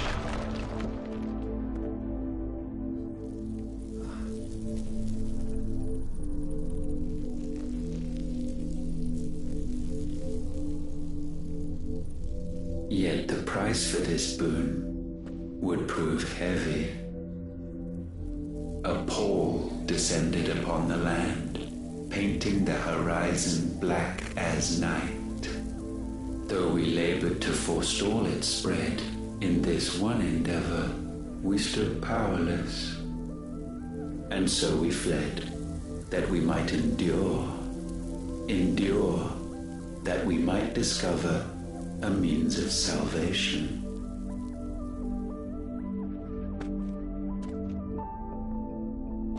But if it was magic that caused the blight, what of the mother crystals?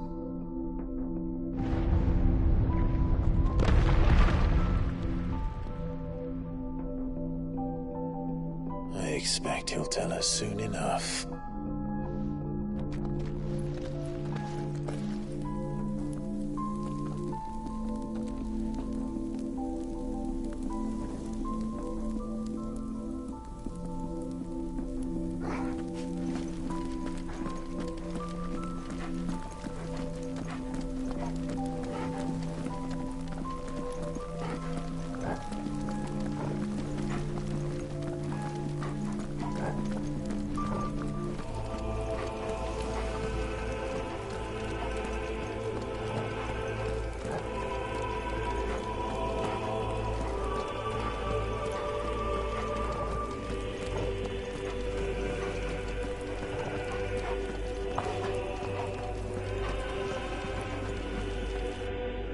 Salvation, alas, was not readily to be had, First, we would require a land unvisited by the stain of corruption. An unprecedented journey lay before us, one beyond the limits of our fleshly bodies, and so we cast them off.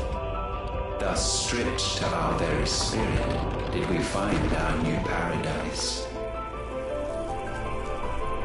A land as pure as driven snow, Valisthea. There would the true work begin, for the black crept yet behind us. And soon did we arrive at a solution, the illness having spread to every organ. There was but one escape from this fate, to start afresh. With a new world. The one for which Barnabas labored. A paradise free from the blight where his God awaits.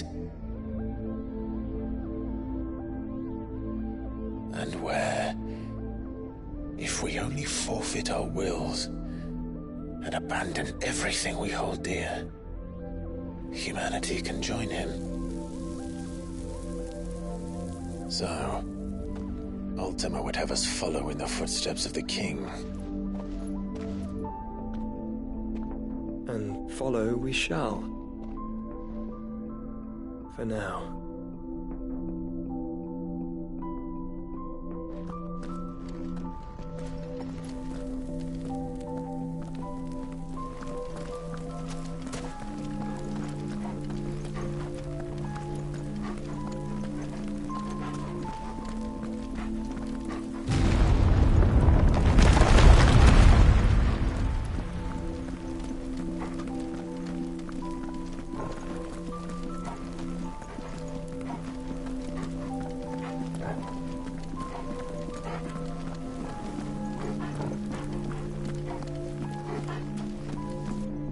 To forge a new world would require not only power, but a constitution strong enough to wield it. Acquiring the first would be simple.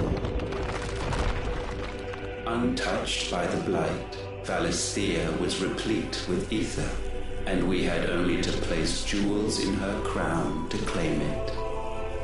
Acquiring the second, however, demanded creativity. And so I cast forth the seeds of humanity. You created us. Is that not what gods do? We sowed the seeds for you, Muthos, all that you might one day blossom. And our future thus secured, we thought to slumber, though that would prove a grave mistake. For it was as we slept that man committed his greatest sin. He awoke. Alone in a world bereft of his God's radiance, he stumbled blindly, desperate for guidance. Finding no light, he sought to kindle his own. And from that single errant impulse was his will born. Having discovered himself at last, man turned his eyes inward and found he desired evermore that which only magic might afford. So wars were waged and brothers slain for custody over that dwindling resource. And the land, she wept tears of black.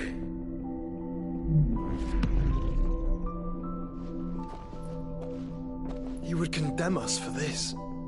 Surely he cannot be so blind to his own hypocrisy. Not blind, just unwilling to admit the truth. Though we're one and the same.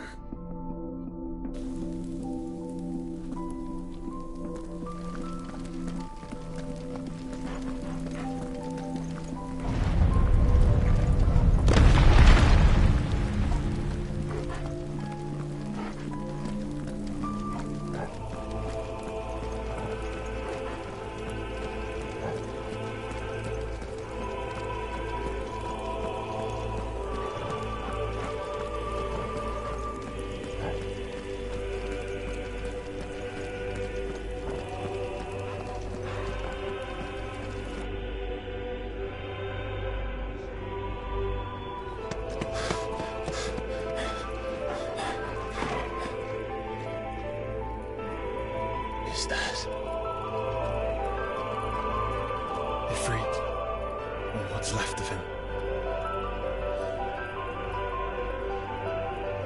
Long have our ashes lain cold for want of a spark. Cast your eyes upon them and see what you must become.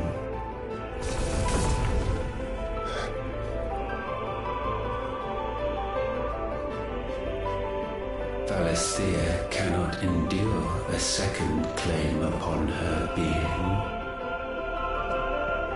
The avarice of man drives her ever closer to destruction. But she may yet be saved by you. It is what you were born to do, why we nursed you and fed you, as your own mother should have. And now that you are fully grown, our Muthos, it is time at last for you to serve your purpose. To right your wrongs. If our sin is wanting to survive, then you are as marked by it as we are. The fault is yours. Our wills were born because you abandoned us. And now, you would have us forfeit them. All for a place in your new paradise. Do you imagine yourselves worthy of one? Mankind has no place in our world. Is this truly so difficult to comprehend? We only ever require you, Muthos, when the time comes to bid this wretched realm farewell. None shall follow, none shall remain. What do you mean, none? This is our world. Once the land's rebirth is complete, humanity will have served its purpose. Why would we continue to suffer that which has caused us so much vexation? Because the land doesn't belong to you. It belongs to us all!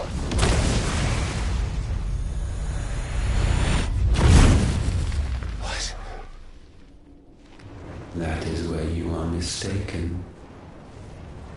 You own nothing but your precious will.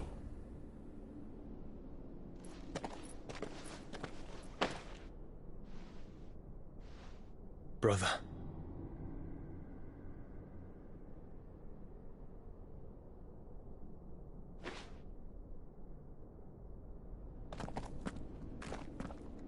I can't do this alone. And you don't have to. I grow weary of your dissent. Now you must learn that this master will not tolerate disobedience.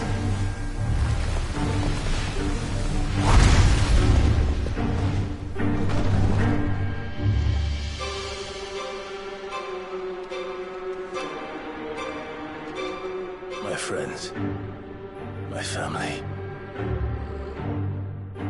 We have all suffered, all fought to survive. This world may be flawed. It may be broken. But it's all we have. And if we can't share it, I see only one other choice. You have to go. You may have created us, Ultima. But it's time we lived on our own terms. This isn't your world anymore.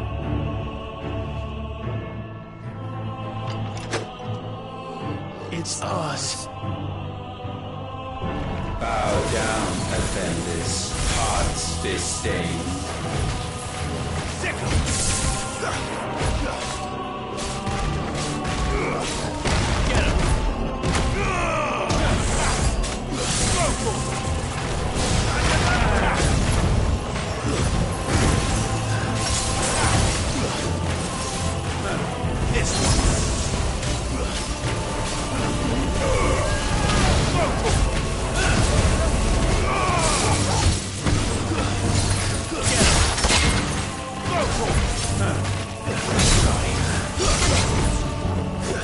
Get him!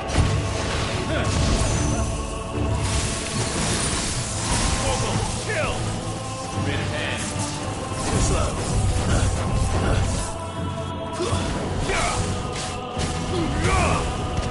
This one.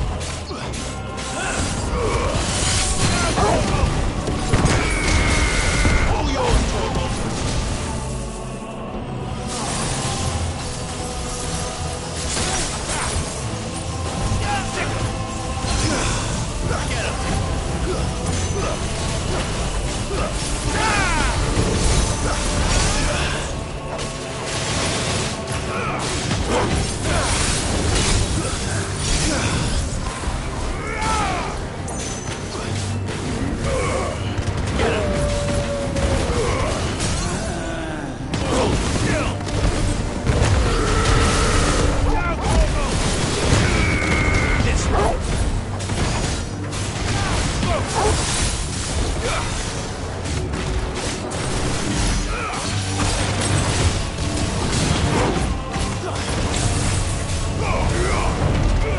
Such foul attaint may not be sublimed through gainstanding.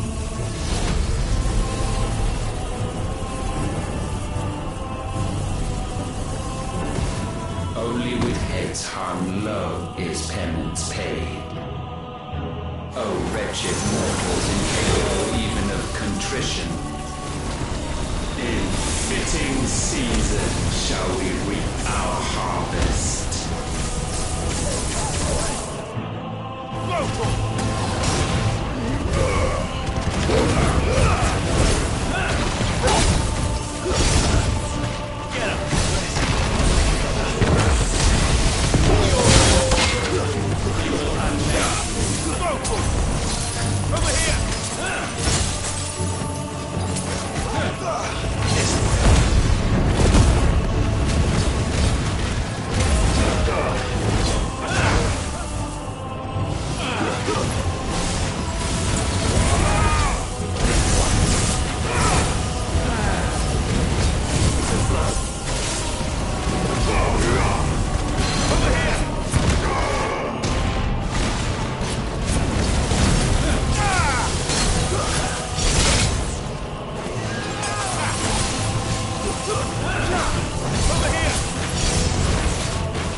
Over here!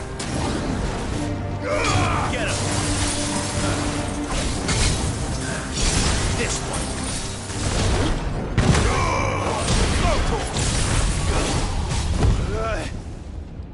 Gifted this chance, and still you would raise your hand against the Lord. What now? The darkness bends.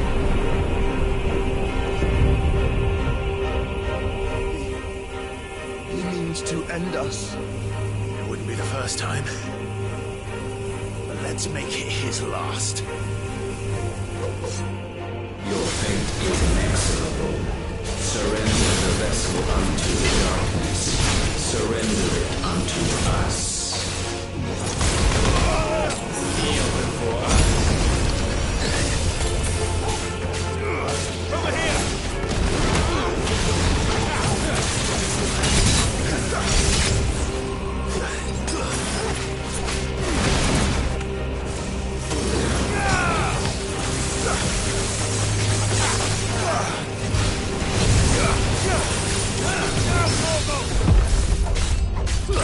Ah!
countless generations have we awaited this moment.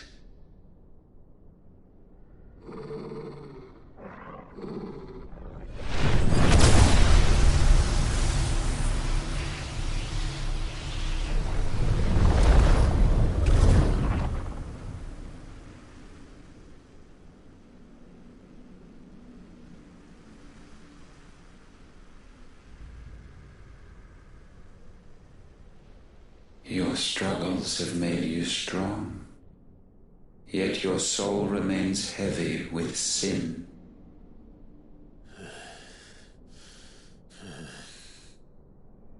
Absolution is nigh.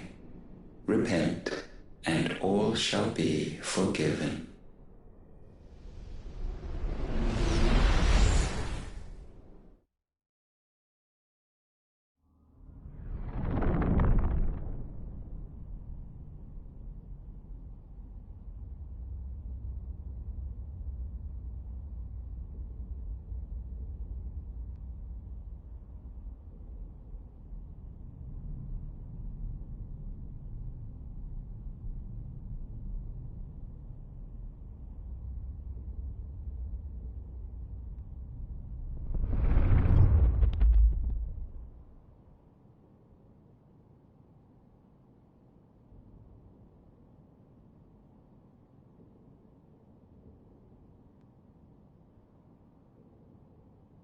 Tell me, Clive, how many lives have you saved since taking my name?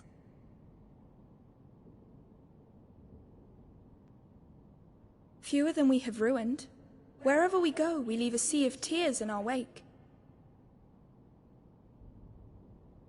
These are the wages of your will, son. What good are our choices when all they ever bring, all they will ever bring, is death? There's no atoning, Clive. No matter how hard you try. So why not leave it all behind? Leave it all behind.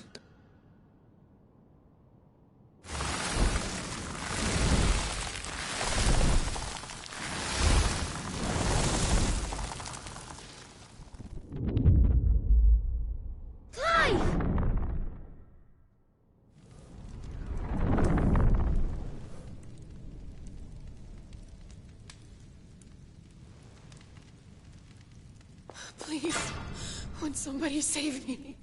Won't anybody love me? I yearn, yet still she is not mine. Have I not given enough? From will is born desire, and it is this which consumes you, rendering you incomplete. Do you not see how the world bends and warps under the weight of your hungering hearts?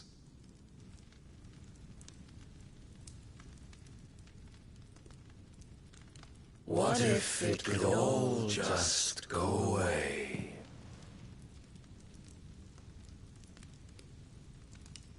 Just go away.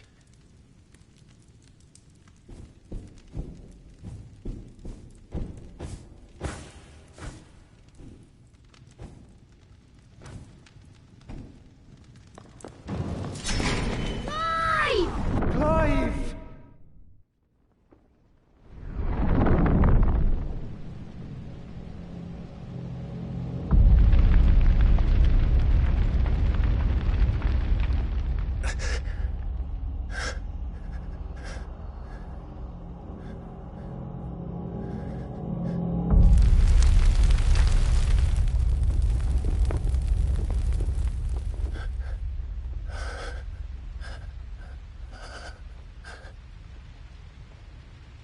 None of this is real. Wake up. It's time to go home, Clive.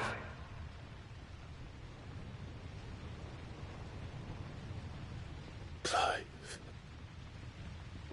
That's right. You're my brother. Brother.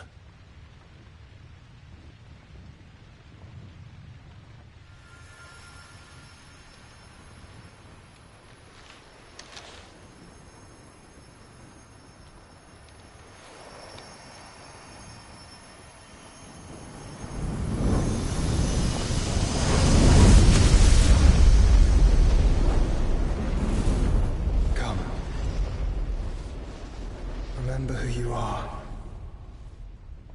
Clive.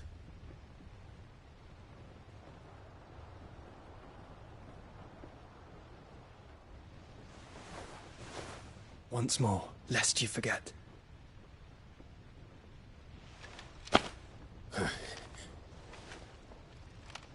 My name is Clive. Clive Rossfield. Look. Ultima.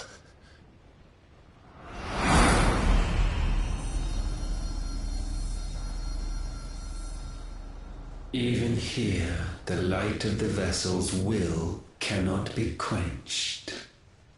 And the Phoenix, his trespass should not have been possible. Not possible unless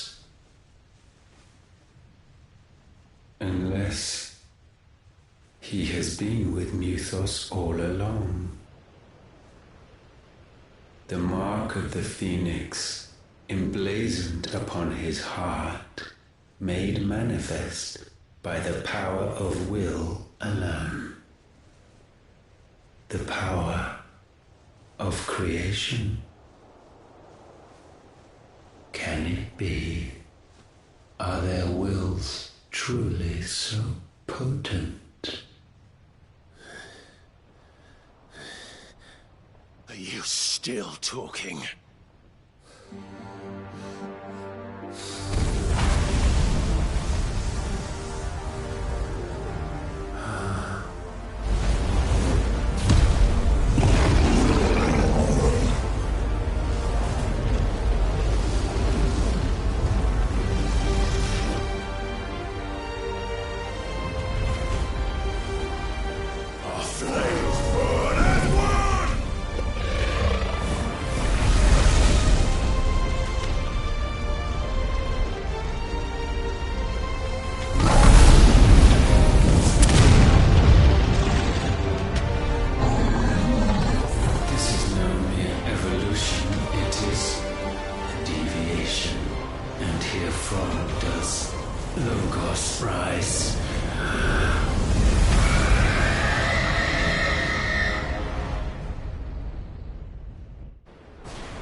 Damn it, Clive. Wake up.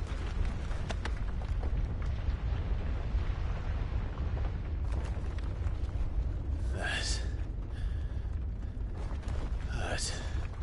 Sorry to wake you, but I think it may be time to leave. This place.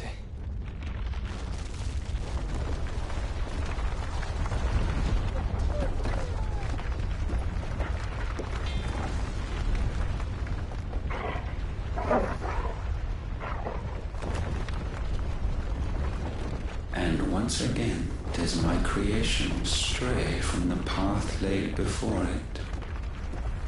Steeped in conceit, you fancy yourself a god. You embrace Logos. But we will put an end to this hubris. What are you talking about? In the halls of origin does our true power quicken. And there shall you be made complete. Soon, Muthos, soon you will discover how little you know of suffering.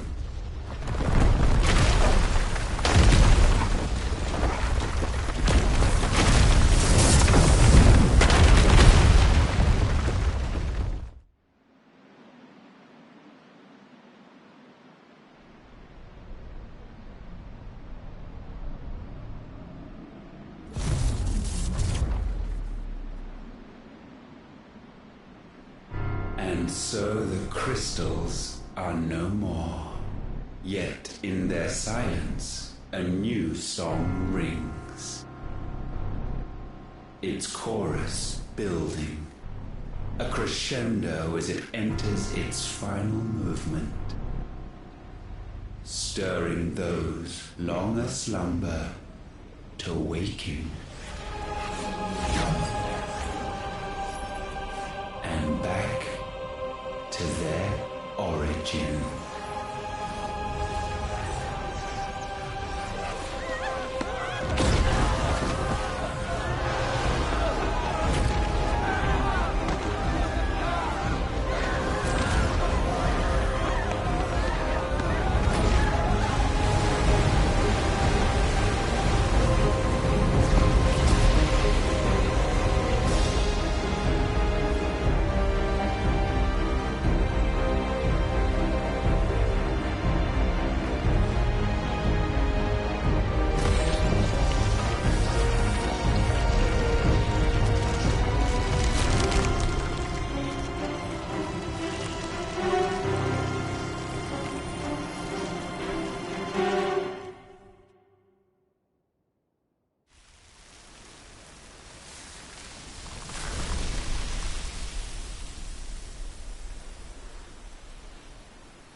Bloody crystal's cracked.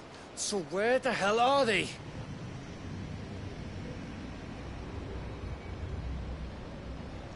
Oh, fuck me.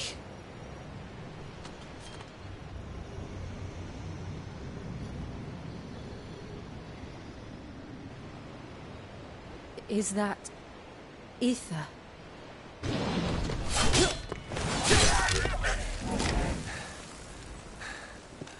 What in good Grieger's name is going on? This is wrong.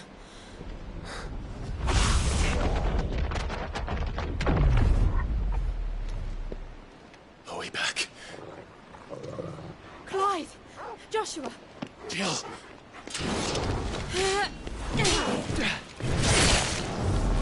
Is everyone all right? We're fine. What happened? Too much to explain here. Mate! We're leaving! Now! Everyone, fall back to the ship!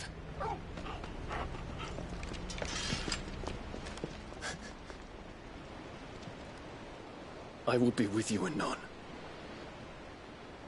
Thank you.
I need to tell everyone what happened at Drake's Spine, and I'm going to need Otto's help.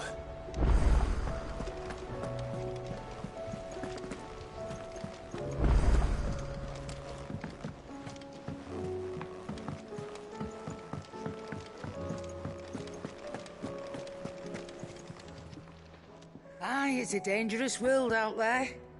Let's stock up one. You're rubbing me blind, you know. It'd better all be here.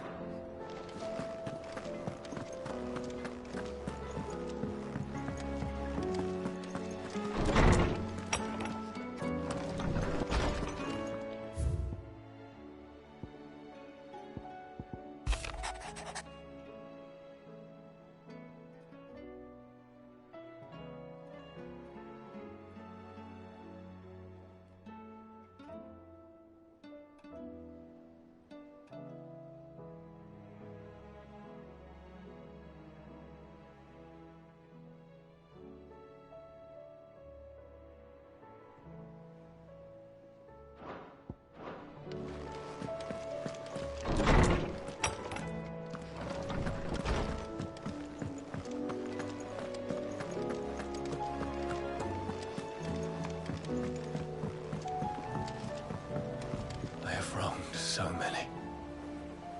Ruined thousands of lives. I did not deserve to be saved. But save me, you and your brother did. Your uncle, too, forgave me my sins. Offered me a chance at redemption. Yours is a fine family, Ifrit. Cherish it.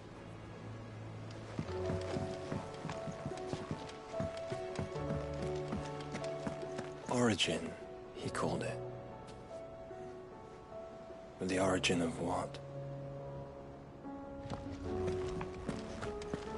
Did you know that it was I who convinced His Imperial Highness to join you in Stone here? All right, it may be that he was of a mind to do so already, but it was I who told him where you'd be. It's not often our entire merry flock returns home to roost at once. I expect I should be wishing you good luck. There's something about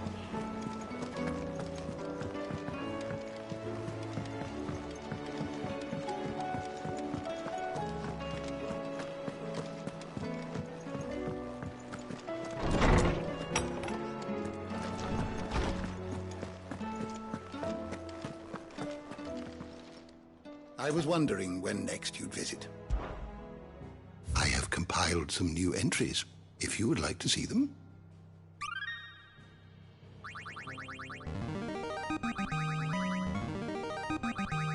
Now this, I believe you will find most interesting. What subject shall we consider today?